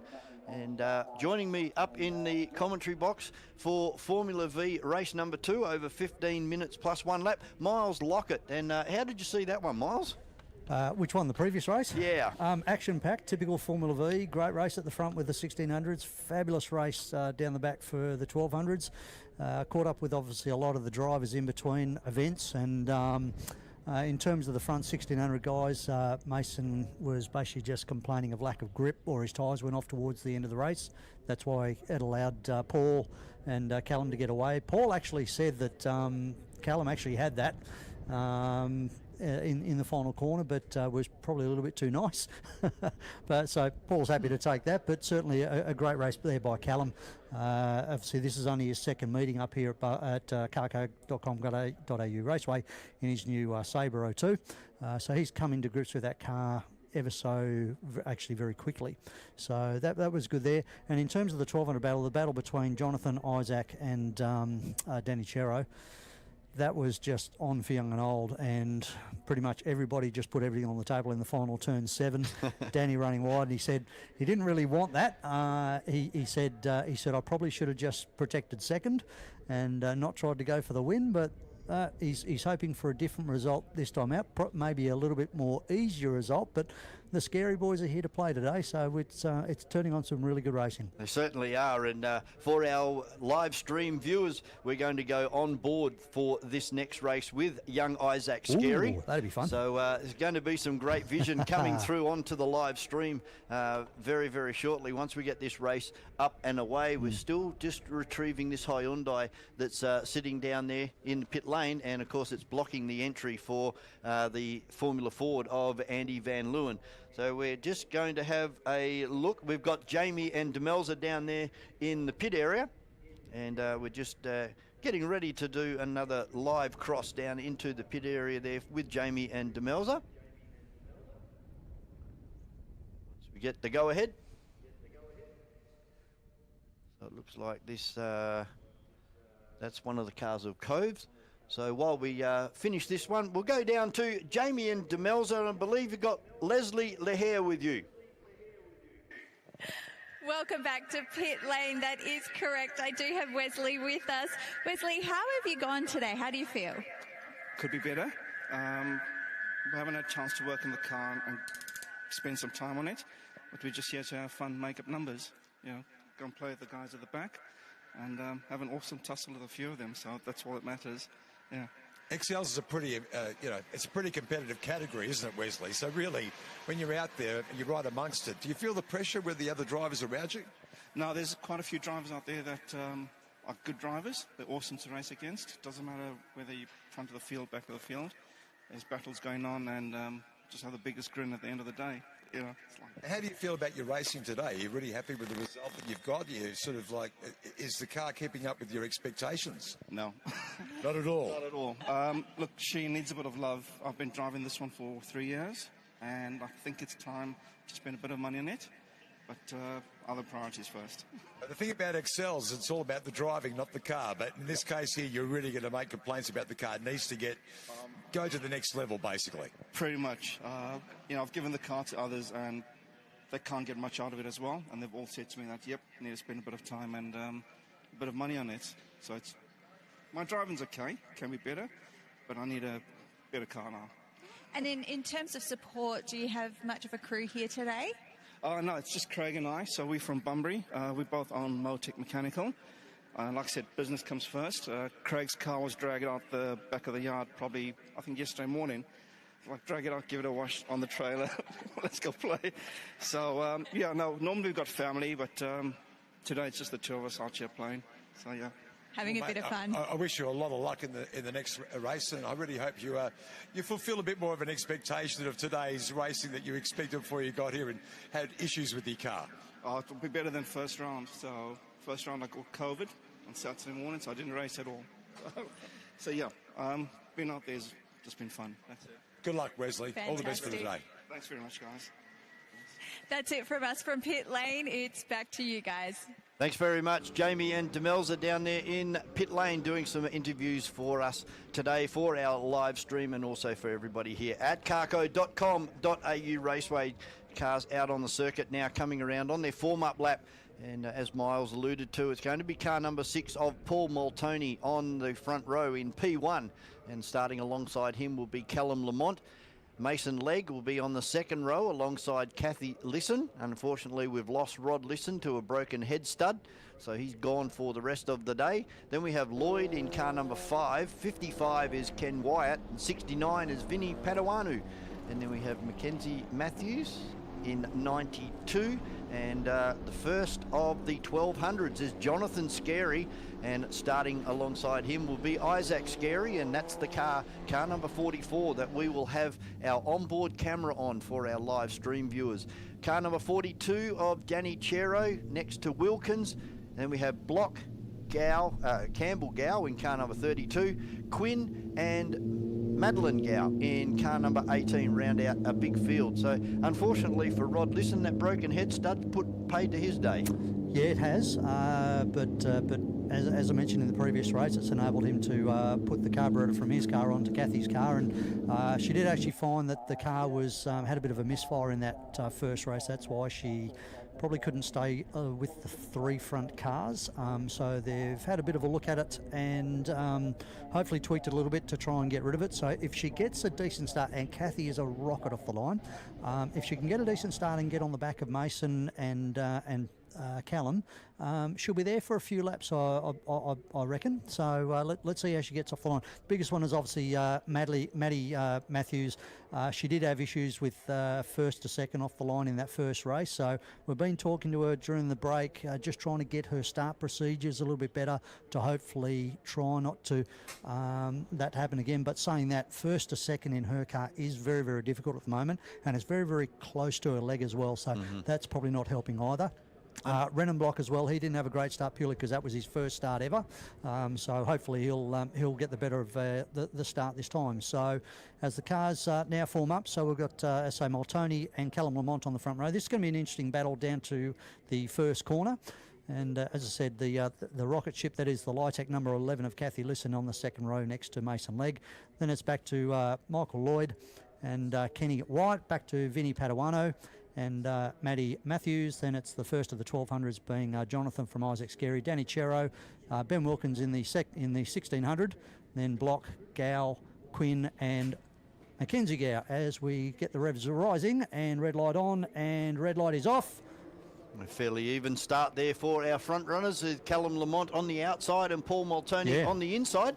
And then we have Mason Legg and Kathy Lisson, and that electrical problem hanging over Kathy Lisson's car. I'm sure that Rod's had a good look at it and fixed it, but electrical problems are so hard to diagnose and fix. Can be anything, that's right. So immediately they went to the spark plugs. A couple of them did look pretty wet and dark and horrible. So they've put a new set of plugs there. She had a better start this time because the previous start Kenny White got in front of her, but she's managed to hold Kenny off. And but the front three are still starting to get ahead of the pack. I think in terms of the 1200 battle, Isaac actually got the better of the starts from Jonathan Scarey. Then it's back to Danny Chera, as we've got onboard footage now from Isaac heading down into turn 6.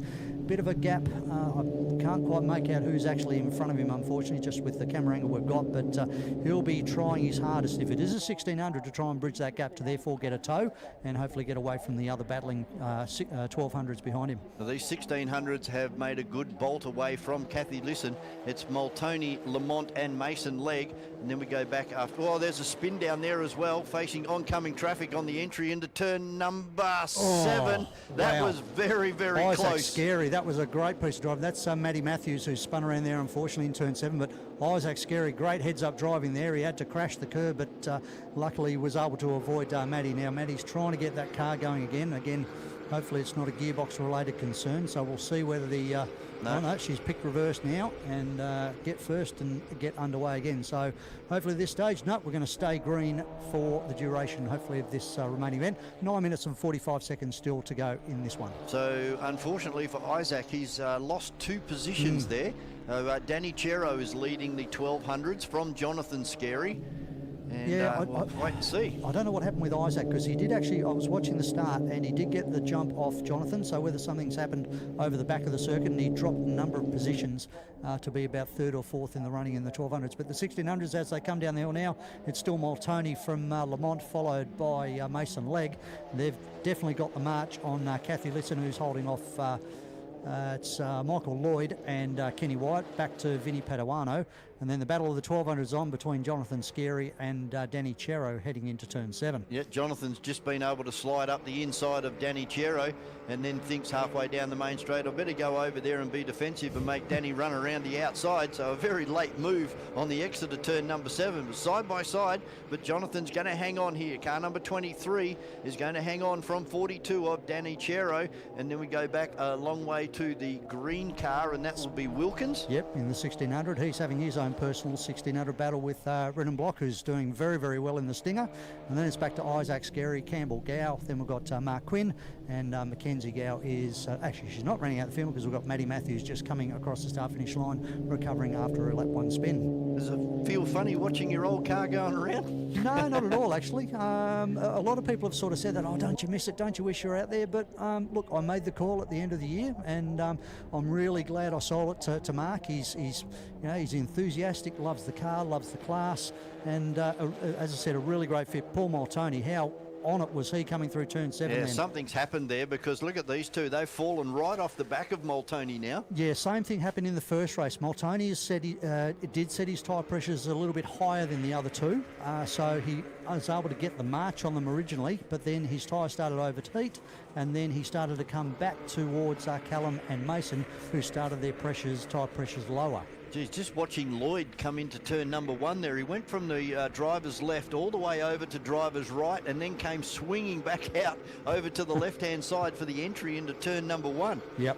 So there's his battle with still Jonathan Scary hanging on. 1 car length is the difference between himself and Danny Chero. And then we go back to the green car of Wilkins and Block. And a long way back now is Isaac Scary. So still providing some great onboard footage is car number 44 of Isaac Scary for BM Graphics as they head over the top of the hill. Our leaders already coming over and down in towards turn number 7. Moltoni still doing a great job from Callum Lamont, and Mason Legg in 3rd place. Yeah, let's see how they go. So you can start to see now the rubber band is starting to go the other way. They're now actually starting to reel back in Moltoni. So again, it may have been a tyre pressure situation between each car. They were having a very open chat, to be honest, into, oh, what are you running? What are you running? So there's no real secrets when it comes to Formula V, which is great. But you can certainly see now that 6, 7, 8 car length lead that Moltoni had 2 laps ago has now evaporated into a 1 or 2 car length lead. We're just on board with Isaac Scary there, and you can see this group of 4 cars in front of him, and he's too far off the back to get a bit of a tow and any assistance to bring himself closer.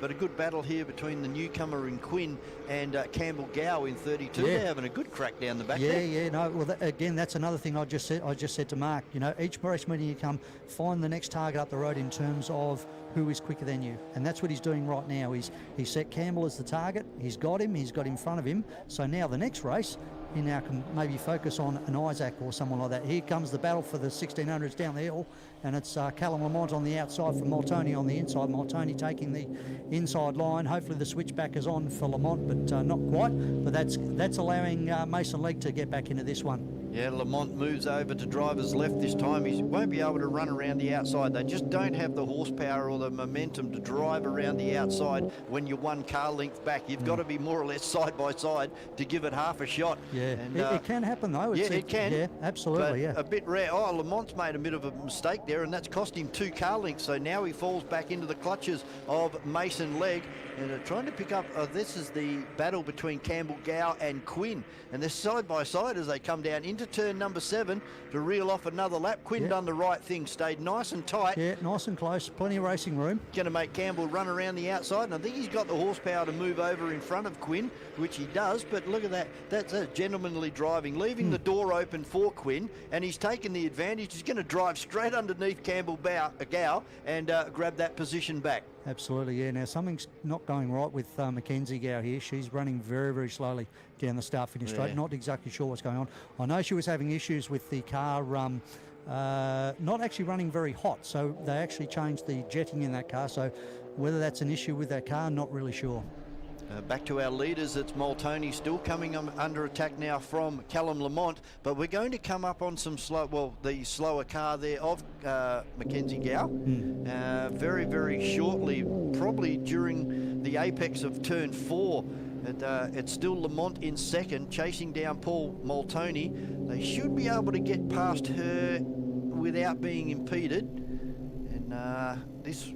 looking for the 1200 battle. Here it comes now across the line. It's still Danny Chero from car 23 of Scary.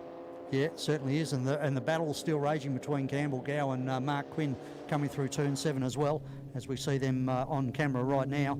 As we now flick back to the leaders, heading out of turn 6 and up over the top of the hill, and it's Moltoni still with a couple of car length lead over Callum Lamont. And back to Mason Legg. Mason's, I say, he hasn't got the best of tyre setters on as well, so that's probably not helping him much. He'd be feeling fairly frustrated there because he knows he's got a fast car. Yeah, he does. Yeah, I mean, I think Paul has actually got a new set of tyres on today, and not sure what the state of the tyres is on Callum's car. But if both Callum and Mason aren't on new tyres compared to Moltoni, they're doing a pretty good job to hang in there with him.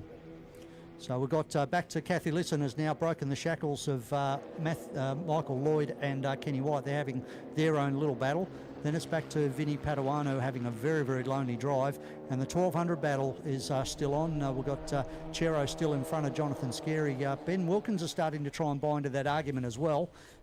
He's got Reynolds Block still behind him too. Isaac Scary throwing that car through turn 7 like he always does, trying to get onto the lead. And here comes that battle still once again between Quinn and Campbell Gow into turn 7. They're having these guys are going to get out and tell some absolute horrible lies coming out of this one. They'll be enjoying this no end. You know, they're not the fastest cars, but have a look at they're having fun. They exactly, and that's all you can ask for. As Campbell swaps to the inside, he's going to drive straight underneath Quinn. Look at Quinn trying to hang tough around the outside. He's going to give it a really good crack here. He's going to get the better exit. But Campbell Gow able to hang on as our leaders. It's really starting to close up now with Lamont all over Paul Moltoni and Mason Legg hanging in there as well for third. We've got 2 minutes to go as well. So these leaders are going to catch this group of 3 up ahead of them very, very shortly. So we'll see exactly what happens. Still the battle on for the 1200s. Yep, we've got Jonathan Scary on the inside of Chero as they come up over the top of the hill on camera now. Chero has lost that position to Jonathan Scary. As they come down into turn number 7. We go on board with Isaac as he just rounds up one of the slower cars. And that'll be the Gow car, I think. Yeah, that's Mackenzie, yep. Unfortunately for her, it looks like it's slowing down quite considerably now. So somebody gone off the racetrack. Yeah, that's Isaac. Yeah, that's his usual line around turn 7. He tries pretty hard, the young kid. He does. Yeah, he oversteps it a little bit every now and then, but hey, look, he's out there trying. And it's learning too. Absolutely, it is. Yep. Only new to the sport last year. Have a look at the leaders. Yep. We're now really swapping positions. Callum trying to go the outside, trying to do the over and under. He might actually do it here. He might have a little bit of overlap going down into turn 1. He is going to have it. So let's see Lamont if he can get under brakes. Has he got the brake bias right? Yes, he does. But Moltoni, look at that, still hanging tough around the outside. Yep. Mason Legg's not giving in either. They're really starting to close up now, side by side through turn number 2, and this is through 3. It's a one-lane groove really through there in a V. So Callum's had to surrender and drop him behind as they are starting to come up on the back of Gow and Quinn. It's probably cost him 2 car lengths being offline there into turn number 3. But we'll keep an eye on that one as they disappear over the top of the hill and down into turn number 6 for our live stream viewers. We're picking up this great battle. Still Quinn and Gower going at it, hammer and tong. They're going to have to start looking in their mirrors though, because here comes Multoney and the other leaders. I mean, both very experienced pedallers, so I'm sure that both Campbell and Mark will see them coming. Yes, they have, as the 1600s blast past them down the hill and into turn 7. With 12 seconds to go, we're going to have at least 2 laps remaining, I think, in this one. Yes, if they can get across the line before we get to 0. And no, last lap board has just been bought out. So Yep. last lap board is out for this one. And it's still Multoney from Lamont, followed by Mason Legg in the Sabre 02. I think there's only one more chance, and that's if Multoney can catch this red car. I think that may be Vinnie Padawanu. No, that's Maddie Matthews. Oh, it is too, recovering it, and she's actually doing really well. I mean, times-wise, she's, look, a 10.6. That's her fastest she's ever been around here. So that's sensational driving from Maddie, and getting better and better every time she goes out. Up and over the top of the hill now, all of our leaders. So we wait, we pick up with Multoney now, coming under attack from Callum Lamont. He's trying to throw one down the inside. It's not going to work. Multoney really late on the brakes. Yeah, not the best idea, because that will then open up the door to Multoney Mason. sideways there was, in mid-track. Wow. So this is going to give the other 2 boys a good shot at him. And Lamont goes to the outside, and he's taking Mason Legg with him. We're in for a killer of a finish Here here. they come down the hill. Multoney on the inside, Lamont in the middle, and Mason Legg to driver's left. And it looks like both of them are going to round up Multoney. They are too. Lamont through, Wow. Legg through, and Multoney goes from First to third. Look at Callum Lamont. He's over the moon. First win in his new car, followed by Mason Legg and Multoney. Wow, Great drive.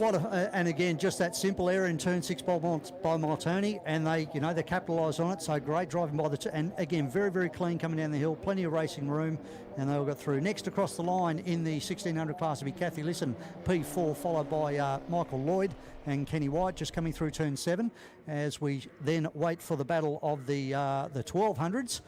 So we've got Vinnie Padawanu just coming down the hill now in his Jacer. But then we focus our attention back to Danny Chero.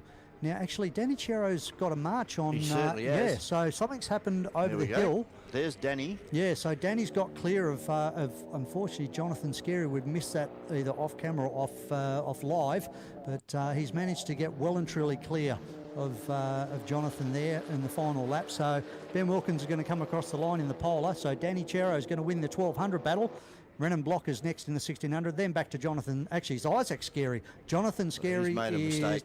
or he's got an issue with that gearbox. They've been plagued with gearbox issues with that car for the last couple of weeks. So maybe that has possibly crept back in. Look, I don't know. I'll go down to the pits and we'll try and find. But as the cars go back into the pits, ladies and gentlemen, hands in the air for these three, for Callum, for Mason and Paul, for putting on a tremendous show out front in the 1600s, and also the whole field. Actually, there's some great dicing up and down the field. So a first up win for Callum Lamont in his new car. Mason Legg takes out second in his new car, and Paul Multoney, just ever reliable, sitting there in third, but would be kicking himself with that mistake that they've made down there in turn number 6. Absolutely.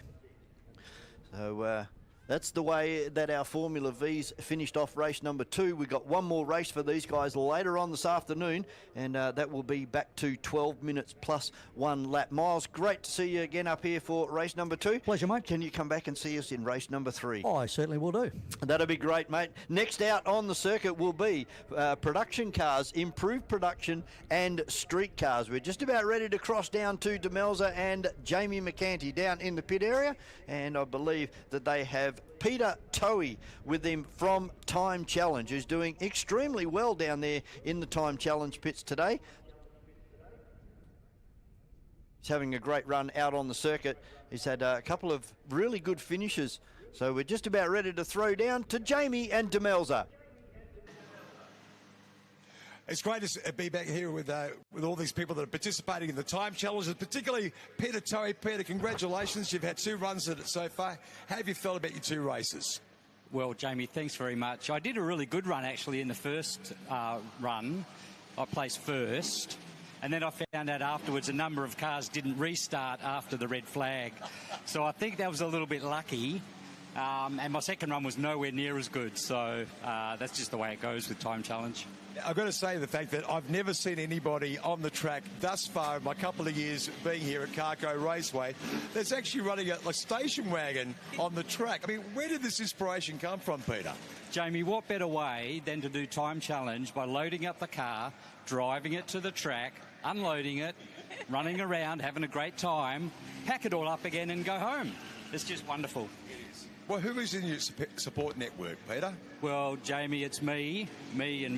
Although, I will be a big shout-out to Philip Krause at Eurospec Automation, who's done a lot of work on the car for me, so he's been a big help. Now, you did say that you saw this as a great opportunity because it does multitask this car for you.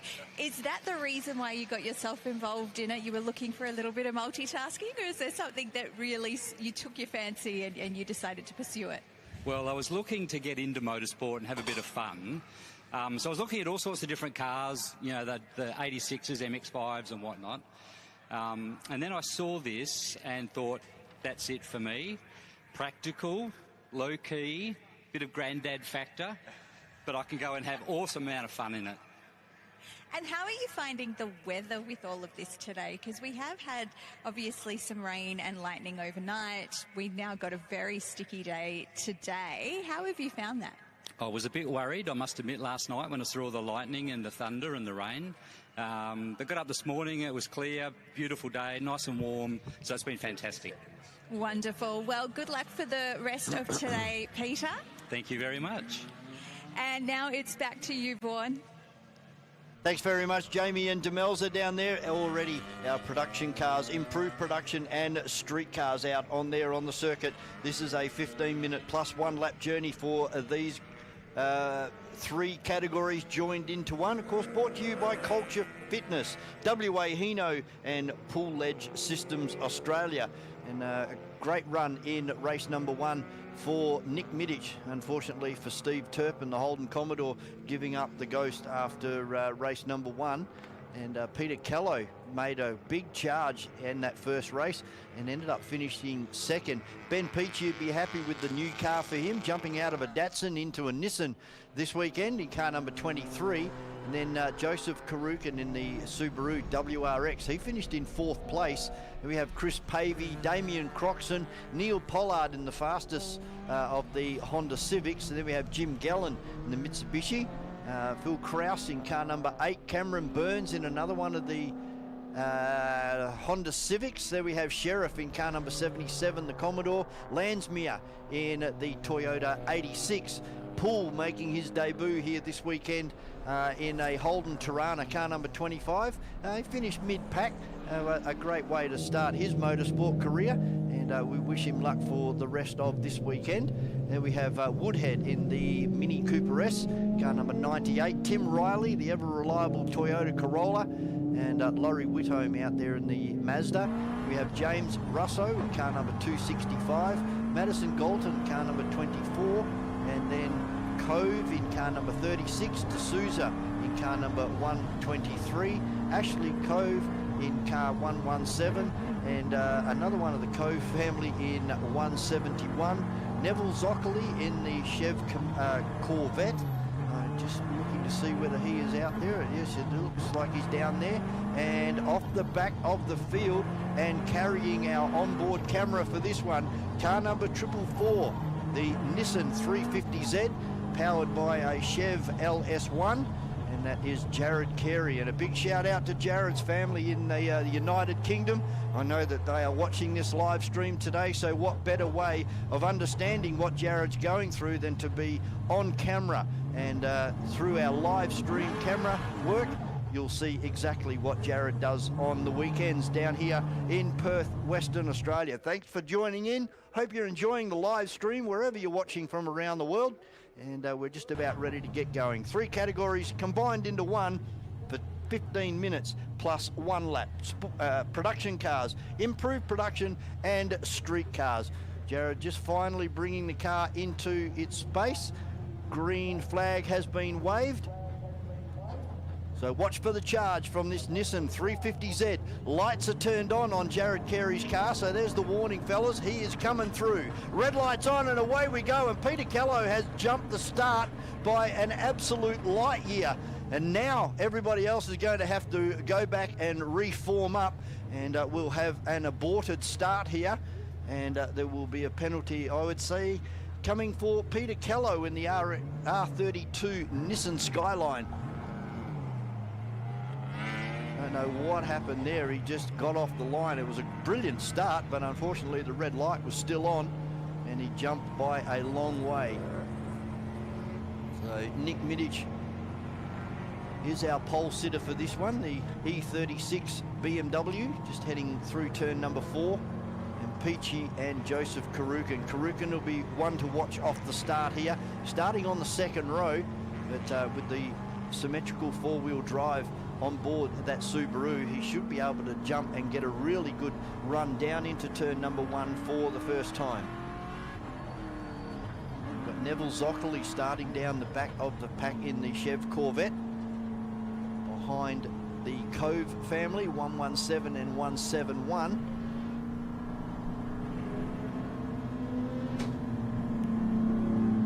Big field of cars, somewhere about 24 cars.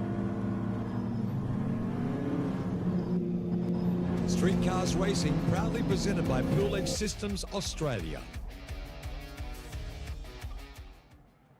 Improved Production Car Racing, proudly presented by WA Hino, Knight Group, into turn number 7 and again. BM Graphics and Promotions. Again, and get ready for the second start. Now, we've already wasted a fair bit of time here. We're down to 9 minutes and 45 seconds. So unfortunately, that has bitten well and truly into their 15 minutes plus 1 lap.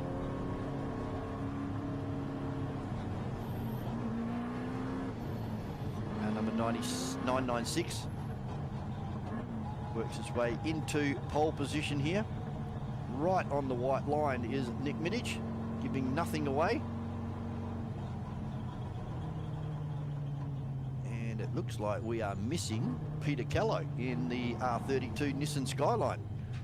So something has happened around the circuit. Here he comes now down into turn number 7.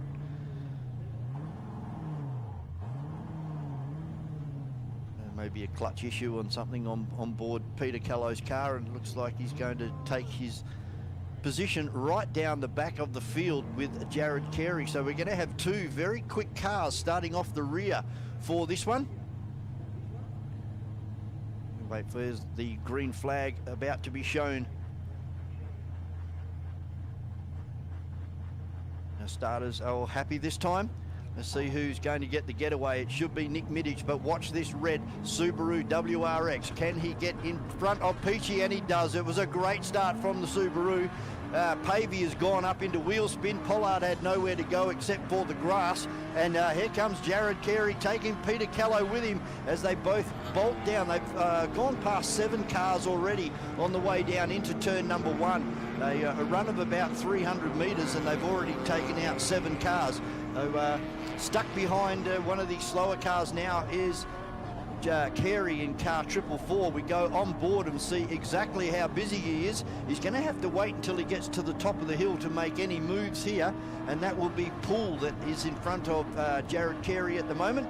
As they crest the top of the hill, go through the right-hander and open up all of the power on board that Nissan 350Z. There's 1 car, there's 2 cars he's gone through on the way down into turn number 6 and right into the back of, it looks like a Volkswagen Golf. No, sorry, that's the Mini Cooper S. He's just put pays to him as well. And now the horsepower of the 350Z shows, and he's taken the R32 Skyline of Peter Callow with him as they thread their way through the slower traffic. A great start for both of these cars that started off the rear of the field with Jared Carey with the headlights ablaze. Car number 444 takes out another 1 or 2 cars on the way down the start-finish line here, and Callow closing right up behind the Nissan 350Z of Carey. Trying to regather, and he was going to have a crack at the car in front there, going through the S's was Jared Carey, and then thought better of it as he goes through the left-hander. Will he run out wide and try to run around the outside? No, he's quite happy just to sit there and wait till he gets to the top of the hill. And he goes through the right-hander. He should move to the right-hand side of the racetrack and apply that throttle and blows past that car in front like he's standing still. And then hard on the brakes, down a couple of gears for turn number 6. Now right behind Jared Carey is the R32 Skyline of Peter Callow. They're going to pick off another couple of cars here as they crest the top of the hill. There's one, there's two. That looks like Cameron Burns. He's gone past. Try and get that car of Callow stuck between himself and Cameron Burns, and it works beautifully. So Callow will fall behind a little bit here until he opens up the throttle on the R32 Skyline and blows straight past Cameron Burns in the Honda Civic. Up front, it's all Nick Middich posting some fast laps through intermediate 1 and 2, and the fast lap a 62.07. From Ben Peachy in second place, Joseph Karukin in third, and Chris Pavey in car number 247 in fourth place.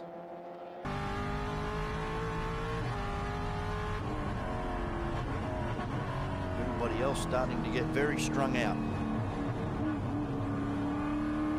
So our leader, Nick Middich, has got a good 200 metres over Ben Peachy. Swapping from a Datsun 200B, a very quick street car, and has now moved up into a Nissan. Sounds awesome as it goes flying straight down into turn number 1. It looks like it's a 200 SX. And there goes Jared Carey again. So he's rounded up another 3 or 4 cars on that lap. But still, Peter Callow hanging in there as well in the R32. So anywhere Jared Carey goes, Peter Callow sticking with him and going with him. And moving up onto the back of Chris Pavey will be next. There's a big run around the outside from Peter Callow. Camouflage painted R32 Skyline. He's got him successfully across the top of the hill. The Volkswagen car number 24 of Madison Galton. Very unusual car to see out on the racetrack, but doing a great job. And she has car number 23 of D'Souza right behind her. And then all 3 of the Coves, or 2 of the Coves, car number 171, 117 of Ashley Cove, and car number 36 and 3 unable to take the start. Nick Middich now starts to move his way through the Hyundai XLs down there of the Cove family. And he's successfully got through and opens up the big E36. So here comes Jared Carey now, right in the boot lid of the car in front, and that is the BMW of Chris Pavey. And Jared starting to drive away a bit from Peter Callow. Might have been interrupted there. Was Peter Callow driving through some of the slower traffic.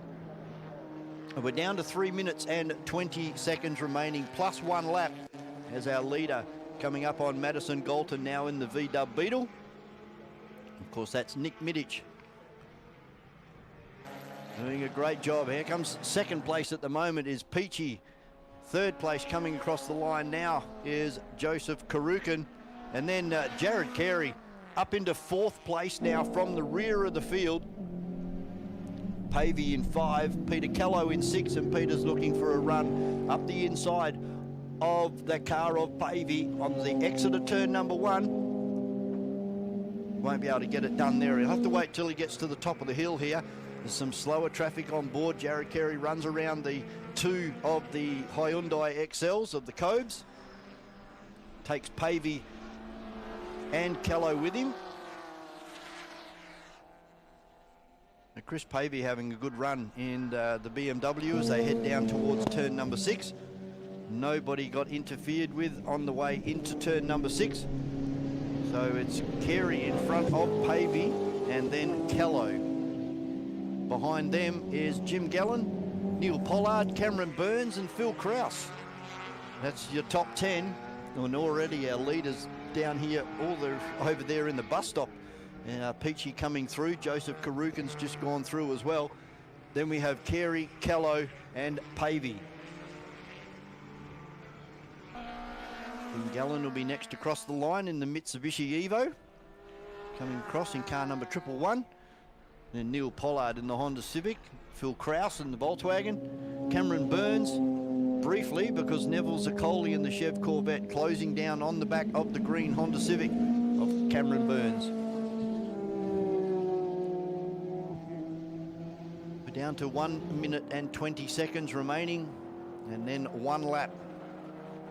Looking good for Nick Midic. A very reliable BMW is this car as it comes out onto through turn number 7, out onto the main straight. And drives it rather effortlessly. You very rarely see the car get sideways. And Nick doing a great job.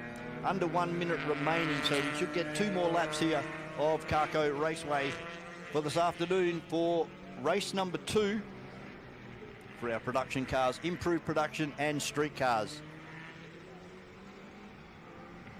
Jim Gallen just going up the inside of one of the slower cars on the exit of turn number 7. And there's Joseph Karukin on screen at the moment in the Subaru WRX. Had a ripper of a start, got up into 3rd place and still maintaining 3rd place with around about 30 seconds remaining plus 1 lap.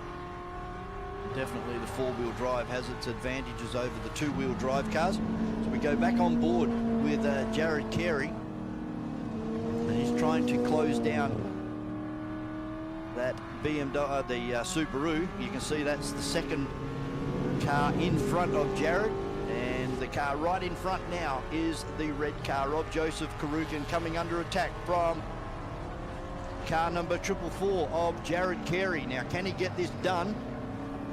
Looks like we might be able to get another lap through, so there'll be another 2 laps coming up now. And Joseph Karukin in the Subaru coming under attack very shortly from the Nissan 350Z of Jared Carey. Then we have Peter Kello and Chris Pavey just going across the line. He's really starting to drop off the back of these pair in front. Something happened there with Damon Cropson in car number 32. He's pulled off back in lap number 4. The Coves, 2 laps down now. D'Souza is 1 lap down. James Russo, he's 1 lap down as well at the moment as they sort themselves out, going across the line. Scoreboard updating all the time. And where is our leader? Here he is now as he crosses the line. He's coming up behind Poole in car number 25. The debutant at CARCO Raceway here today, doing a great job. He's going to finish mid-pack again. He's currently in position 14.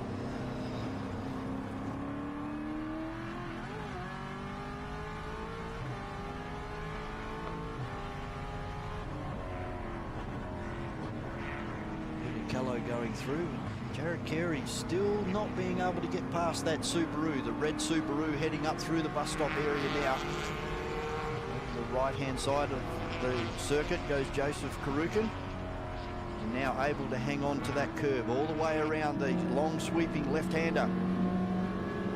As Nick Midic is already out of turn number 6, 2nd and 3rd. A considerable distance behind. Here comes Nick now, down into turn number 7. Peachy will be the next car, and he's not even in frame at the moment. Here comes Peachy now over the top of the hill. And then we'll see the red Subaru being chased down the hill into turn number 7 by car 444 of Jared Carey. Must be feeling all of the support from all of his family members over there in the United Kingdom. But checkered flag falls on this one. And the win goes to Nick Midic in car number 996, the E36 BMW, over Peachy, Nissan 200. In 3rd place, Joseph Karukin in the Subaru, car number 195. Carey from the back of the field, position 26 to position 4 in car number 444. And rounding out our top 5 is Peter Kello in the R32 Nissan. Great job also from the back of the field to get up into 5th place for Peter Kello in the R32. Everybody else coming across the line at the moment. There's Sheriff going across the line. car number 77. Landsmuir Poole is already finished, so we're waiting for D'Souza in car number 123, just going across the line now, and that will be it for everybody. That's the way they're going to finish: Minich, Peachy and Karukin.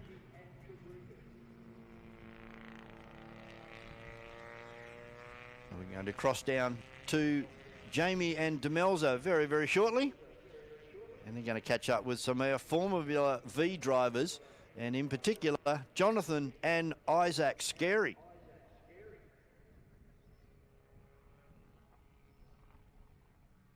Jamie and Demelza down there with some of the Scary clan. We're joined right now by Jonathan and Isaac Scary, who have just performed 2 races, and both the races are worth talking about. So Isaac, tell me about race 1. It was a pretty competitive race between you and your brother. Yeah, it was pretty competitive. Good battles out there. I managed to get a really good start. Unfortunately, Jonathan didn't get a very good start, but I managed to get past him. It was pretty good, pretty scary as well, because it's my first main big battle. But overall, it was really fun and I enjoyed it. Well, you know, second place is it's nothing to cry about. You know, nothing to cry about. And John, you must be happy with the result of the first race as well, surely. Yeah, since after last night when I was here till 9:30, changing gearboxes and axles, and being back at 6 o'clock this morning, it didn't really seem like it would be up that far. It was more just get out there and get the points and just finish the day. Now, the second race was a completely different scenario.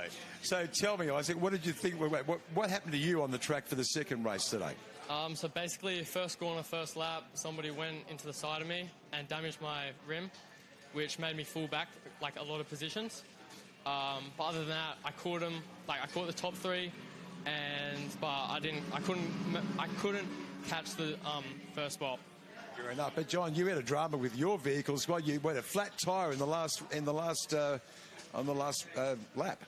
Yeah, so what I think it is from when Isaac, because I was behind Isaac, and when he braked, I had to go to the right, which I clipped the inside curb, which I think caused it, and I was battling with first, and we were going competitive and stuff, and then through the corners it sounded like something was dragging a bit. I kept looking, couldn't see much, and then coming out of Kolb out the back, I just see this wheel not moving and there's all smoke going up everywhere, so just kept bringing it home, was trying to keep it on the track, but lucky I was able to keep it and got 3rd overall.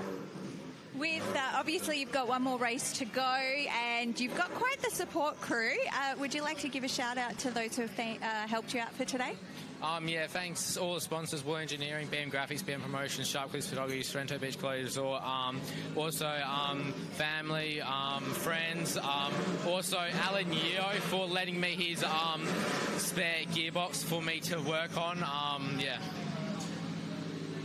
That's it from us here from Pit Lane. More to come. Actually, Isaac, do you have anyone you'd like to thank? Not really. He basically said all the sponsors. That's it from us here at Pit Lane. Vaughan, it's Thanks back very to much, you. guys. A great family down there in the Scary clan, and both the boys taking the reins now. And it was great to see Brett Scary racing for so many years up here at Wanneroo. He's decided to step back and support the boys, and the boys are just coming on in leaps and bounds in car number 23 and 44, Jonathan and Isaac Scary. Now out on the circuit doing their warm-up at the moment. These guys will be giving a rolling start, and they get 1 lap, full lap, to get some tyre temperature into these cars. This is the sports cars, sports sedans and WA muscle cars. And just having a look down there, we've got Clint Rayner, and it doesn't look like we've got Ron Moller in car number 77, the Ford Mustang. So we did see Ron come to a standstill in race number 1. And normally we only see 2 races from this particular category, but today racing for the 100k plate, then they get 3 goes at CARCO Raceway. This is a 15-minute plus 1 lap race, and it was good to see Grant Hill going toe-to-toe with Ryan Humphreys in race number 1. Hopefully we'll be able to see a replay of that one in this one, the 15-minute plus 1 lap event. So we've got Chris McKenzie, Walter Eppel out there as well in the 991.1 Porsche. Chris McKenzie in the RX-7, and Peter McKenzie in Walter Eppel's older car number 62. Then Paul Frost, and And unfortunately for Ron Moller, he won't take the start. And I believe Clint Rayner is out there in his Camaro, bright orange Camaro, car number 98. You can't miss it. A very fast WA muscle car. So forming up now in double Indian file. One of only two categories that has a rolling start here at CARCO Raceway. Of course, this one and the FSR category, not here today. As they come side by side, the idea is to be side by side at the drop of the light. And away we go, and it's a good start from Ryan Humphries. Grant Hill won't be able to drive around the outside on cold tyres. He'll have to just slot himself in there and try and run with Ryan for as long as he can. Walter Eppel is third on the road. Chris McKenzie in the RX-7. And here comes a bit of a charge from Clint Rayner already in the Chev Camaro, the WA muscle car, all over the back of the RX-7 of Chris McKenzie. Unfortunately, just balked a little bit there. He'll probably try to run down the inside of Chris McKenzie in the RX-7 on the entry into turn number 6. But already we've got our leader, Ryan Humphrey. He's got a handsome lead already. And looks like Walter Eppel is all over the back of Grant Hill on the exit of turn number 6. Clint Rayner able to get past McKenzie by 3 or 4 car lengths down into turn number 7 for the first time. And it's all Ryan Humphrey. He's got a commanding lead at the moment, only 1 lap down, and we are 10 minutes and 38 seconds away from time certainty plus 1 lap. Paul Frost making a return to CARCO Raceway after a long time absent. Doing a great job keeping the car on the grey stuff. So over the hill at the moment, fast person as you would expect over the top of the hill by more than half a second, and that is Ryan Humphrey in car number 30, the XF Falcon, powered by a Chevrolet power plant. Then we go back to Grant Hill, the BF X V8 supercar, car number 88. Now Walter Eppel in the 991 Porsche, Clint Rayner in the WA muscle car, and then Mackenzie, both Mackenzies, Chris and Peter, and Paul Frost in car number 53. So race number 1, we saw Grant Hill get very close to the back of Ryan Humphrey towards the latter part of that 12-minute plus 1 lap race. The distance looks too large at the moment unless something goes wrong, but Ryan will be able to nurse that lead and speed up or slow down accordingly to look after those tyres for the whole way. There's another race coming up later on this afternoon to round out the 100k plate and also round out our day here at CARCO Raceway for the sports cars, sports sedans and WA muscle cars. So over the top of the hill, great view for our live stream customers. You really see the elevation change from the top of the hill down towards McCracken House at the bottom of turn number 7. As Ryan Humphrey goes across the line, Grant Hill across the line as well, and about 3.5 seconds difference between first and second at the moment.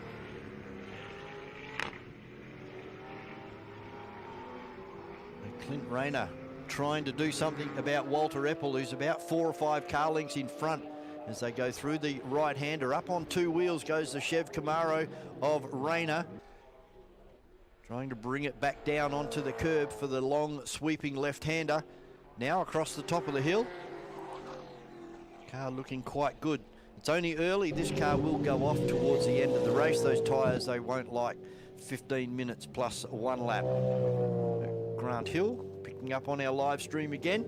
Up and over the top of the hill. And it's all Ryan Humphrey in this silver car, the XF Falcon.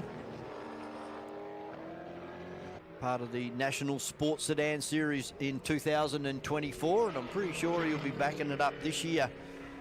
With lots of travelling over to the eastern states, representing not only WA, but the family as well.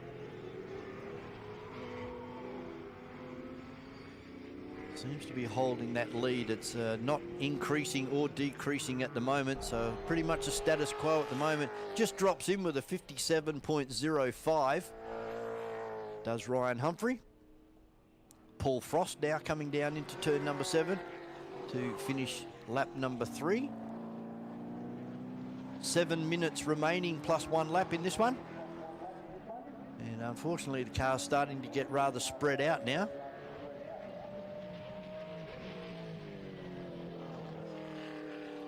Here Ryan's car right on the limiter on the downshifts down there into turn number 7.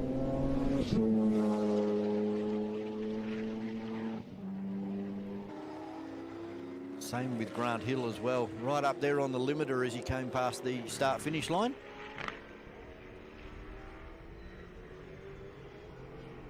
So 57.05 is the fastest lap by a full second over Grant Hill. And that's where he's put the gap between himself and Grant Hill. We catch a good view of the RX-7, car number 50 of Chris Mackenzie. Good to see that Chris and his crew have been able to get this car sorted out. Went through a phase there of a lot of reliability issues, and in particular was a braking issue. And as you can appreciate it, over 230 kilometres an hour down the hill, you'd want to be able to press that brake pedal and actually come to a stop without making a big thud right near McCracken House. Grant Hill across the line. And now they're going to start coming to put a lap on Paul Frost in car number 53. Everybody getting very strung out now, just driving their own races.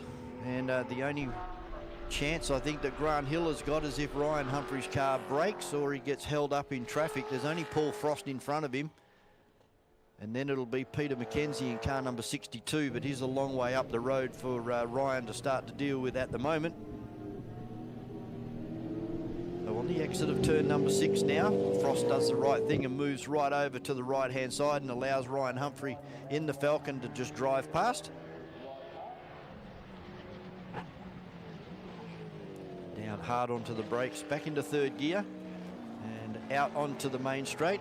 Around about 110, 120 kilometres an hour out onto the main straight here at CARCO Raceway. In third gear, and then they quickly crack fourth and fifth. And we've had a car go off, and I think that may be Paul Frost. He's driven straight off the circuit. Looks like a bit of a brake lock up, and he's gone straight off into the sand at turn number 1. He's able to find the hard ground around the outside of the sand trap and just driving all the way around now. He'll be able to rejoin. So that would have got Paul's attention for sure. A big brake lock up and a big white wall heading towards you at speed. And Chris Mackenzie now will put a lap on Paul Frost as they go over the top of the hill and down towards turn number 6. Just be watching this live feed of Chris Mackenzie and see whether we can see any flame coming out of the RX-7, because he's running it on E85 now. Our Night Masters that we had earlier this year. Some great flames and some red hot discs glowing from not only Chris's car but the majority of the field. As now we go back to Ryan Humphreys entering turn number 4 in car number 30. And that gap still remaining around about 3.5 seconds back to Grant Hill in the BF Falcon. We have Walter Eppel running third on the track. A veteran of West Australian motorsport and a Porsche man through and through is Walter, running the 991.1. Down to 3 minutes plus 1 lap, so probably another 4 laps to go here. And it's all Ryan Humphrey in car number 30 from 88 of Hill. And there comes Walter Eppel.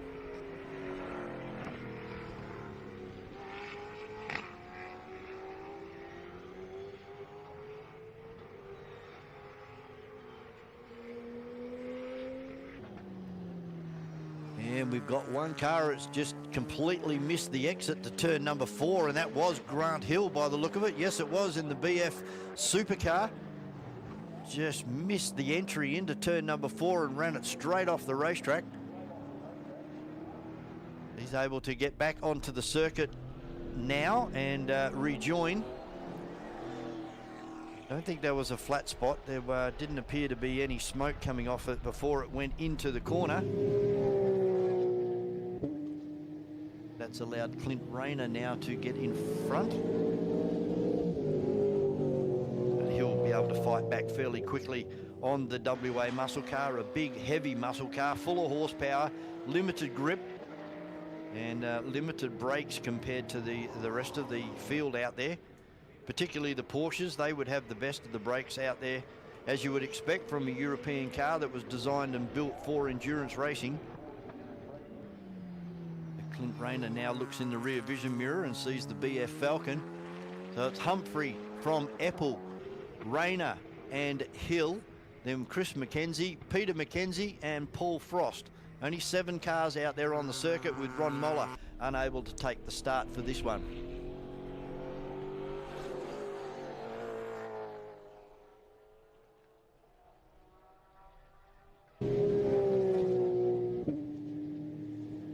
Straight as a railway line on the exit of turn number 7. Very rarely do you see this XF Falcon get sideways at all.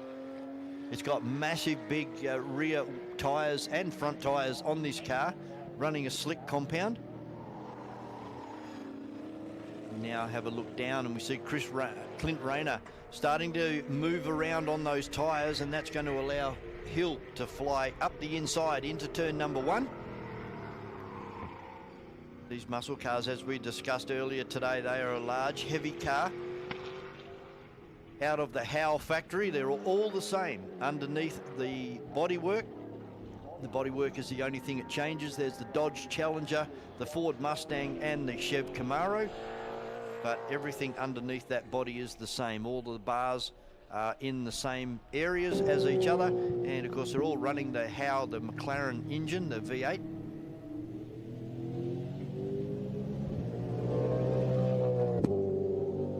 Hill coming out of turn number 6 as our leader is already down into turn number 1. Commanding lead now for Ryan Humphrey, has the full length plus a little bit more of the main straight between himself and Walter Eppel. Walter having another good run out there. Guy's done many laps around CARCO Raceway in many Porsches. The Porsche stalwart all the way through is Walter Eppel. Just loves his racing and loves his Porsches.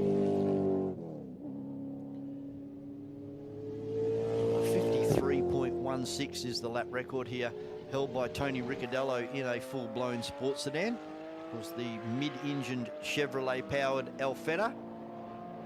As Ryan Humphrey in car number 30, the XF Falcon, the Silver Bullet, comes out onto the main straight. Should receive the checkered flag, which he does. And another great win for Ryan Humphrey over Walter Eppel. Next across the line will be the supercar of Grant Hill, after recovering from that little expedition over there at turn number 4. And behind him is car number 98, the only WA muscle car out on the circuit. Car number 98 of Clint Rayner. The RX-7 of Chris McKenzie will be next across the line as he comes out onto the CARCO main straight here and finishes his race. A good consistent run, running around in just under 60 seconds, a 59.8 quite consistently. And then Peter McKenzie in the 997.3 GT3 Cup car, and Paul Frost will round out the field, running around in 65.77 lap times. Gets it up and over the top of the curb. Has a bit of a cough when it applied the throttle, did Paul. But great to see him finish 2 races so far. One more race to come later on this afternoon for the 100k plate for our sports cars, sports sedans and WA muscle cars. As they return to the pits, put your hands together, ladies and gentlemen. These guys spend a lot of time and a lot of money on bringing these cars to you for each of our rounds in the state championship. Of course, today is round number 2 of the West Australian Sporting Car Club State Championship. and we're just about ready to cross down into the pits.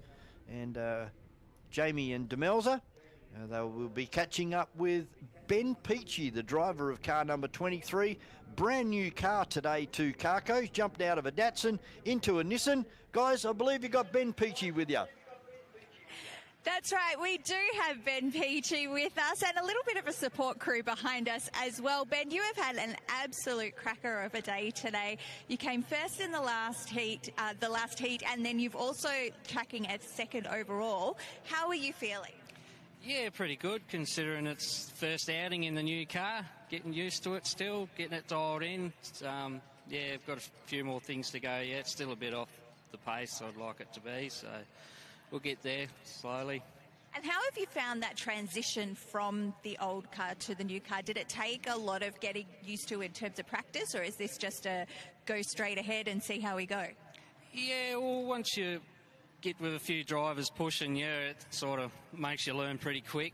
So sometimes it's better to get out and get away from them rather than sort of getting mixed up in it all. So, yeah, the plan was just to, test and tune today, but found out that it's probably better off just to let it go and go as hard as I can. Well, Ben, your categories, you're in a real mixed bag of cars. I mean, you must be happy with the fact you're running a Nissan 180SX for the first time on the track, and it's done as well as you'd imagined. Yeah, they got a bit of history here, the 180s. They are a bit quicker than the times I've been running, but yeah, there's still a bit left in the car with tuning, brakes and suspension and things. So, yeah, as I said, Who's part of your support network, Ben? C-Red Tuning has been helping me with the tuning side of it. The rest I'll do it myself, the brakes and suspension and bits and pieces. But, yeah, all the computer side of it I leave to bloke. Out of all the cars you've had on the track, is this the best one so far? It is. It's a lot easier to drive than the Datsun. So, yeah, I'm kind of already expecting better times out of it, but we'll have to be patient and get used to it. It does do a few things differently, but, yeah, learning pretty quick. Are you a big fan of Japanese manufactured cars? Is that the deal with you, Ben? It's a long story. I started with a 1600 Datsun when I was... Mate, we all started with a 1600 Datsun. What are you talking about? Yeah, I still love them, but it's, the quest to go fast requires something with a bit better aerodynamics, so that's why we're in a soulless dart, so to speak. And we've got one more race to go. You're in a very comfortable position right now. What are you thinking heading into that? Just finish the race, to be honest. Today is just about getting things right with the car and go from there. So, yeah. Do you feel the competitive heat out there amongst the other drivers when you're racing? Oh, 100%. It is very competitive. It's more competitive now than it was all last year. A couple of the boys are getting some quick cars now and getting them dialed in, and yeah, they're going to keep getting faster. So, yeah. But in the new car, a great result today. I mean, it looks like it's going to be a great season for you after all, especially when it comes to the street car category. No, I missed the first two. I was still building, so I doubt I'd be able to get the points to do another championship. But we got one last year in a 77 Datsun, so that's good enough for me. Well, you pulled a few points today, that's for sure, Ben. Well done indeed. No worries, thank you. Yeah. Fantastic, Ben. Good luck for the final race today. No doubt it looks like you're having a great one, and that'll continue, hopefully. Hopefully, yeah, we'll see. Well done, mate. Have a great day. That's all from us, and we'll throw it back to you, Vaughan, in the commentary Thanks very position. much, Jamie and Demelza, and he's talking about the history of the 180 Nissans up here at carco.com.au Raceway. Of course, our driving standard officer in Drew Watkins here today, he had one, and of course the man, the legend in streetcar racing in Andy Stevens, still holds the lap record today in a 180 SX Nissan as well. So they're just getting final preparations done, ready for the last event for our time challenge. We're going to take a very short break, and we'll be back to kick off time challenge for event number 3 over 5 laps. Coming your way very shortly here at carco.com.au Raceway. Interested in competitive motorsport but not quite wanting to go door-to-door racing? The Tarmac Sports Series features events such as Hill Climb, Time Attack, point-to-point and time challenge. Find out more at wascc.com.au/Tarmac Sportz. The 2025 WA Sporting Car Club Championship is proudly presented by CARCO.com.au, Belvaline, Radlink Communications, Crushing Services Australia, Gallagher, Electrical Group Training, and Sets.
Event number 3 for Tarmac Sportz, our time challenge out there on the circuit for their last event for today. And just having a look at the scoreboard at the moment, it's very, very tight. It looks like Justin Chaffee has the lead at the moment overall on 40 points, but only 3 points behind him in another one of the saloon cars, car number 63 of Peter Dybel, and he is tied with Galton in car number 24. So a tie for second, and then there's only 1 or 2 points back to Van Smalen in car number 5. So it's all going to come down to this one. Nobody has won the event yet. There's 5 laps of competitive motorsport coming your way very, very shortly here at carco.com.au Raceway. There's a big field, street cars, road registered street cars, and also full-blown race cars out there, a mixture of both. As our safety car heads away from the field, we'll get the red light extinguished this time through, and away we go. And it's going to be the HSV Malu with those unbelievable modifications to the back end of that car, trying to channel the air that comes through the front of the car. It channels it underneath the car and tries to get as much downforce on those rear wheels as possible. Right behind him is the replica of the Marlborough Holden dealer team car, driven by Peter Brock and John Harvey back in the day. And that's Tony Roskell driving that car. Tony Menner is also out there in the mobile Holden dealer team car somewhere. Actually, I don't think he is. He's a non-starter in this one. Gary Utterson's out there as well. Sheriff out, Knox out there in car number 77, the Commodore, running third on the track at the moment. Utterson in fourth on the road. Zoccherly in the Chev Corvette. And then we have Justin Chaffee in the Gibson Motorsport painted saloon car. Car number 15, just cresting the top of the hill. as we said, this is all about being consistent. And you get that lap time locked away in the books earlier on this morning, and then for the rest of the day, and it doesn't matter whether it rains, it hails, or it shines, you must try and achieve that particular lap time that you have locked in. So Tony Roskill now goes to the front on the track in the Tirana. Gets in front of Tom Mickelson in the Malu. We go back to 77 of Knox, running a V8 inside the Commodore, VT Commodore. And then we go back to Gary Utterson,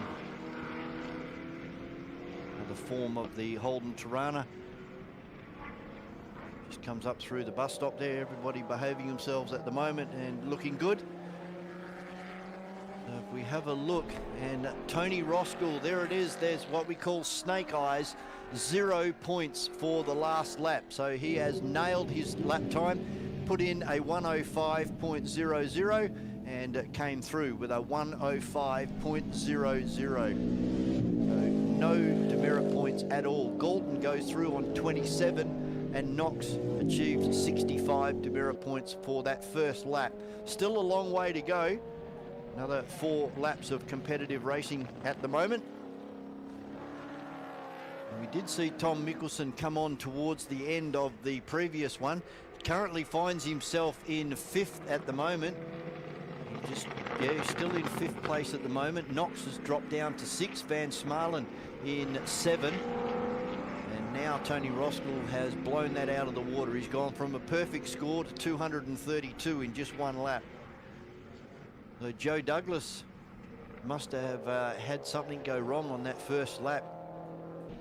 We're waiting for Joe to go across the line in the blue Subaru BRZ. He's just coming down into turn number 7 now. Thomas Stanker, also another one of our front runners. He'll be crossing the line very shortly in 151. There he goes across the line now. So Tony Mickelson in the orange Ford Falcon, he's a non-starter, and Tony Menner also in the VH Commodore, he's a non-starter for this one. But it's all Madison Galton, car number 24, doing a great job. 103 demerit points. Peter Toey, who Jamie and Demelza interviewed earlier today, he's currently in 2nd place, and Gary Utterson in the white and black Tirana, car number 8, in 3rd place at the moment. We pick Gary up on screen at the moment on the exit of turn number 1. And in 4th place is Justin Chaffee. And then we have Tom Mickelson in the HSV Malu, the Holden Ute. He's going across the top of the hill at the moment with Knox not too far behind him. And then Gary Utterson also cresting the top of the hill. Car number 16 of Peter Toey, taking out the first event earlier this morning in the Volkswagen station wagon. Very unusual car, but as you can see, it's got registration plates on the front and back of it. And as he said, he drives it to the circuit, has some fun, and then packs it up and drives it all the way home again. Economical motorsport when you're using the family car. Watching him with some great lines coming out of turn number 6. Lets the car float right out, keeping that momentum up. Because the most important corner here at CARCO is turn number 6, as that determines the overall speed down into turn number 7.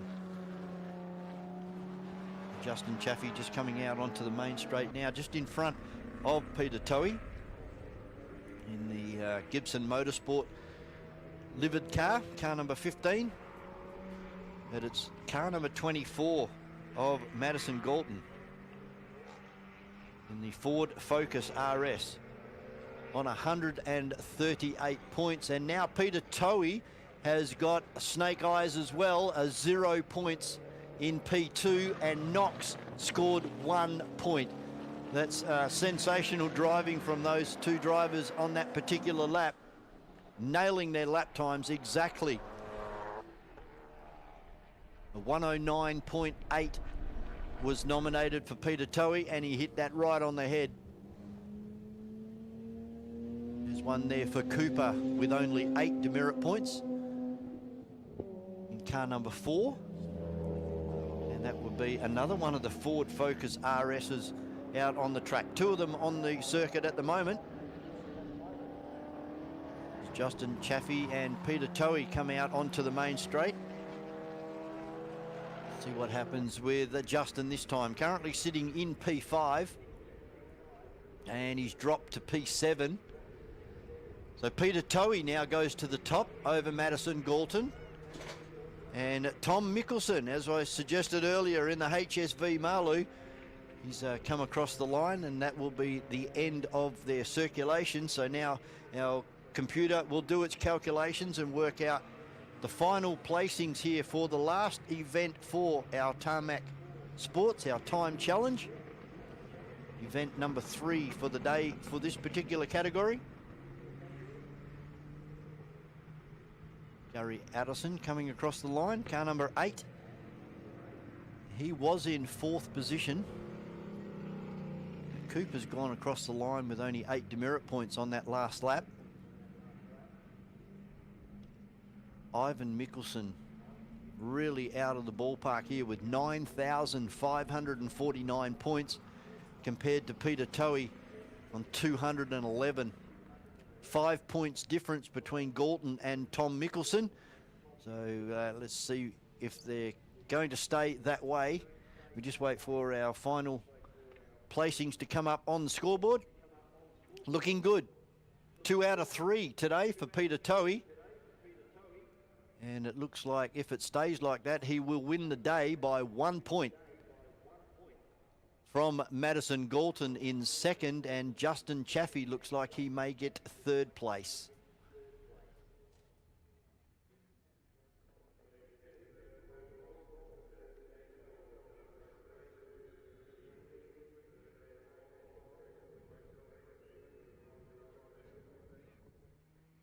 Won't be very much longer, and we'll give you the final result. Looks like it'll be a 76-point win to Peter Toey from Madison Galton in the Ford Focus RS and Tom Mickelson in the HSV Marlou.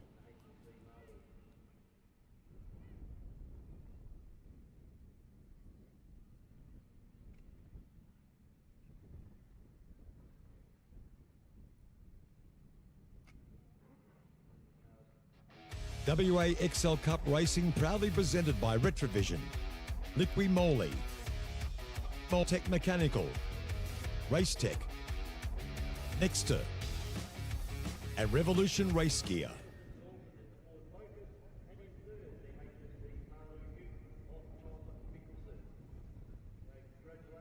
Drivers today, nobody spearing off the track or doing anything ridiculous, and as it turns out, Peter Toey wins the day by 1 point over Madison in 2nd place. So next out on the circuit, they've already been given the 1 minute signal. Event number 3 for the XL Cup, and that is brought to you by Retrovision. Race number 13 today, back to 12 laps now, plus 12 minutes plus 1 lap. And Ambrosio and Rhodes been battling in race 1 and 2, which was brought to a stop by that unfortunate incident down there in turn number 7 in race number 2. We've got Ambrosio and Rhodes on the front row from Steve McGregor and Noah Byrne.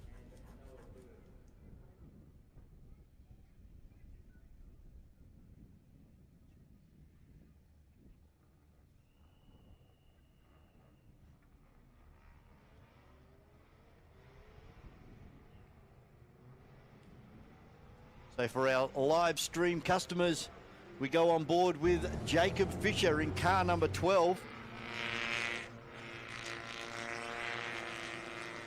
Everybody departing. And there is Jacob Fisher, car number 12. The blue and white car moving through turn number 1 at the moment. And you can see him seesawing on the wheel, trying to get some of the heat and some friction across that contact area of those tyres on this particular car. A lot of these guys still running the Dunlops. It's a new tyre that was introduced about 2 seasons ago. and it was a full second quicker than the previous federal tyre that the XL Cup guys were mandated to use.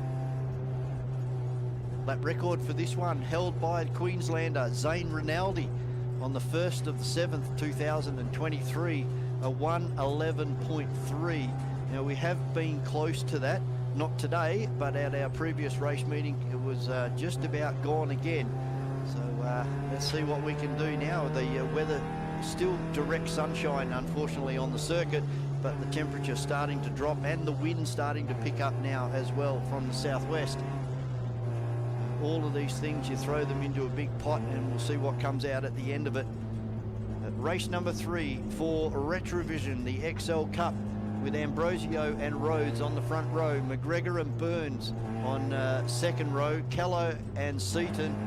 Then we have Schultz and Wagner de Souza, Burns and Clamp, Fisher and Ruanu Stumpf, and then Cooper, Tristan Moore, Craig Ferreira, Hewitt, Panizza, Charnley, Wesley Lahair, Cove, Stuart McGregor in car number 8, Renan Sanchez, and then Ashley Cove in car number 171 is Charlotte Cove. A big field and still a few cars missing as well, so this field is going to get bigger as season 2025 progresses, but already off to a great start. Some great racing, some very close racing, particularly today with these two, with Rhodes and Ambrosio. There hasn't been more than a car length separating these guys, and they've been able to drive away from Noah Byrne and Steve McGregor in car number 2, making it a 2-horse race. So as I said, back to 12 minutes and 1 lap for this one, the final event for the XL Cup today, brought to you by Retrovision. And a big field of cars as we see. I think that may be the car of Clamp, just getting into the correct grid position. We wait for the green flag at the rear of the field. You know, officials are happy with the lineup now. It looks like both of the Cove cars starting right down at the back of the field there.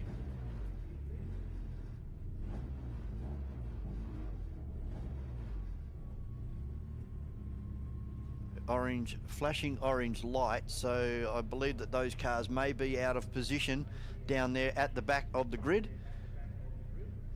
This could be an aborted start here.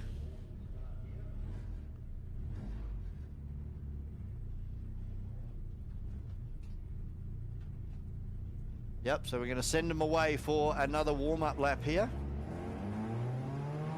And unfortunately, this is biting into their time. What started off as 12 minutes and 1 lap is now down to 8 minutes. We've wasted 4 minutes, which is 2 laps around CARCO for the XL Cup runners. And Sanchez just moving through. Stuart McGregor, car number 8. And the Cove cars that appeared to be out of sync with everybody else there on the form-up.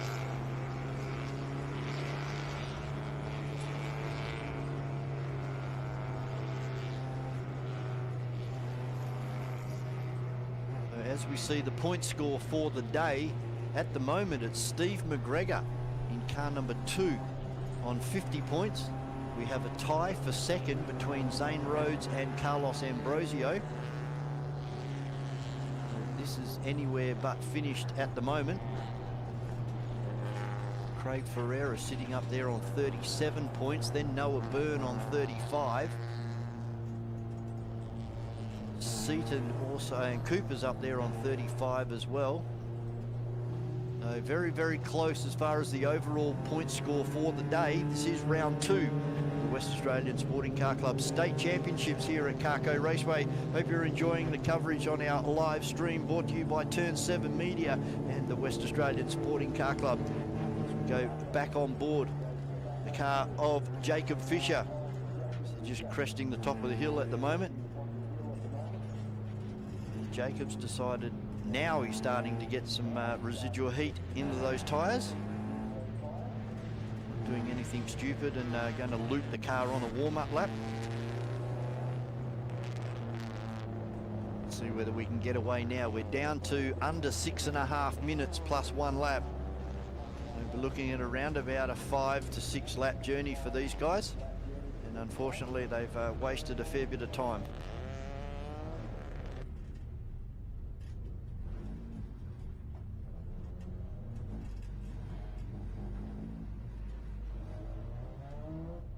Still coming down into their grid positions. Good field of some 24 cars. Renan Sanchez finds himself right down at the back of the field in car number 29 with Stuart McGregor. Car number 8 in the Petters car. Wesley Lahair down there in car number 27 as well. That looks like a better form up this time. Red lights are on, we're about to go racing, and away we go, and the best of the start goes to Carlos Ambrosio. He's got a 1 car length in front of Zane Rhodes as they head down into turn number 1 for the first time. Fairly tight for 3rd and 4th, with Noah Byrne getting in front of Steve McGregor and driving away from Steve McGregor. Right behind McGregor is Nathan Seaton, and then Wagner de Souza up there as well. John Schultz is there, and also Jackson Kello in car number 80. So fairly close as they all enter into turn number 4 for the first time. As we go back on board with Jacob Fisher up and over the top of the hill. He's got 2 car lengths to get in front of that car, which is directly in front of him. There's probably 4 or 5 cars that he's looking at the moment. Hard on the brakes, right up into the boot of the car in front of Burns. What does he do on the way out of turn number 6? He allows the car not to float all the way out, but he's come reasonably wide on the exit. Gets into the slipstream. There could be a pass on down the bottom here. Burns moves over and goes defensive, so that'll make Fisher have to run around the outside. He backs it off really early, so he's not going to even attempt a pass down there on lap number 1. We got 4 minutes and 10 seconds plus 1 lap remaining here in a very reduced race. But out in front, it's Carlos Ambrosio by 2 car lengths over Zane Rhodes, and as you would expect, Ambrosio sets fast lap time for the first lap of this rerunning of this event number 3 for the XL Cup, brought to you by Retrovision. So De Souza starting to look very racy on the back of McGregor, the Napa Autos car. He's actually lost a couple of places there. Nathan Seaton has moved up, and so has Noah Byrne was already in 3rd. Seaton's moved up, McGregor's moved down. Wagner de Souza's moved forward as well. Jackson Kello's gone down 1. Clamp, Burns and Jacob Fisher. And Fisher up into P10 now. He's got our onboard camera on for our live stream customers here this afternoon at carco.com.au Raceway, as our leaders up and over the pack, and again they are running away from Noah Byrne in car number 11, and Zane Rhodes starting to look a little bit racy now as he launches towards the back of Carlos Ambrosio. Further back there's a just about contact as they go side by side. I think that may be Clamp in car number 13, and alongside him was Kello, Burns and Fisher.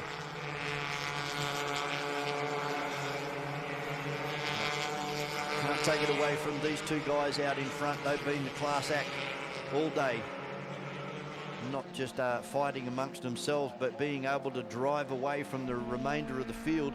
They're already out to nearly 150 metres out in front of 3rd place of Noah Byrne, and a 1 minute 12.9. So we are 0.7 of a second away at the moment from that lap record set by Zane Rinaldi from Queensland. And there you go, Rhodes has got himself in front of Carlos Ambrosio down there in turn number 6. Ambrosio trying to fight back right into the boot lid of Zane Rhodes. Is there going to be a pass on down here into turn number 7? No, there's a very, very close, just about playing NASCARs down there into turn number 7. And it's Zane Rhodes that'll be credited with the lead as they go across the stripe this time from Ambrosio, the current state champion. Somebody's run very wide on the exit of turn number 7. There's Fisher up the inside, car number 12.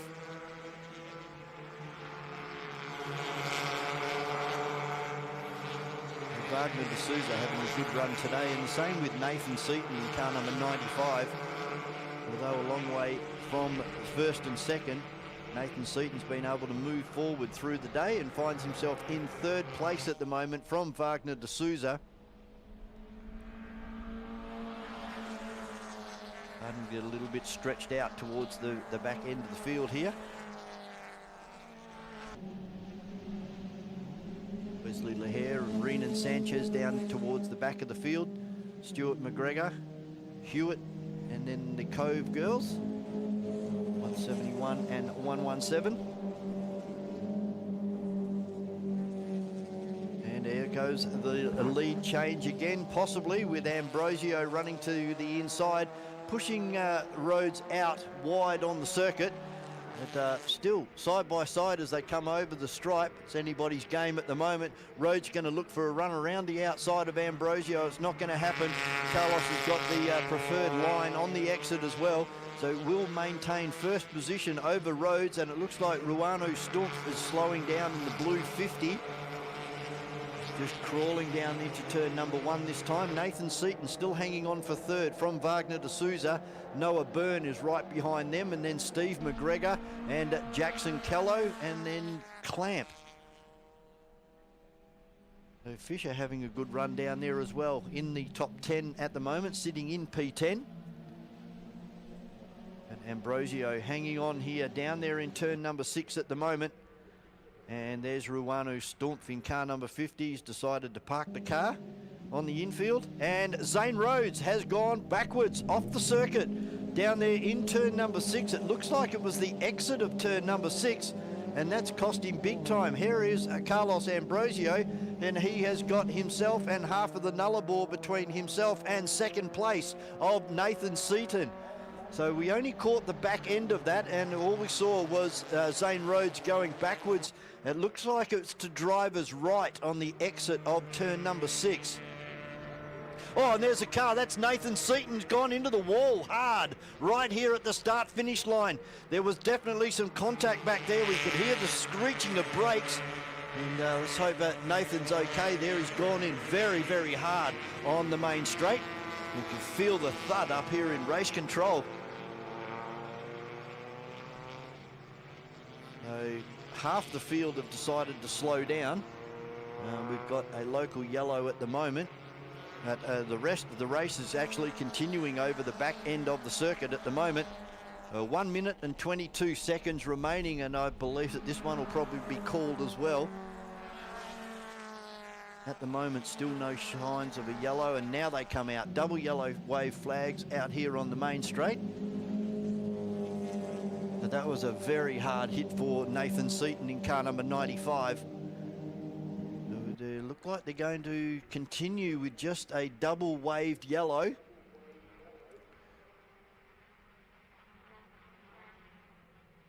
So Carlos has really backed it off.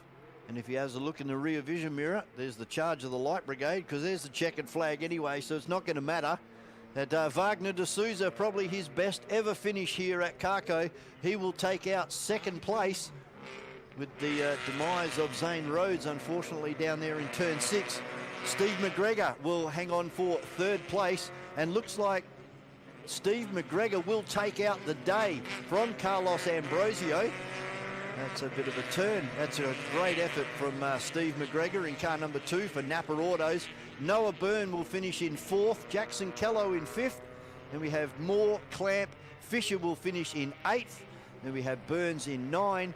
And Zane Rhodes hangs on for 10. So there's going to be a little bit of a delay here at the moment while we retrieve Nathan Seaton's car, and it looks very sick and sore from where I'm looking at the car. There's not much of the front end left, and it's definitely dropped on the front as well. There's broken suspension. There's going to be a big job for those guys to try and repair that. And unfortunately there for Nathan, he was very, very quick all day.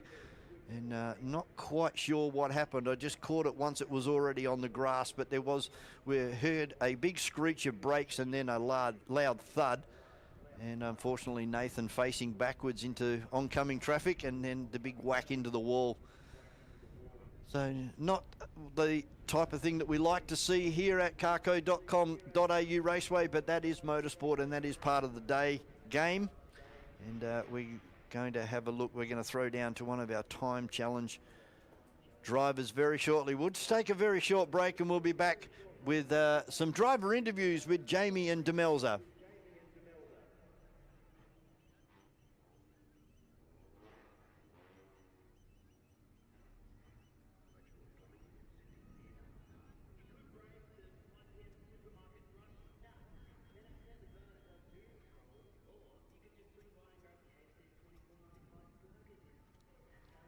So Jamie and Demelza, you have one of our time challenge interviews. Pit Lane, Jamie and Demelza here, and we've also got Kane Reinholzen, who's part of the time challenge. Now, you've just had your last race. How did you go?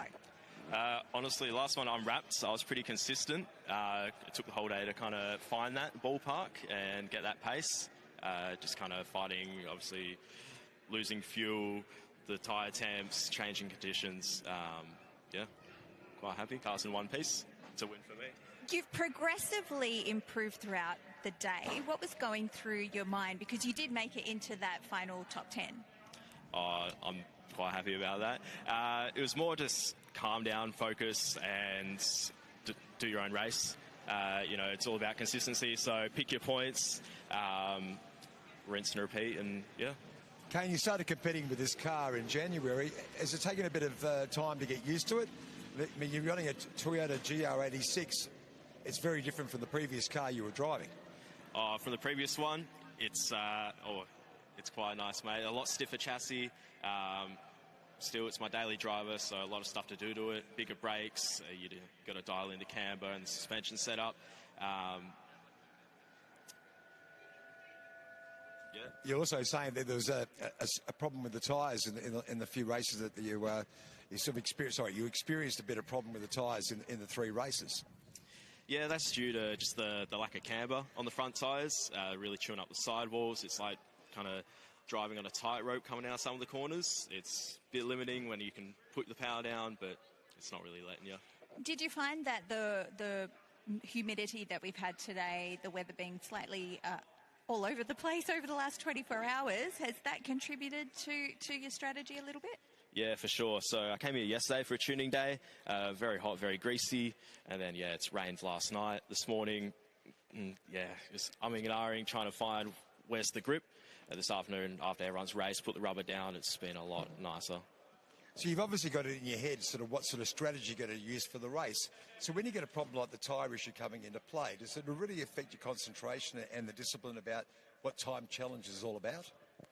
It does, but that's also part of the challenge, part of the fun. You know, okay, I could do, let's say, half a second faster, but hey, this limiting factor is what I got to work with. End of today, you know, car's in one bit. It's daily driver, drive at home. It's a win for me.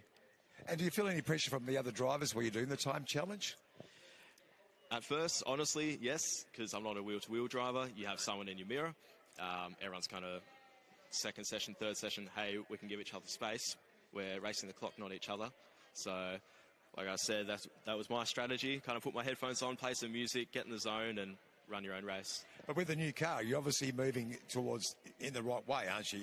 The trajectory is definitely going up when it comes to you in the car getting used to each other and sort of committing to a time challenge. Yeah, seat time's king. I've many mates who have similar cars and they throw turbos at it, you know, trying to find extra time and, 3 rods out the engine later. No more seat time for them. How you supposed to improve and open your wallet with that? For me, seat time's king, and what they offer here at Wanneroo with the tuning days like this for people like me who, hey, it is my daily drive. It's not a logbook car. It's not an open wheeler. Massive opportunity and my happy place. Now, in terms of support, you seem to have a little bit of a support crew just here off to the side. Is there anyone you'd like to thank for the help they've given you today? Oh, look, I'd like to thank my dad. He's always been there for me. Good days, hard days, sad days, happy days. He likes to think he's the team manager, the sponsor, the marketing, the merch, all the above. It does look like he's the content creator in this minute. Yes. He loves Twitter and TikToks and videos, so, I mean, he's special, but we love him. Fantastic. Kane, thank you so much for your time today. Congrats on a great run for today. Hey, thank you. And yeah, thanks everyone for today. Awesome group, awesome friends made, and good luck to everyone else. Well done, Kane. Cheers, mate. Congratulations. Cheers. Fantastic. Now, I believe we also have someone else coming in, so I'll get Kane to move up to the side. Thank you, Kane. Come through. So, Madeline? Yeah. How are you doing today? Madeline Matthews, how did you feel you went today? I have improved a lot, like on my lap times today. Unfortunately, like my races haven't gone too well, but I have been improving like my own like personal abilities, but it hasn't really reflected in my placing in the races. Madeline, tell us about the issues that you experienced on the track today in your races. I've had some trouble with my gearbox. It's been a recurring issue I've had with my car. Unfortunately, we've replaced the gearbox, but we're still having some issues, so some of my starts are a bit iffy. You're not getting the sort of propulsion you need from the outset.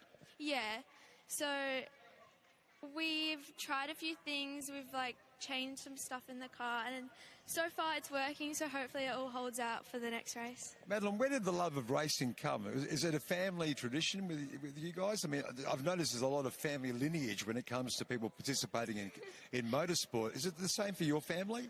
Yeah, it is. I've never really had that much interest in racing before my brother, and he raced the car before me, and then it was kind of just sitting in our garage for a year or two, and then I picked it up.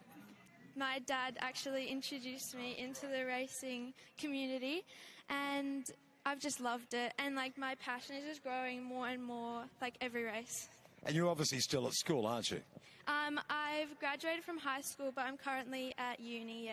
Do your friends actually get blown away by the fact that you're actually coming out and being competitive racing here at CARCO Raceway? Yeah, they do. It's not a very common, yeah, it's not a common hobby, but they're all like so supportive and they think it's really cool.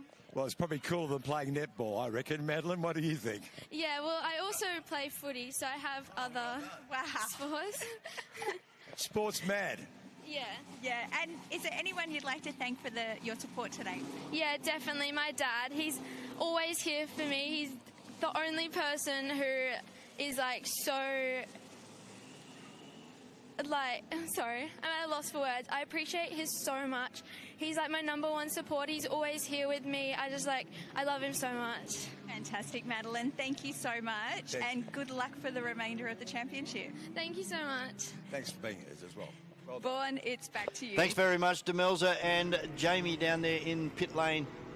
And for the last time today, our Formula Ford runners out there on the circuit. This is 12 laps plus 1 minute. And we've got Jensen Marold, car number 31 from Xavier Henderson, running in his sister's Victoria's car, the Van Diemen RF90, as his motor's not ready to put back in his stealth, but he should be ready to go for the next race meeting.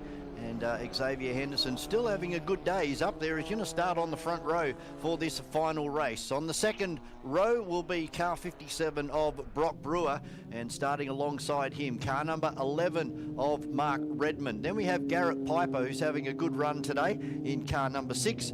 Watkins in car number 50. Jackson in 28. Jorgensen and Andy Van Leeuwen and Begley. That's the way they are on our board. We'll have to see if Andy Van Leeuwen is actually out there on the circuit, and hopefully they've been able to get that car repaired after the bit of a failure on the start-finish line in the previous race. Young Jensen Marold in 31 out there in front, coming out onto the main straight at the moment. 1-2 from 2 at the moment. Sorry, he's won the second event. Brock Brewer took out the first race. Unfortunately, a bit of a coming together there down into turn number 7 and pushed Brewer right out into the sand and put paid to second place, but he ended up crossing the line in third. So he will start out of P3 for this one. Alongside him is car number 11 of Mark Redmond.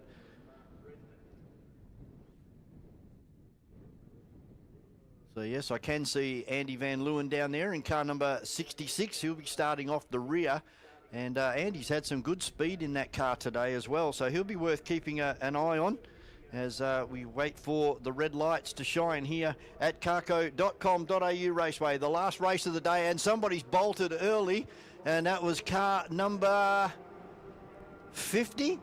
So he has jumped the start, Watkins that was. But back towards the start of the field, it's Jensen Marold. Brewer has now got up into second place.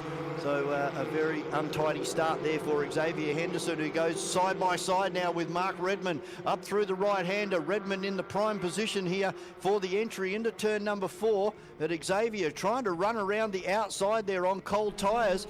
A great effort though. He's running side by side as they crest the top of the hill. Redmond now able to pull over in front of Xavier Henderson and put him back to 4th place. So he's lost 2 positions in 4 corners here at carco.com.au Raceway. We go back to the front of the field. It's Jensen Marold by 3 car lengths over Brock Brewer in car number 57, and really tight towards the middle of the field, but our leaders already over the hill and hard on the brakes now, down into 3rd gear for the right-hander. It leads you out onto the main straight here, and it's Jensen Marold coming under attack now, and we've had a spin, and hopefully everybody can avoid. Yes, he can. That was car number 50 again. Just missing that. No, sorry, that was Begley that just missed the spinning car here, the orange and black car coming past us now of Garrett Piper. But look how it's closed up at the front. Brewer all over the back of Jensen Marold as they go into turn number 4 for the second time. Behind them, Mark Redmond's moved up into 3rd place now. Xavier Henderson from Craig Jorgensen, then Andy Van Leeuwen. And then we go back a long way to the last of our 4 runners in Begley, Watson, Jackson and Garrett Piper, just recovering from that spin.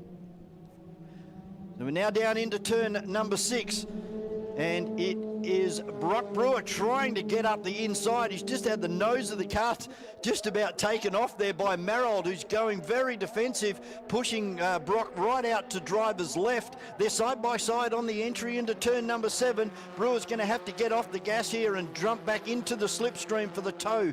Down the main straight, moves to driver's right, but Marold sees that coming and moves across and blocks that line as well. Brewer in 57, they've moved away from Xavier Henderson, who's got in front of Mark Redmond in car number 11. Behind them, it's Craig Jorgensen in car number 58. We go back 4 or 5 car lengths to Andy Van Leeuwen in car number 66, and you forget about the rest of them. All the action is up towards the front of this field, with Jensen Marold holding off a fast lap from Brock Brewer, a 63.9. That time through from Xavier Henderson and Mark Redmond. The car's currently negotiating turn number 6 at the moment. And a good exit there from Marold. He's been able to pull away again from Brewer up and over the top of the hill, but Brewer gets into the slipstream, and now what has he got in store for Marold? Marold goes all defensive again and blocks the line down the inside this time. Still moving away from the other drivers. Xavier Henderson stuck in no man's land at the moment. He can't get a tow from the car in front, and Jorgensen starting to get really racy onto the back of Mark Redmond in car number 11. Out of turn number 1 on lap number 4, we've got 5 minutes and 55 seconds remaining, and it's Jensen Marold still hanging on from car 57 of Brock Brewer. Then we go back to Xavier Henderson, and Mark Redmond's able to get back in front of Craig Jorgensen, and right behind them is Andy Van Leeuwen. Then we have Begley, Watkins, Garrett Piper and Jackson in car number 28 round out our field.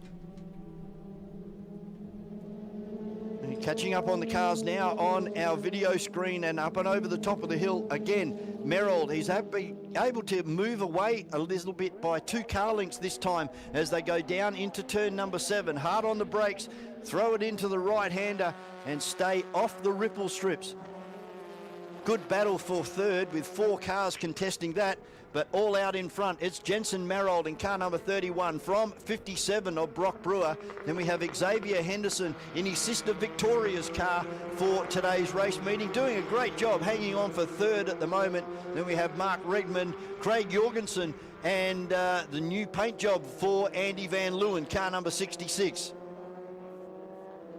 These 4 starting to tighten up there for 3rd and 4th place. 4 cars contesting 2 positions as they come across the top of the hill and down towards turn number 6, Cold Corner. And Marold looks like he's starting to extend that lead.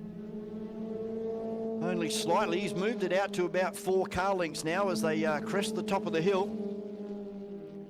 Come down towards McCracken House with the shadows starting to invade the racetrack in certain parts. It's Jensen Marold in car number 31. Here comes Brewer again, gets right into the slipstream and getting assistance down the main straight. He should be right into the tailpipe as they go down into turn number 1. Brewer moves to the right-hand side. He won't get through on this occasion. Starts to apply the pressure again to Marold. But this young guy has got a very old head on a young body. He's able to counter all of the moves that Brewer's tried to put on him through not only this race, but also race 2 and 1 earlier today. Xavier Henderson still hanging on from Mark Redmond, coming under attack from Jorgensen and Andy Van Leeuwen. Fast man on the track was Brewer, a 1:02.51. He's 1.5 tenths of a second quicker than Marold. So he's starting to close in again as we pick up on this great 4-car battle with Redmond coming under attack again from Jorgensen as they come up and over the top of the hill. Where are our leaders? Down there into turn number 7. There is nothing between these drivers, Jensen and Brock Brewer. And right into just about into the tailpipe that time was Brewer. Very, very close running as they go down over the stripe and into turn number 1. Side by side on the exit of turn number 1. Who is going to crack? 31 of Brewer, Marold from Brewer, and Brewer early on the brakes that time into turn number 4, and that's dropped him by 2 car lengths. So hopefully not an issue on board for 57. Here we go back to 8 of Xavier Henderson, still hanging on. Mark Redmond doesn't seem to be able to do anything about Xavier Henderson here today. And then we have Jorgensen in car number 58 and Andy Van Leeuwen. And down towards the back of the pack, it is Begley, Garrett Piper, Watkins and Jackson round out 10 cars out there for what has been a very exciting day of Formula Ford. And we're not done yet. 2 minutes and 10 seconds remaining plus 1 lap. So at least another 3 laps coming up here as this great battle still unfolding with Marold hanging on from Brewer. Goes into the slipstream, now pulls out, looking for an outside pass. Again, won't be able to happen there. He closes right in, gets right up on the apex curb this time does Brewer. He's not going to allow Jensen to run away from him, and extra power there across the top of the hill to Brewer. So really made a big surge on there for first position, but still loses that 2 car lengths as they go up the top of the hill. Xavier Henderson, 2 car lengths lead in front of Mark Redmond in car number 11, then Craig Jorgensen in 58 and Andy Van Leeuwen in P6 in car 66. Over towards the back half of carco.com.au Raceway, and it's still the same. Car number 31 from 57 of Brewer, and it's the defensive driving that we've seen today from one side of the racetrack to the other. And here's a move on from Mark Redmond, make contact with Xavier Henderson, but Xavier hangs on for 3rd place. And Jorgensen now having a crack at Mark Redmond up the inside into turn number 1. Mark moves across and blocks that move. These 4 are really getting close now with Henderson, Redmond, Jorgensen and Andy Van Leeuwen. Car number 3 of Begley just going across the start-finish line. Our leader's already up and over the top of the hill and halfway down to 6. And with Garrett Piper, Watkins and Jackson. So we wait for our leaders to appear over the top of the hill.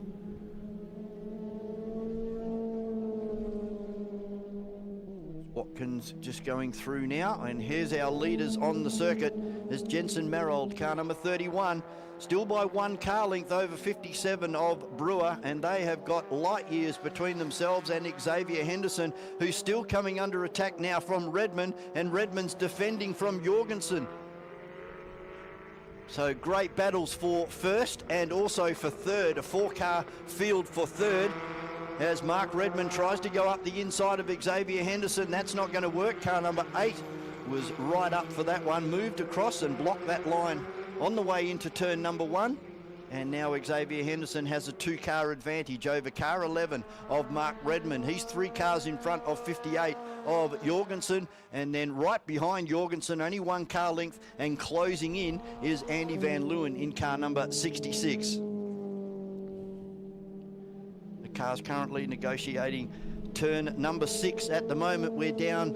This possibly is going to be the last lap or checkered flag. I can't actually see over the top at the moment. But here's our leaders on the circuit. 31 of Jensen Marold again goes defensive on the inside. Brewer has to be forced to the right-hand side. Now he comes back. It's a drag race to the line, and it's going to be Jensen Marold. He takes the win by half a car length over Brock Brewer in 57. Next across the line, only just, was Xavier Henderson from Redmond.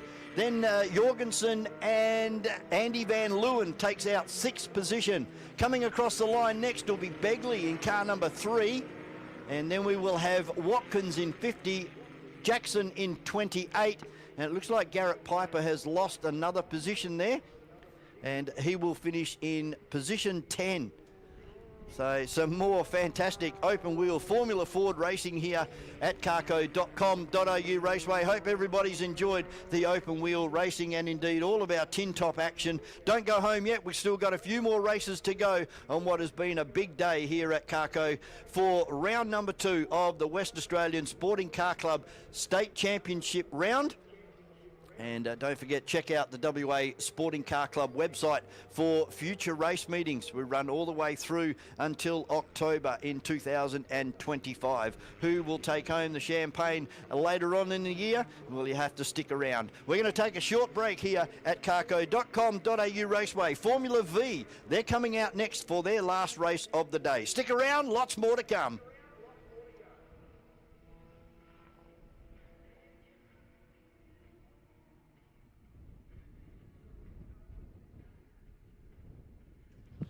Jamie and Demelza down in the pits with our XL drivers, Ashley and Charlotte Cove.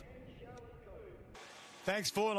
I'm here in the pits, and unfortunately, I'm going to be talking to 2 people that obviously are part of what I would consider to be the Cove Racing family dynasty, the way it's working out, because I'm with Ashley and Charlotte. Great for you to be here, guys. Thanks so much. But we also in the family is Lachlan. So tell me, Ash, when did you actually start? When was the interest in racing begin? You started with go-karts, I believe. Yeah, so we started in go-karts about 2019, 2020. Went into XLs about a year and a half ago. Just did some laps in that. Our brother also was doing time attack and other stuff like that, so we were passenger for him and thought we could beat him out in the car, so we decided to get in the driver's seat ourselves. And Charlotte, do you really enjoy the fact that you're in the XL category? Because it's all about the driving skill more so than the vehicle, but you've also been invited to be part of the improved production race today as well.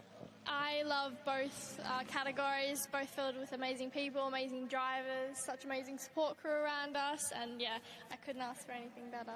And what about you, Ash? You're enjoying the fact you're running in 2 different categories? You're very different challenges, aren't they? Yeah, they're very different. But like Charlotte said, it's a really good community, both groups, and they've all been really, really supportive of us joining. Now, Charlotte, we've seen a lot of action on the track today for the XLs. How do you feel you went today, and what was going through your mind while everything was unfolding? There was a lot of chaos today, lots of people going everywhere, but I think that staying calm is definitely the main thing for me. And, just seeing Ashley there, really, she keeps me quite stable, so it's awesome. Do you find having, we talk about sibling rivalry so often, do you find having your sister there on the track, it kind of makes you feel a little bit more comfortable there? She comforts me and she motivates me, so I love having her there, but I love obviously going past her, unfortunately, or she loves going past me all the time, so I love that competitiveness between our sisters. It's great. Now, you guys actually are classical trained ballerinas. I believe there's some martial arts in there as well. You're now driving XLs in the XL Cup. Is there anything you can't do? Probably not. Our parents have always been firm believers that we can do anything that we want, and we have done pretty much anything and everything that we've wanted to. So I mean, racing, ballerina, netball, BJJ, to us it's all the same and we love it all. Ashley, if you had to pick something with ballet, martial arts or racing, what would it be? Definitely racing. It brings out a bit of competitive self there, and it's good to race against Charlotte and Lockie and everybody else. And when it comes to racing, which category have you got a preference for? Oh, no preference whatsoever. I love them all. And you, Charlotte? I don't know.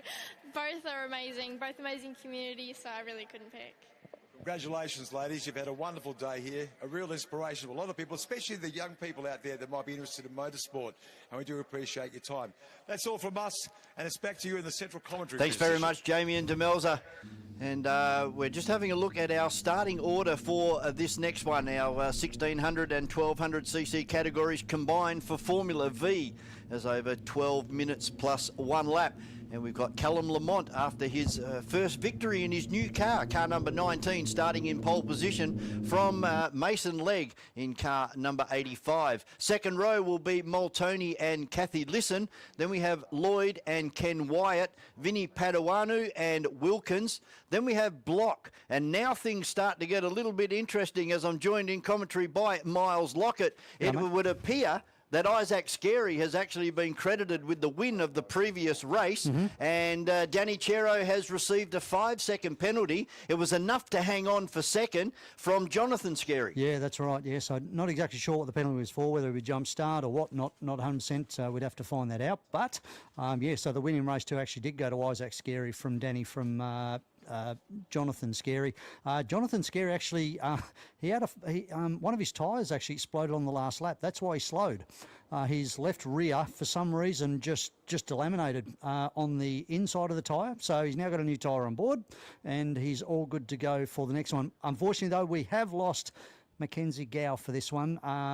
It's lost a pin in the top pulley where the generator normally is at the top of the motor, and that can't be fixed. So that's actually Mackenzie's first DNF in terms of race 2 and her first DNS for this race ever since she started racing. So she's had such an amazing run. Well, that's motorsport, isn't it? It is. It's eventually going to happen. So, but yeah, you know, yeah. So, and then behind Jonathan Scarey, obviously Matty Matthews.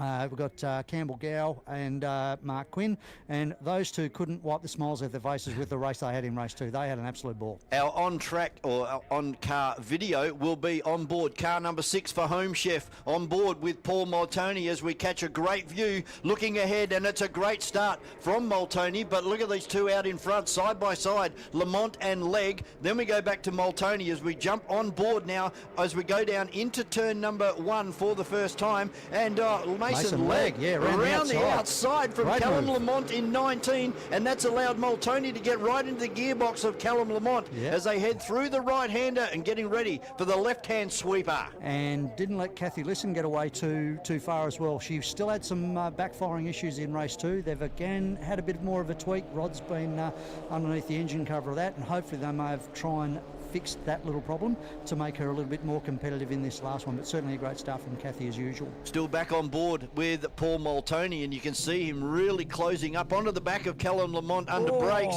Just about went right into the gearbox of Lamont on the exit. So I don't know whether Callum's got a little bit loose on the exit there, but Paul Moltoni just about wore number 19. Had come up and over the top of the hill, and this is where it gets interesting, where they fan out and try and outbrake each other down into turn number 7. There's a side-by-side move on here with Callum Lamont on Mason Legg. Mason just able to hang on the outside, but I think there's some overlap, and look who's paying at this down party. the inside. Number 6 takes both of them What on a the way move. into turn number 1. Wow. You don't see that very often in Formula V racing. He set that up beautifully. Another big thing we have to focus on here, Vaughan, which we always talk about, is that big yellow ball, big orange ball in the sky.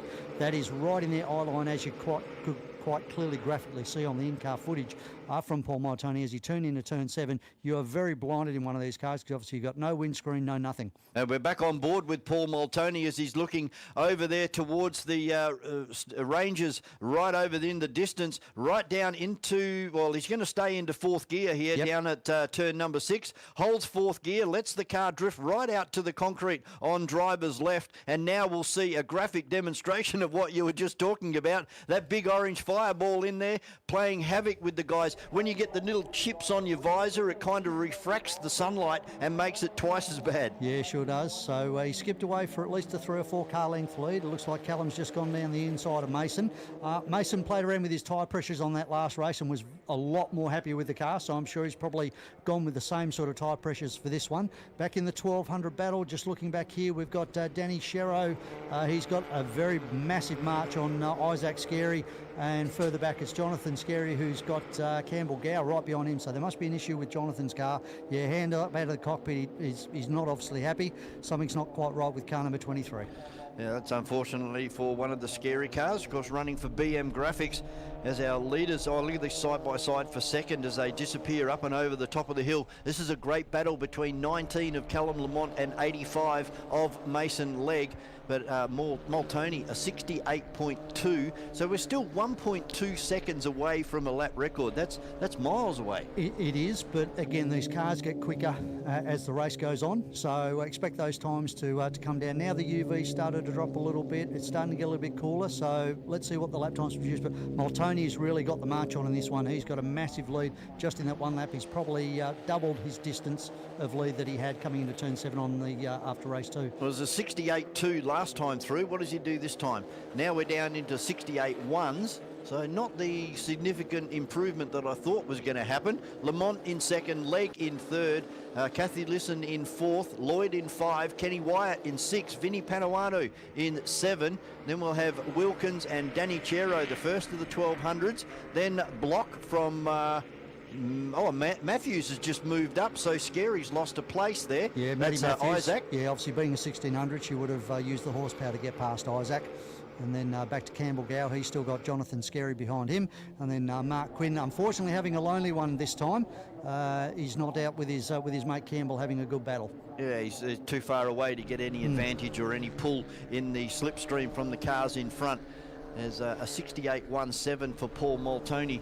And can't wait till we go back on board with Maltoni. The view out of that Formula V, although there's nobody in front, it really gives you a graphic demonstration of how to drive this racetrack fast. Yeah, and unfortunately Mason and Callum, they're too busy squabbling between themselves. They really do start to need to work with each other and try and get after Paul, because what they're doing at the moment is not helping either of them to try and get back to the lead. No, they're not. The side-by-side into turn number 1 again. It looks like it's Lamont still hanging on from Mason Legg in car number 85. Here's Danny Chero on screen at the moment, car number 42, and he'll be looking for redemption after having race number 2 taken away from him with that 5-second penalty. Now he's behind car number 8 of Wilkins at the moment. Yeah, so he's getting a bit of a tow along from a 1600 in front of him, so that's what's allowing him to lengthen the gap. But saying that, where Isaac is currently sitting in P2 in the 1200s will actually give him the round win. So he can quite happily stay there as much as he likes. He'll actually beat Danny by 2 points. And that'd be Isaac's first win. It would be. First race win. It would be first round win. He had his first race win obviously in race 2 with the penalty. But in terms of a round win, yes, it would be. And Jonathan Scary currently sitting in 3rd place for the day. In terms of the 1600s, Maltoni has retaken the lead for the 1600 for the day over Callum and Mason. So again, we were talking about that in terms of who was sitting what in terms of points, and so far it's working in the favour of Paul. It is, certainly. So Maltoni over Lamont and Legg. Kathy Lisson will be next across the line, and Lloyd trying to get past Kathy. Having a good battle actually, Kathy and Michael, and also Kenny White just sitting there as well. Obviously this is only Michael Lloyd's second race meeting here. He did go down to Collie. He missed the first round here up at Barbagallo, but no, he's quite happy to be back up here. Again, tweaking his car as the day's been going on, and it's been getting quicker and quicker as it shows with being right behind Kathy right now. So there's Campbell and Isaac Scary having a good battle. Isaac goes up to the inside and Campbell just lets him have a little bit of room, but I think Campbell should be able to hang on. He does with that momentum of going around the outside as we see them side by side. And look, they're just about touching wheels on the exit of turn number 1 there. Getting a bit scary. Yeah, that might have ramifications in terms of the overall points now. He's actually dropped second place. So they could actually now be level on points between himself and Danny, which will actually give the round to Danny, being he's finishing in front in this race. So not sure what's happening with Isaac out there, because the car again has lost a lot of pace compared to the previous race where him and Danny and Jonathan were going at it hammer and tongs. Yeah, we see them on our live stream now, and Campbell Gow doing a great job out in front of Isaac Scary as they come over the top of the hill, and they're side by side. This will be a chance for Isaac to grab the position here. He's right on the inside. Campbell's running around the outside, and now better under brakes was Isaac. He's just clipped the curb, and that could cost him here towards the end of this lap. Yeah, it certainly would have affected his momentum as Campbell now pulls out to the inside and goes down underneath him in turn number 1. As we focus back to the monitors, we've still got this battle going on between Kathy Lisson. It looks like Michael Lloyd's now got in front of her for P4, and Kenny White now closing in on the number 11 Sabre 02. As the leader's back with us once more into turn 7, it's still Moltoni well out in front from Mason Legg and Callum Lamont. Just looking at the gaps, but it's probably a good 3 seconds up the road from Moltoni, so doing a terrific job there, Paul. Fast lap goes to Callum Lamont with a 68.07. So we are 1 full second away from our lap record at the moment. And Lloyd coming under attack now from the blue car. I think that'll be Kenny Wyatt in 55. Yeah, Kathy actually got him down into turn 7, and that's now allowed Ken to get underneath him as well into turn number 1. Back to our 1200, and still Danny well and truly out in front of the 1200 pack. He's got more than the length of the front straight from our first position down to this battle that's still going on between Campbell Gow and Isaac Scary as they go through turn number 7. And as you said, Danny's on the back of the 1600, so he's getting towed, and that length between himself and the second runner in the 1200s is extending. Absolutely, yeah. He can just run at probably 3/4 throttle and still be as fast as he wants to be at full throttle without a tow. That's how much assistance he's getting at the moment from those 4 cars that are in front of him. Well, we're down to minus 20 seconds, so they're on their last lap at the moment as Paul Moltoni goes across the line. Last lap board held out. Mason Legg in 3rd, still Callum Lamont in 2nd. And then we go back a long way from Kathy Lisson, but look at the fight between Lloyd and Kenny Wyatt. Ken Wyatt laid on the brakes, right out wide here. He's decided to keep the momentum up. Yeah, it was a good move. He's pulled 2 or 3 car lengths on Lloyd, but how's this other battle as they're coming down? This is what we were just talking about with Vinny Padawanu and Wilkins, Block and Matthews. And then we've got 70 behind. Now, that's the car of Block and then Matthews and Danny Chero just driving away from the rest of the 1200s as we go back on board with Paul Moltoni. And look how violent this is over the ripple strip down there in turn number 6.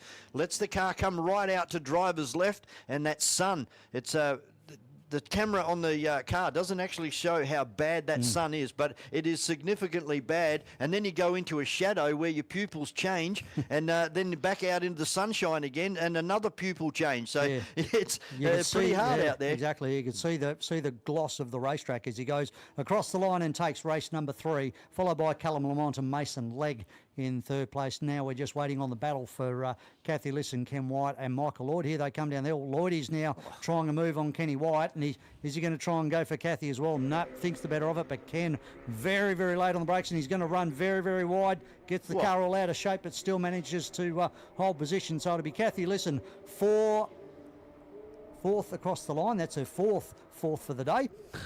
Sorry, her 3rd fourth for the day, followed by Ken White and Michael Lloyd. Now this next battle coming across the line, Matty Matthews has actually managed to get ahead of this pat from Vinny Padawanu and Ben Wilkins, Brennan Block, and our winner of the 1200s is Danny Chero in an absolute canter. And here comes this battle still between Isaac Scary and Campbell Gow. Now Campbell's got a march on this one, and I reckon he'll get across the line here for second place. Oh, Yeah. Isaac all out of shape as usual. And cost him. Yeah, he is. Yeah, Campbell's now covered him to get second across the line. So third for Isaac. So not sure how that goes in terms of the points. I reckon it might have actually made Danny and Isaac finish on the same points, if my maths are correct. And if they are, the Count 1200 will go to Danny for the day. And the 1600 winner for the day will be Paul Maltoni, who of course is our major sponsor, being Home Chef. Yeah, and of course all of those, well, I won't call them accusations, but all of those results are still subject to They are, absolutely. anything pending after this one. So we'll have to wait until the trophy presentation to find out official placings for the day. But some great driving, as per usual, by the Formula V family. And thank you very much, guys, for another great day of racing here, the second of our open wheel categories. And a big thank you to you, Miles, for coming up and giving us your expert thoughts. Always a pleasure, mate. Yep. No worries, mate. Well, thank you very much, and we'll see you at the next round here at carco.com.au Raceway. Coming up for you very, very shortly, we've got 2 more races to go for Culture Fitness, WA Hino and Pool Ledge Systems Australia. It's the production cars, improved production and street cars, over 12 minutes and 1 lap. Coming your way very shortly here at carco.com.au Raceway. Formula V Racing, proudly presented by Home Chef, Lytech Systems, BM Graphics and Promotions, Giant Mandra, Arrivo Rentals, Straight Edge Steel Frame Homes, and Perth Motorsport Tyres.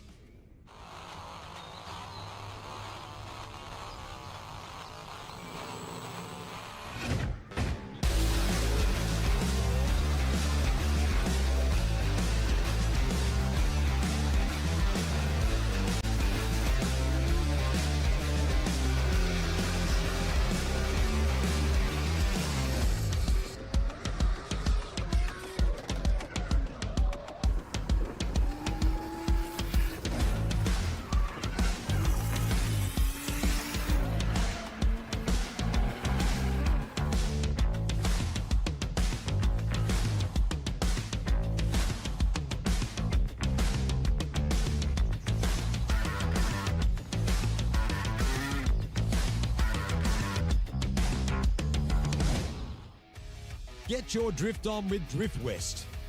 Regular practice events plus drift battle events. Visit wascc.com.au/driftwest for more details. Improved Production Car Racing, proudly presented by WA Hino, Knight Group, and BM Graphics and Promotions. Street Cars Racing, proudly presented by Pool Edge Systems Australia.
For their last run of the day, 12 minutes plus 1 lap for production cars, improved production and street cars, brought to you by Culture Fitness WA and Culture Fitness WA Hino and Pool Ledge Systems Australia.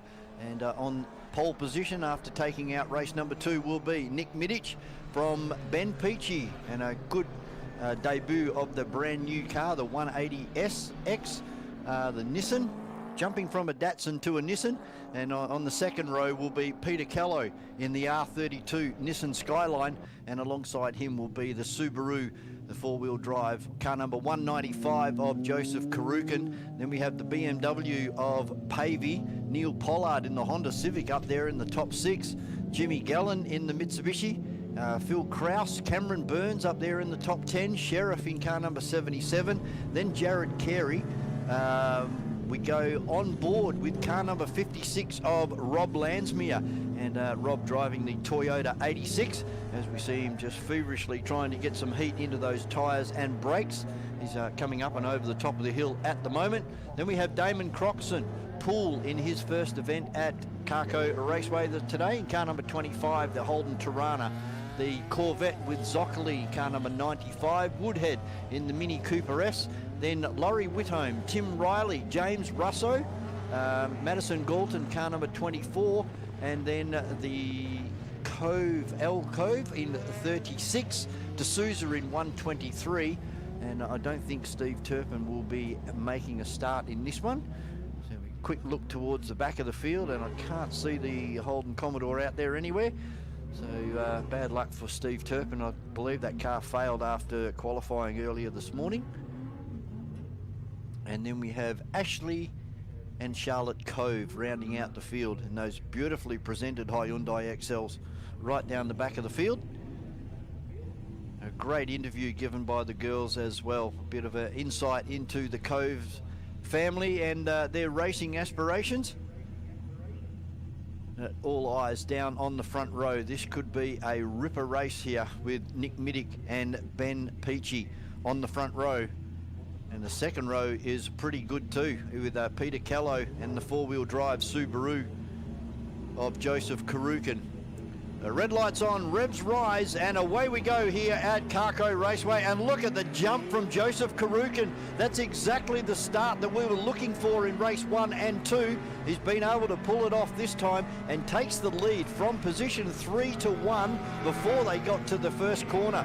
Great start from Joseph Karukin. Nick Midic all over the back of him now in car number 996, the E36 BMW. And Nick looking for a run around the outside of the BMW. That's not going to happen on cold tyres, so decides to tuck back in and have another attempt later on. Ben Peachy unfortunately dropped off the back of that pack.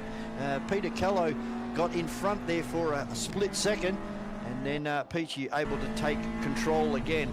As we go on board with Rob Lansmere in the Toyota 86, down there, shifting down through the gears. He's right behind Sheriff at the moment in what looks like a Rick Gill saloon car. I'll have to try and confirm that one for you.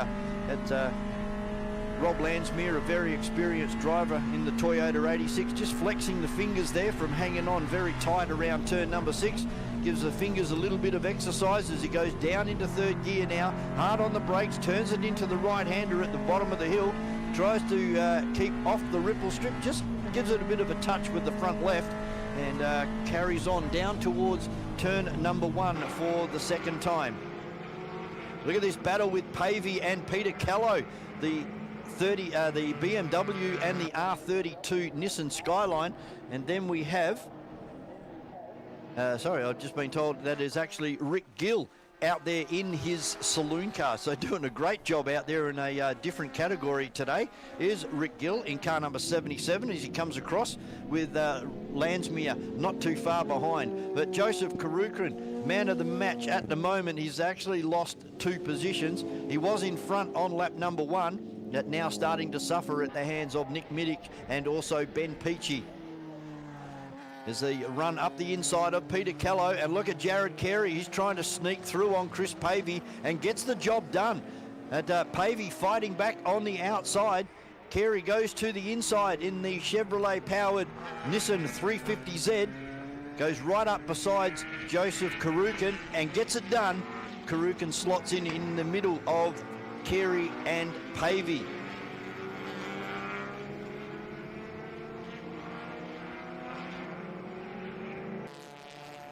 So into turn number 4 is the R32 of Peter Callow. Now Peter was trying to chase down Jared Carey. Now the role has been reversed in this one, with Carey trying to chase down him. So down into turn number 6, it's Peter Callow by 3 or 4 car lengths over Jared Carey. Again, Jared's got the headlights on, and let's see whether that front spoiler starts to jump around again in a straight line. We saw that in race number 1 earlier today, and Karuka now getting all defensive as Pavey trying to put a move on him as they crest the hill and down into the blistering bright sunlight here at carco.com.au Raceway. You can see the shadows starting to come over the main straight here. Most of the main straight now under shadow, but coming over the back section of the racetrack, coming from darkness into that full-blown sunlight, it really gets your attention, and you've got to work out where you are, particularly when you get down into the braking area. We look for something on the side of the racetrack and we try and hit the brakes there lap after lap. And sometimes that can be very hard to see this time of the day. There's the Toyota 86 of Rob Landsmeer. We've got the onboard camera inside that car as we now go on board with Rob Landsmeer as he goes into turn number 4, chasing down the Rick Gill saloon car. It is one of Rick's cars, and we've got it down as Sheriff driving that car, number 77. So a 6-cylinder Ford Falcon, a straight 6-cylinder, and the 4-cylinder in the Toyota 86. So we see Rob starting to fight the car on the way out of the corner there, just trying to avoid any oversteer. He's trying to get into the slipstream of that saloon car. Of course, the 6-cylinder, a very torquey motor coming out of turn number 6, so we'll have a bit of an advantage. But under brakes, as you can see, the Toyota 86 really makes up. He's got a great set of brakes on him, have these Toyota 86s. As you can see them, the One Make Series supporting the V8 supercars again this year. As Landsmeer can't do anything about that Ford Falcon. There's about 5 car lengths in between Sheriff and himself. As our new runner, our debutant here today in Poole, currently running in 13 in car number 25, and he'd be fairly happy with his efforts today. He's doing some coaching with Jeff Duckworth, and Jeff will be looking after that car and helping this new guy come to terms with CARCO Raceway and of course his car itself. But he's had a really good day so far. Don't know if there's been any mechanical woes with this car, but he's been doing a great job out on the track, hasn't made contact with anybody, hasn't thrown it off the road, and that's exactly what you want on your first day of racing, to get that confidence up so you can go even quicker next time out. Car number 25 of Poole, currently in P13 at the moment. So Phil Krause and Cameron Burns just going across the line now.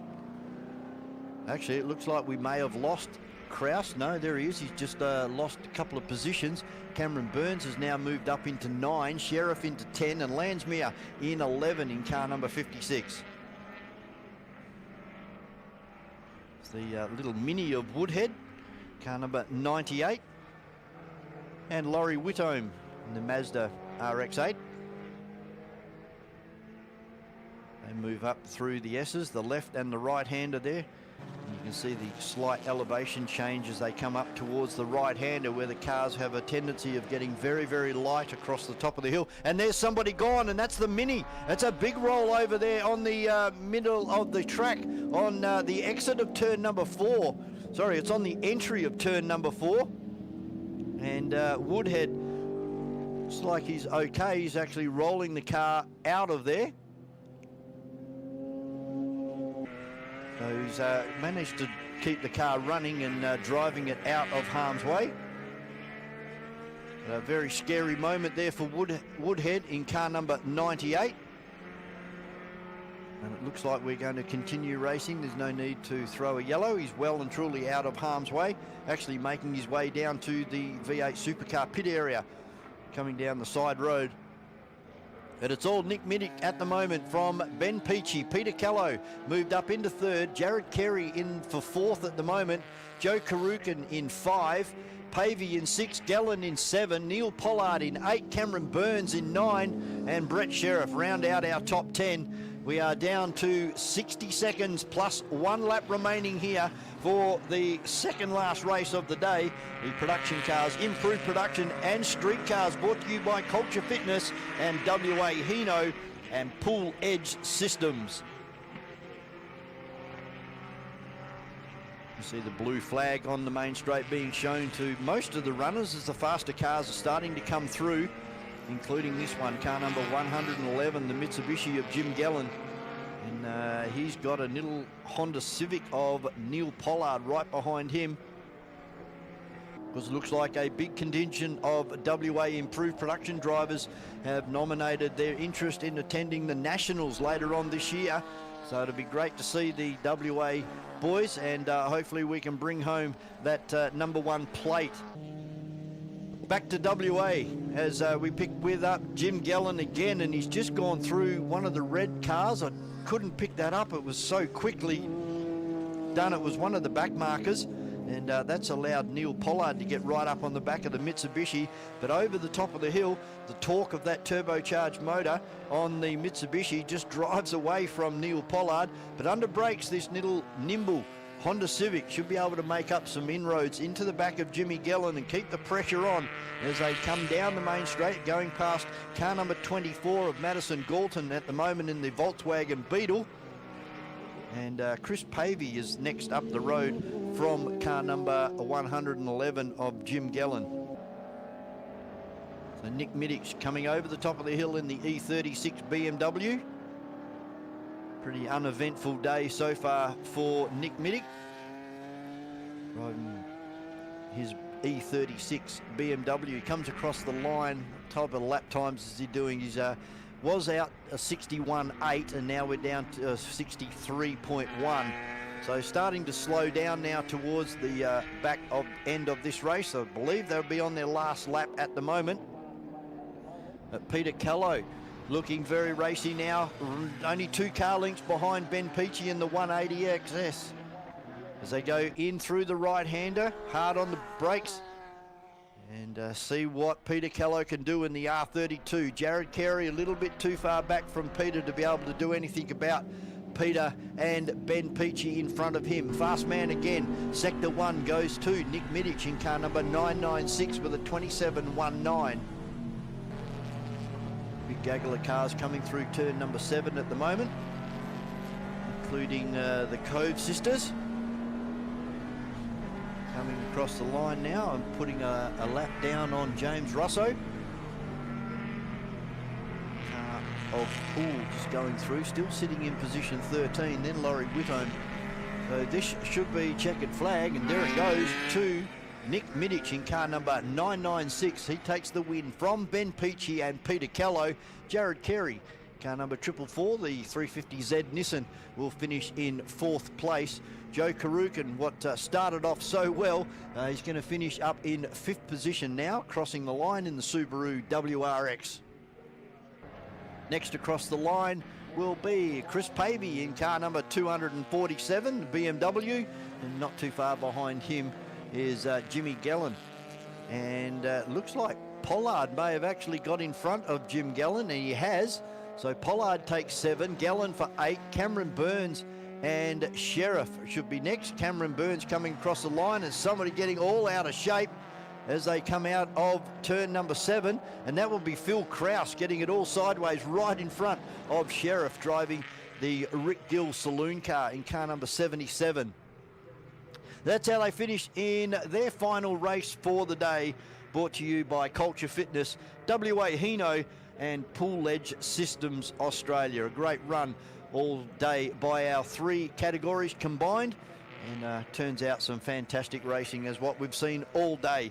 Don't go away, we've still got one more race to go, and that is for the 100k plate, and that is the sports cars, sports sedans and WA muscle cars. They're next out to round out what has been a sensational Super Saturday here at CARCO.com.au Raceway.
We throw down to Jamie and Demelza down there, and I believe you have Ben Wilkins from Formula V. That's right. We are here at pit lane with Ben Wilkins. Ben, how do you think you went today? It didn't look too bad. Not so well in the qualifying, but yeah, improved over the duration of the day, so happy with it in the end. Ben, you were saying before we came on camera, this is the first time you've been in the 1600 category this year. You've had 2 rounds so far. So far, you're doing really well. I mean, apart from an issue with your clutch in the first race, I mean, 8th and 9th, respectively, is very consistent. Yeah, very happy with it. It's taking a little bit of getting used to being in a different car, but very happy with the result from today. We had a good little battle at the end there between the 3 of us, and yeah, it seems to be improving. Because Formula V is one of the most competitive categories here at CARCO on a championship basis, isn't it? Oh, I think so, yeah. There's fractions of a second between the front-running 3. There's not much in it. Tiny mistakes add up and it costs you a race. So you're enjoying your upgrade from the 1200s to the 1600s? Yeah, definitely. I'm liking staying on the track. It's a bit nice. The 1200 was very taily, hard to get used to. The handle's just way better. Because when you're in a 1200, all you see is the 1600s flying past you. So I suppose there's a little bit of gratification in going up a grade when it comes to Formula V. Yeah, it's a bit nice to be on the giving rather than the receiving end of that. And in terms of support that you have for today, is there anybody that has helped you out? Yeah, definitely my wife, Amy. She helps out heaps, watches the kids and helps strap me in. There's no way to get in the car and drive it without someone there to help, and she turns up to every race. Fantastic. And for the remainder of the championship, how are you feeling going forward? Hopefully I can at least gain another position or 2. Be happy with that. So we've got a few more rounds of competition to go for the year. So are you looking forward to sort of like getting so much more accustomed to the 1600 category that you're going to be able to push yourself forward in the mix, because there's some really good drivers out there in the Formula V category? Oh, yeah, there's some very decent drivers. Yeah, there's the car's got a lot more to give, so I think it's just a matter of getting in tune with it, seeing what it can do. I haven't been pushing it as hard as it can go, so there's definitely room to move. Great, mate. All the best for the season. You've done really well today. At least you got some great points on the board, and apart from a bit of a clutch issue, maybe next time we'll be able to see you in higher standings in the upcoming championship rounds. That'll be a bit nice. That's all from us. It's over to you, Vaughan. Thanks very much, Demelza and Jamie. And for the last time today, the last event on the cards, and that is for the 100k plate. 12 minutes plus 1 lap for sports cars, sports sedans, and WA muscle cars. They've already completed the first of their warm-up laps, so now they will form up in double Indian file and come back towards the start line here and get the start for what should be a good race. We should see Ryan Humphrey and Grant Hill. And let's see whether Grant can do the form that he had in race number 1, where he really took it up to Ryan Humphrey. And Ryan had it. He was just too good in race number 2 earlier this afternoon, the 15-minute plus 1 lap race. So we'll have to wait and see what that BF Falcon can do. But starting on the front row alongside Ryan Humphrey will be Walter Eppel in car number 3. And then we have Grant Hill on the second row alongside Clint Rayner in the WA muscle car. And then we have Chris McKenzie, Peter McKenzie, and Paul Frost. The red lights are extinguished and away we go, and it's a ripper start as you would expect from Ryan Humphrey. Leads down into turn number 1 for the first time from Walter Eppel, defending from Grant Hill in the supercar. And right behind the supercar is Clint Rayner, the Chev Camaro, the only WA muscle car left running today, due to the expiration of car number 77 of Ron Moller. Back behind him, Chris McKenzie having a great day in the Mazda RX-7, a reliable little car now by the looks of it. Then we have Peter McKenzie in the Porsche, and then we will go to Paul Frost in car number 53. We pick up on our runners, exiting turn number 6 for the first time in a race trim. And it's Ryan Humphrey driving away already from car number 3, but here's a challenge on for Walter Eppel with Grant Hill, and Grant slides up the inside of the Porsche 911. And Walter trying to fight back, but just hasn't got the horsepower to run with the V8 supercar at the moment. Walter's opportunity will come towards the back end of this race when the V8 supercar gets a little bit sloppy on those tyres, and that will allow Walter Eppel. Of course, these Porsches, they were designed and built for endurance racing in places like Spa and Le Mans. They were built for endurance, and they can just reel off the same lap time, lap after lap after lap, with very little to none of tyre deg, which ultimately sees your lap times start to go away.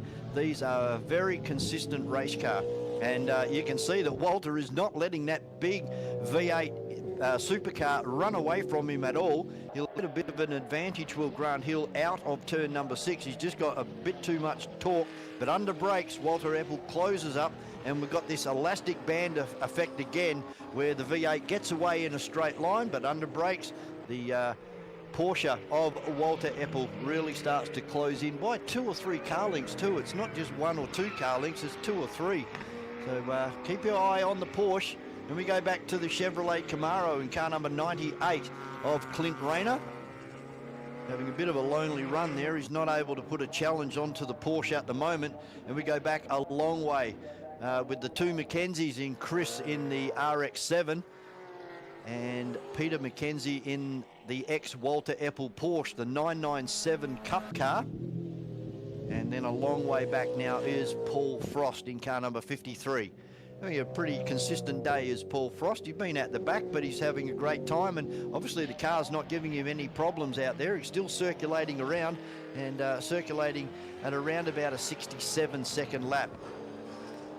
So Ryan gets it right up on the limiter as he comes across the line, slams it into 4th gear, and down into turn number 1.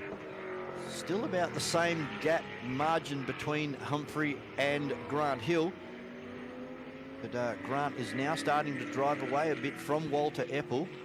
But as I said, let's wait and see what happens towards the back end of this race. We've still got 5.5 minutes remaining, plus 1 lap. There's Paul Frost coming across the line. Second of the Australian products out there, with Ryan Humphrey in the XF Falcon. And then Paul Frost in the Commodore, car number 53, just negotiating turn number 1 at the moment. We pick up with Peter Mackenzie in Walter Eppel's ex-Porsche, the 997 Cup car, the GT3 Cup car. And again, Ryan coming past to reel off another lap. The big difference between 991 and the 993, as was explained on our grid walk today. Oh, Chris Mackenzie gets the front left over onto the grass under brakes down there in turn number 7. And that could have been a very expensive little exercise for Chris Mackenzie down there in car number 50. Great to see that he's been able to get on top of the brake issues that this car was having. And as he's promised me out the grid walk, time to take the car home and give it a fair bit of love and see what can happen later on in season 2025.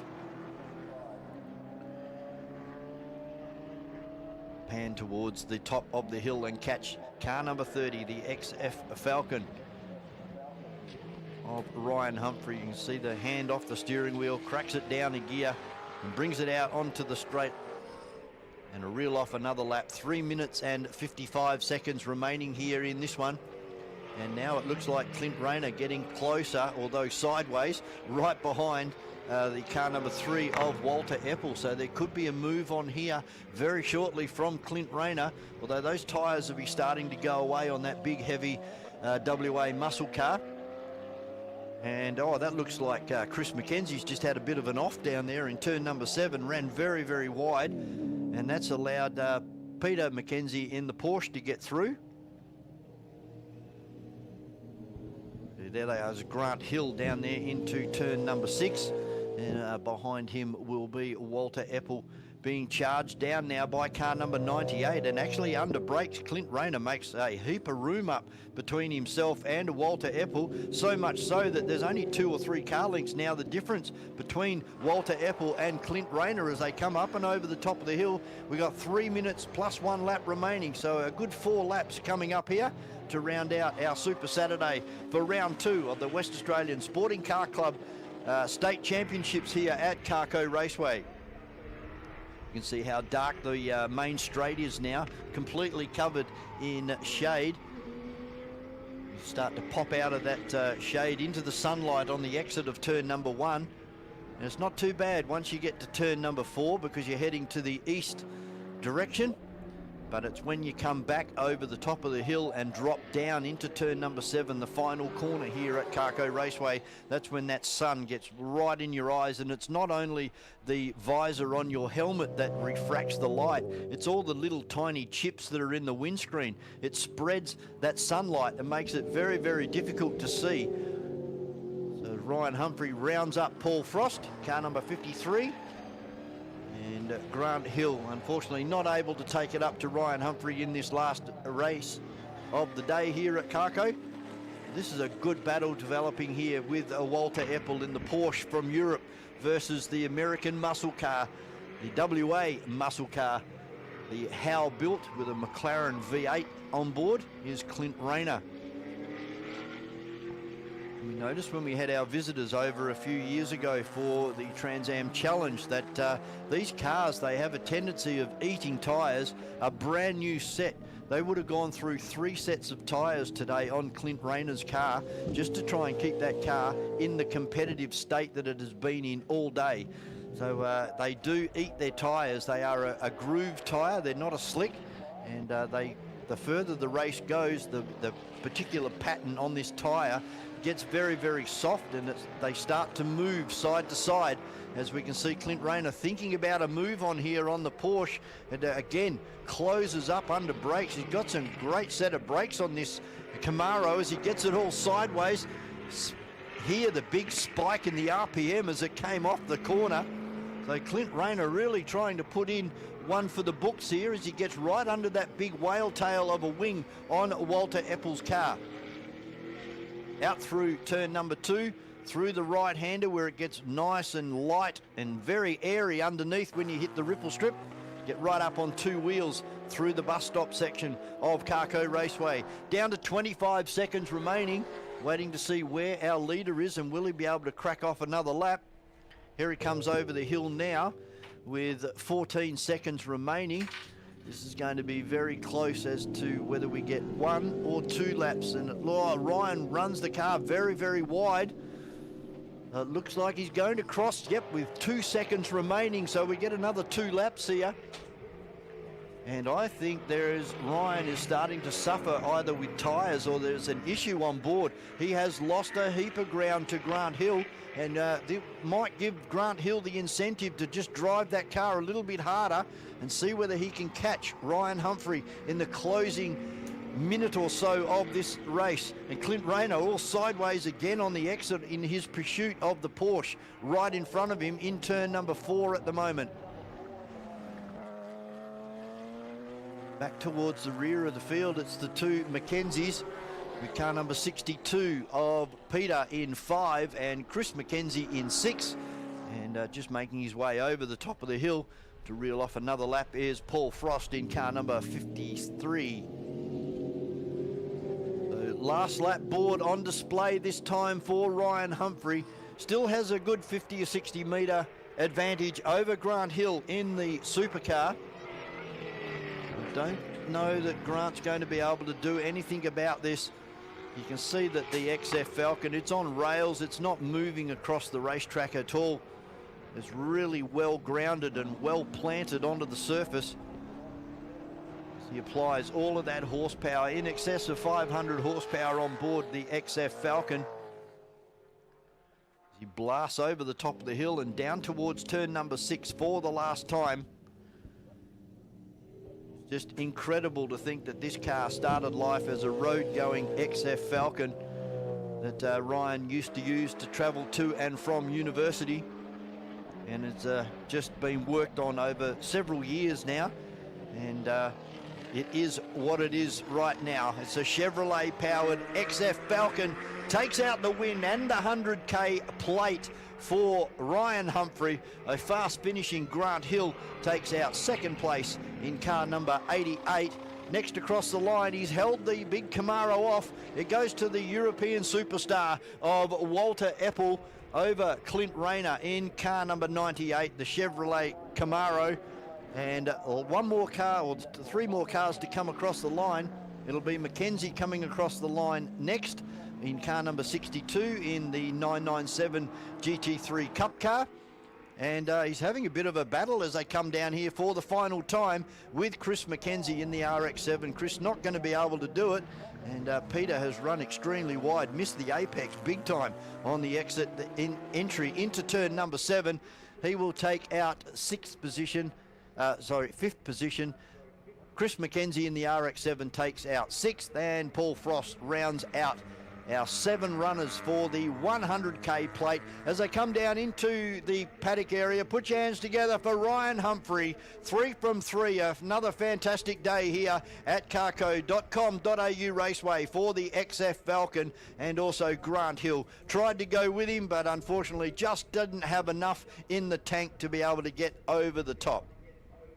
Well, that brings a close of round 2 of the West Australian Sporting Car Club here at carco.com.au Raceway. Of course, this is round 2 of the state championship, and they'll be run through the continuation of the rest of the year. A big thank you to all of our volunteers here today, whether they're in our emergency department, our recovery teams, our fire guys, our towies, all of the people up here in race control, our DSO, of course our Motorsport Australia officials, and our WA Sporting Car Club admin staff who work tirelessly to bring these race meetings to you. On behalf of Jamie and Demelza, we're going to go down. We're going to do a wrap-up for all of our live stream customers very, very shortly. So I will bid you a fair good night. Don't forget our trophy presentations will take place around about 30 minutes from now up there in McCracken House. Come and join us up there for the trophy presentations and be able to sit down, be sociable with all of the other race car drivers and just have a really good time. I'm going to go and join Jamie and Demelza outside for a wrap-up. And all right, we've just been told it's not going to happen just yet, and only a couple of seconds away. But if I've haven't said thank you to everybody, you know what I mean, and we will see you at the trophy presentation in around about 30 minutes from now. Jamie and Demelza, what have you got for us?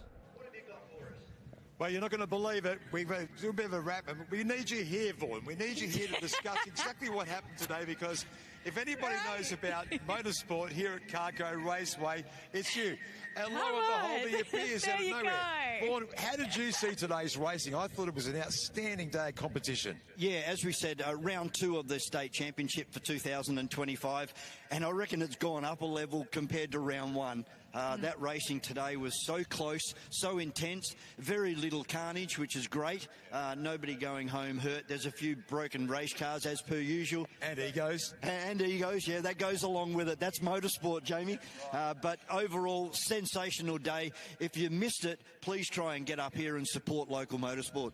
I couldn't agree more. Now, one thing I thought was fantastic today was seeing the future of motorsport here on the track. Absolutely. I mean, Ashley, Charlotte, Cove, as well as Lachlan. I mean, there's 3 in one family. And then you've got the Scaries as well. You've got Jonathan and Isaac. Isaac and Jonathan. I mean, this is really good for the sport, isn't it? To see what the future is going to look like in about 10 years' time. Yeah, well, a lot of these young kids have come from go-karting, or as the Coves, they've come from dance school. I can't get my head around that one. But no, the girls are doing a great job. A lot of guys and girls are stepping up from go-karts. They jump into the XLs or the Formula Vs, and you just see it. How would you be going to school on Monday saying, I got a trophy today? What'd you get that for? Motor racing?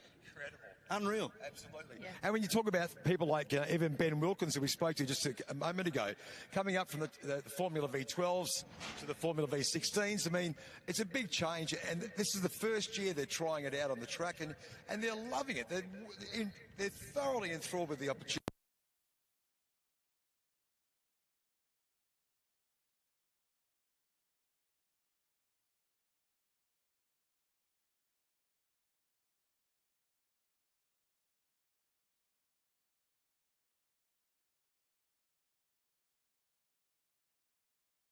The 2025 WA Sporting Car Club Championship is proudly presented by CARCO.com.au, Belvaline, Radlink Communications, Crushing Services Australia, Gallagher, Electrical Group Training, and Sets.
The 2025 WA Sporting Car Club Championship is proudly presented by CARCO.com.au, Belvaline, Radlink Communications, Crushing Services Australia, Gallagher,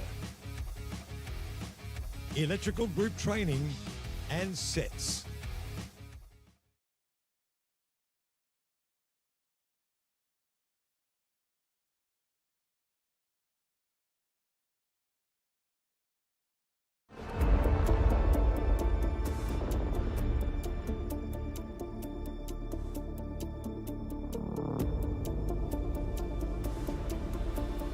Sensational.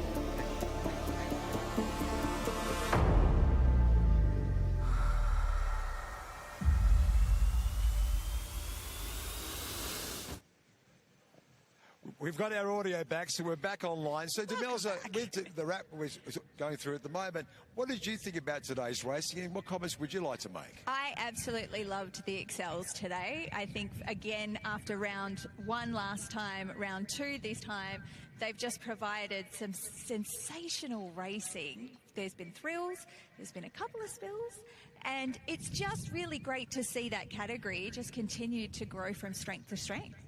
Yeah, I really enjoy watching Excels as well, Vaughan. I think it's just an exciting way to race.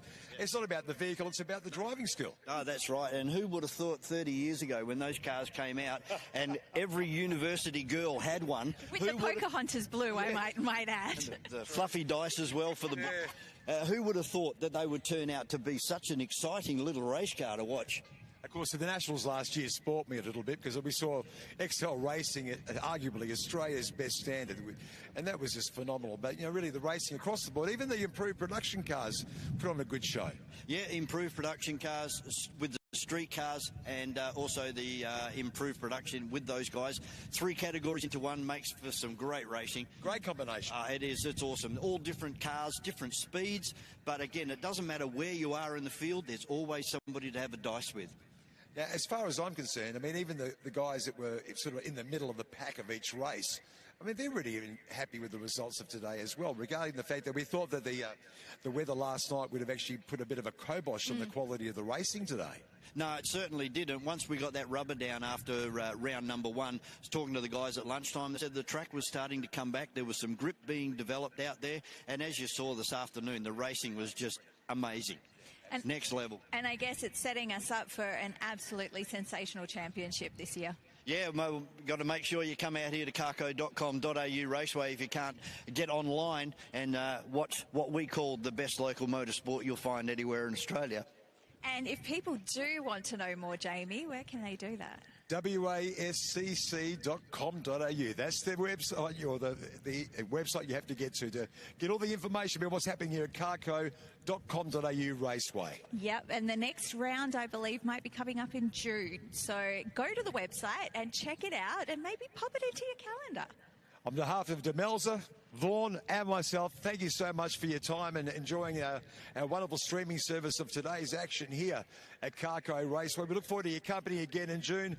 Until then, stay safe and well. See you on the other side. Have a good night.